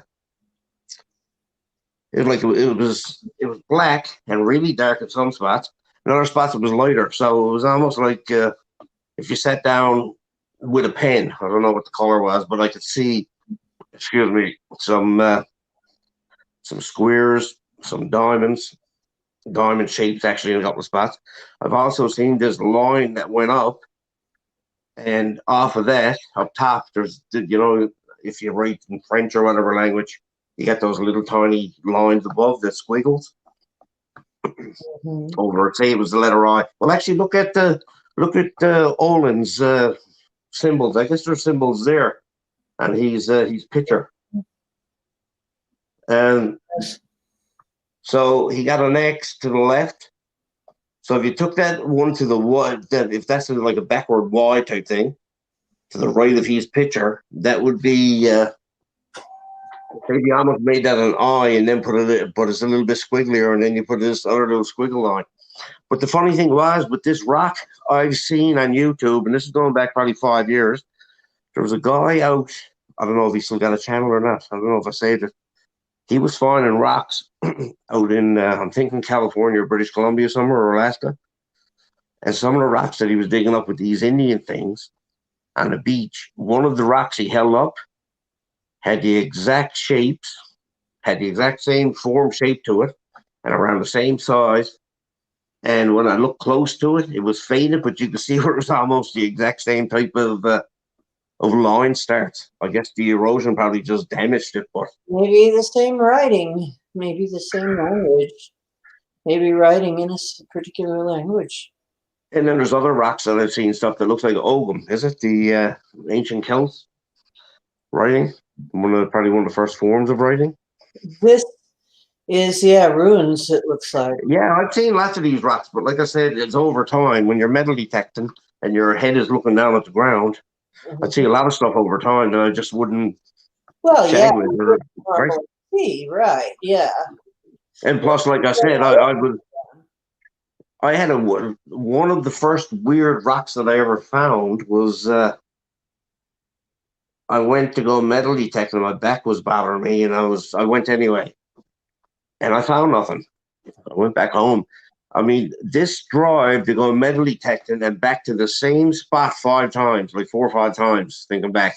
Right. And something kept saying, go back, go back, go back. And in my mind, I was arguing with myself and sometimes out loud, geez, what am I going back to the same spot for? I'm not going to find anything. And that final time is when I go and find this very, very strange rock that the hole gave off a signal, and I kept digging and digging and digging. And this rock had, it almost looked like, geez, what's the name of it? What's that? Jade or jadeite. A lot of that's expensive or valuable. It had that green into it, Right. but it was down into the hole. Now, when I took the rock up and I ran it under the metal detector, there was no sound. So I was like, okay, geez, that's cool. Now, this is the first time, like I said, the first rock when I was metal detecting. So I laid the rock aside, and when I ran the metal detector again, nothing. Nothing on the stuff I dug up, nothing in the hole. It just disappeared. But like a few seconds earlier, it was the strongest signal you ever want to get. And that's what it was this particular rock. I ended up putting the rock back over time just because I felt something felt odd. And I'm like, now, I mean, there's nothing really that stood out of this particular rock other than the color. But, I mean, it was like a charcoal black, and it had this rich, limey, deep, darker green color to it. So I guess it would be called, was it imperial jade or jadeite or jade or something like that? It might be. I'd have to see it. I used to. Yeah, I don't have it anymore. Like I said, I just left it, put it back where it was at. I didn't want to disturb some stuff that I felt was might have been put there for a reason. But getting me, I mean, my mind telling me to go back 4 or 5 times. It was 5 times, I remember. And you wouldn't mind because it was like 15 minutes of drive in each direction. But it's on the outside fringes of where, like I said, it was one of those spots where there was no ice during the Ice Age. So going back on the map, if you want to have a look and you look at the province that I'm in, there's also a guy on YouTube that's got a channel. I can't remember what it was, but he's up in Quebec. And he's got all kinds of these rocks that he's finding. He's saying that is native art and stuff like that and weird rock things. I'll actually look it up and probably send you the link to it on here or MeWe sometime. Cool. A lot of these little rocks at times he was holding up and showing these things, these shapes and creatures, was identical to what I was finding. Wow. How does stuff be linked to different places around the world or over time? That's, I mean, what's the odds of having a rock that's cut and shaped into a certain way and got symbols on it, and here they're finding out on the other part of North America? And pretty much, and pretty much the exact same rock size that's been hand worked. Apparently, chances are higher than you think when you start. Yeah. This is a worldwide. There had to be a worldwide culture. Well, then, yeah. Now you can think, yeah, maybe that is quite possible. Yeah. And I mean, I got proof of that as well somewhere there. Like I said, if I can find the picture, so I had some put aside, but. Okay, now what about this hot ball of orange light and smaller, cooler, bluish purple ball of light? One of the first times I had this weird. Well, actually, on my profile picture there, I don't know if you can see. There's like an orangey red ball of light. I told a story one time about my daughter being in a car accident, and I was getting this weird feeling to go to a particular place. Mhm. And when I went there, something was telling me to go there and take pictures. So, which I done, and she ended up in a car accident that night. But right after I took these pictures and I had this weird feeling, a crow landed next to me and started making noise. And I mean, it never flew off right away. I got pretty close to it.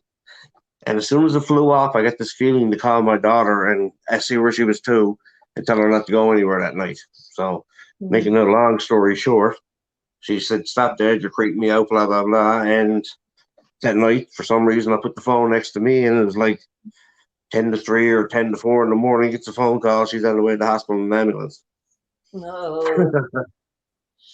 Okay. I'm sorry to hear that happen, though. But Oh, no, she's fine. That was years ago. Like I said, 4 or 5 years ago, probably. But yeah, that's definitely some kind of prognostication, some kind of warning. Let me see. Etri says the lizards are watching. They're always Oh, no doubt. watching. Lizards are watching. I'm thinking, this may be a vortex or something there too, because some of the trees near here, or some of the pine trees are, Jesus, got some weird shapes to them. And Linda says, maybe a ship. I ask to continue, and they open up a door. I turn and look on the porch. There are spirits on the porch. I think she means spirits, not splits, on the porch on either side of Todd. Oh yeah, there's loads of them. They're everywhere. Well, not everywhere, but anytime I go out, like in that area. Clouds. Yeah, that's what she means, spirit. Geez, I'm after saying to them when I get up, D, it'll be like, I look out and all of a sudden I look up at a certain tree. And as my eyes, here's the funny thing, it's not that I'm looking exactly wherever I look with my eyes, and it can be dead calm, that's where it'll start to blow. So I can go from one view and turn my head 50 feet to the other side. It won't blow in between. It'll go to exactly wherever I look. It's almost like it's acknowledging me. Mm-hmm. And there's no end to it. Light from a distance, light from a city in the distance, Olin says. Oh yeah, no, there's a government building nearby actually that's lit up like a yellow, bright white Christmas tree every night. Mm-hmm. So that sticks out like a sore thumb. And then Marie said, I don't feel anything good or bad. It's natural. And I didn't either. I didn't feel anything good or bad. It was just normal, neutral. I don't feel evil, but something's there, said Etri. Olin said wood lattice. We kind of talked about that. The woven idea. Let's see. Spirits all around the house. I don't feel any malice. They're just teaching. I got that same thing too. Feels calm. Yes.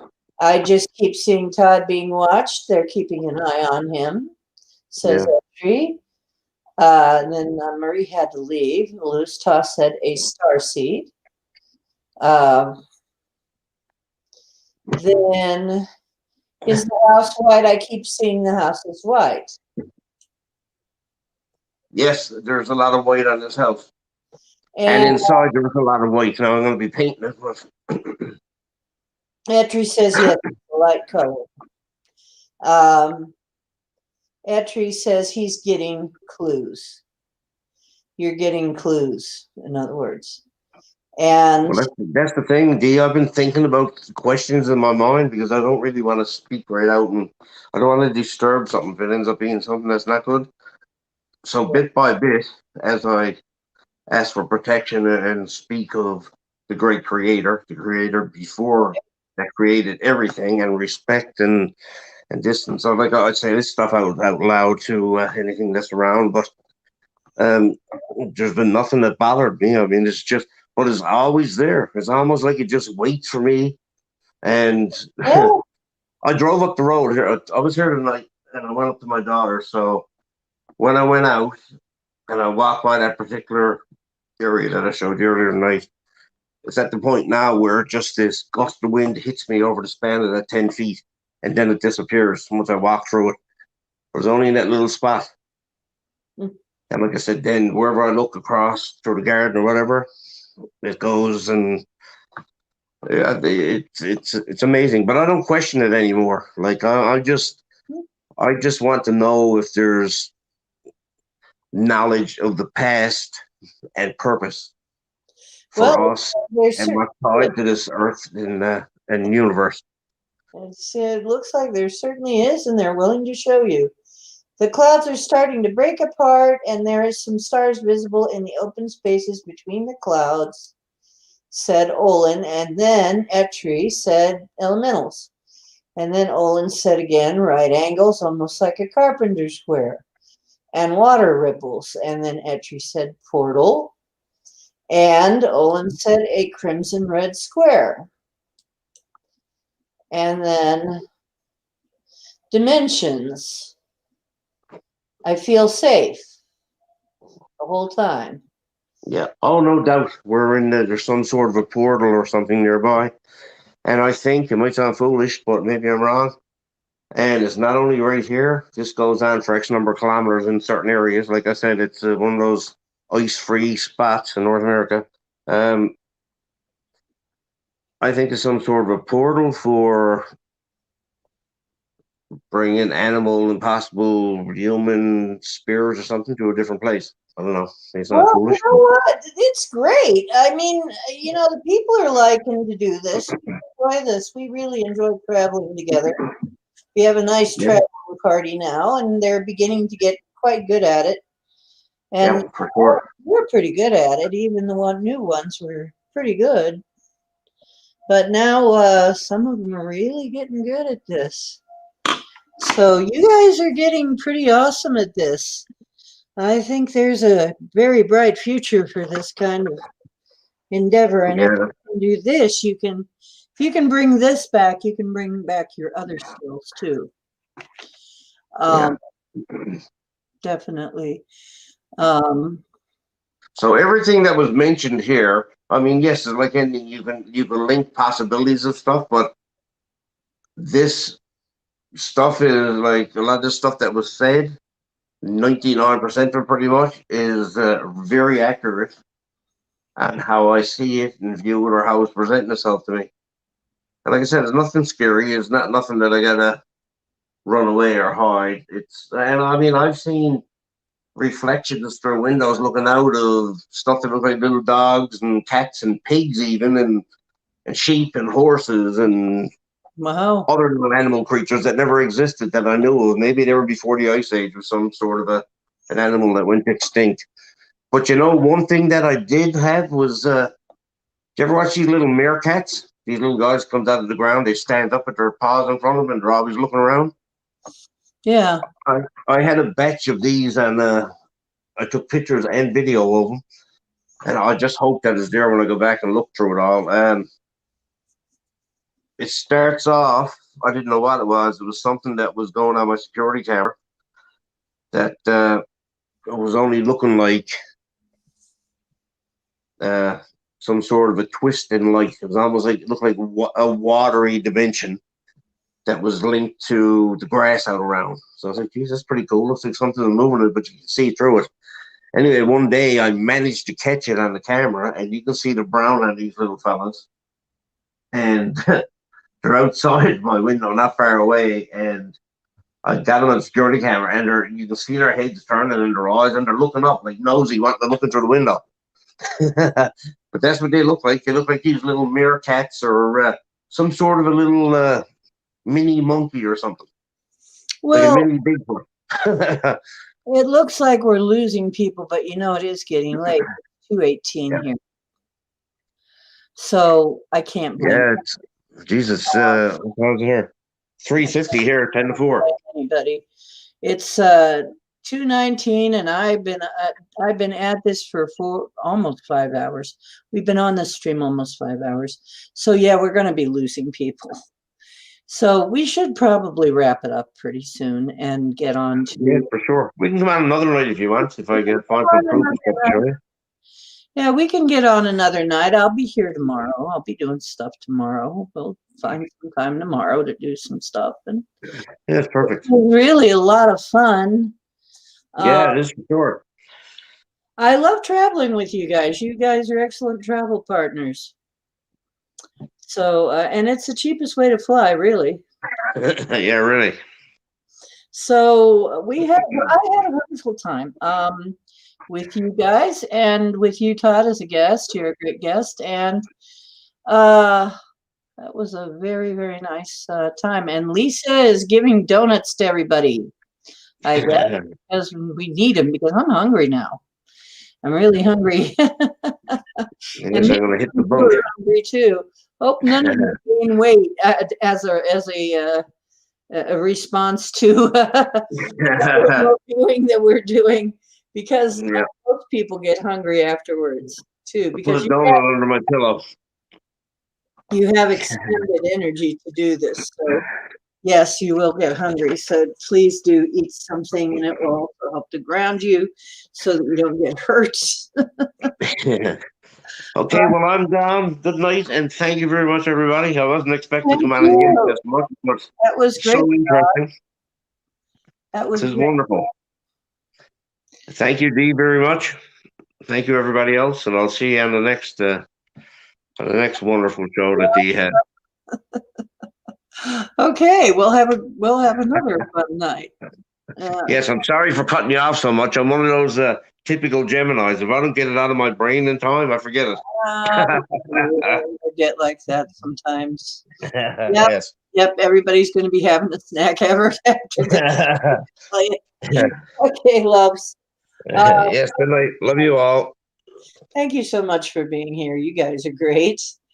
And you did well. You did very well.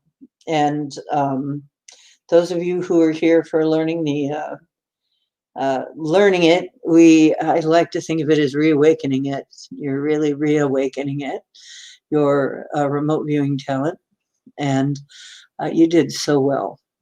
Believe me, all of you have a lot of talent already. So don't worry about that. I'm going to pull it in.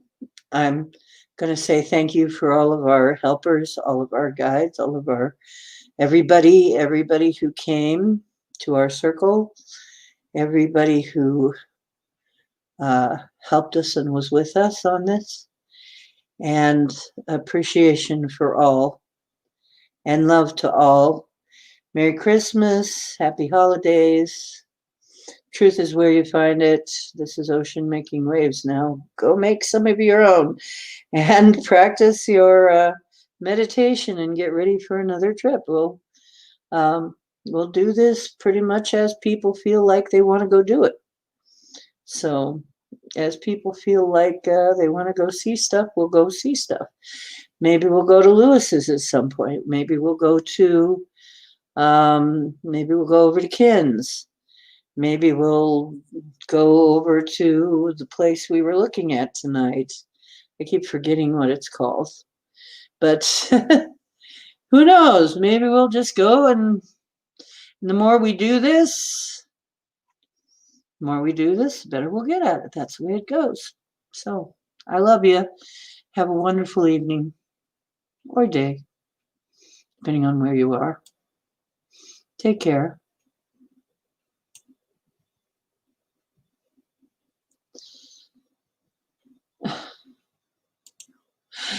You know what, Bomber? Now, wait a minute. You're supposed to be Alice, not Dorothy, remember?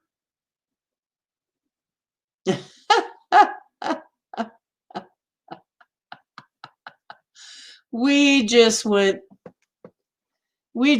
traveling. I was narrating the dream. Yeah, we just traveled to Todd's place and took a look around. It was a lot of fun. Okay, so now she's Dorothy. Now we have to call you Dorothy. You're not Alice anymore. Next, you'll be saying something about a tornado. Okay. Okay. Love you guys. You always make me laugh. That's another thing you do. I'll see you next time.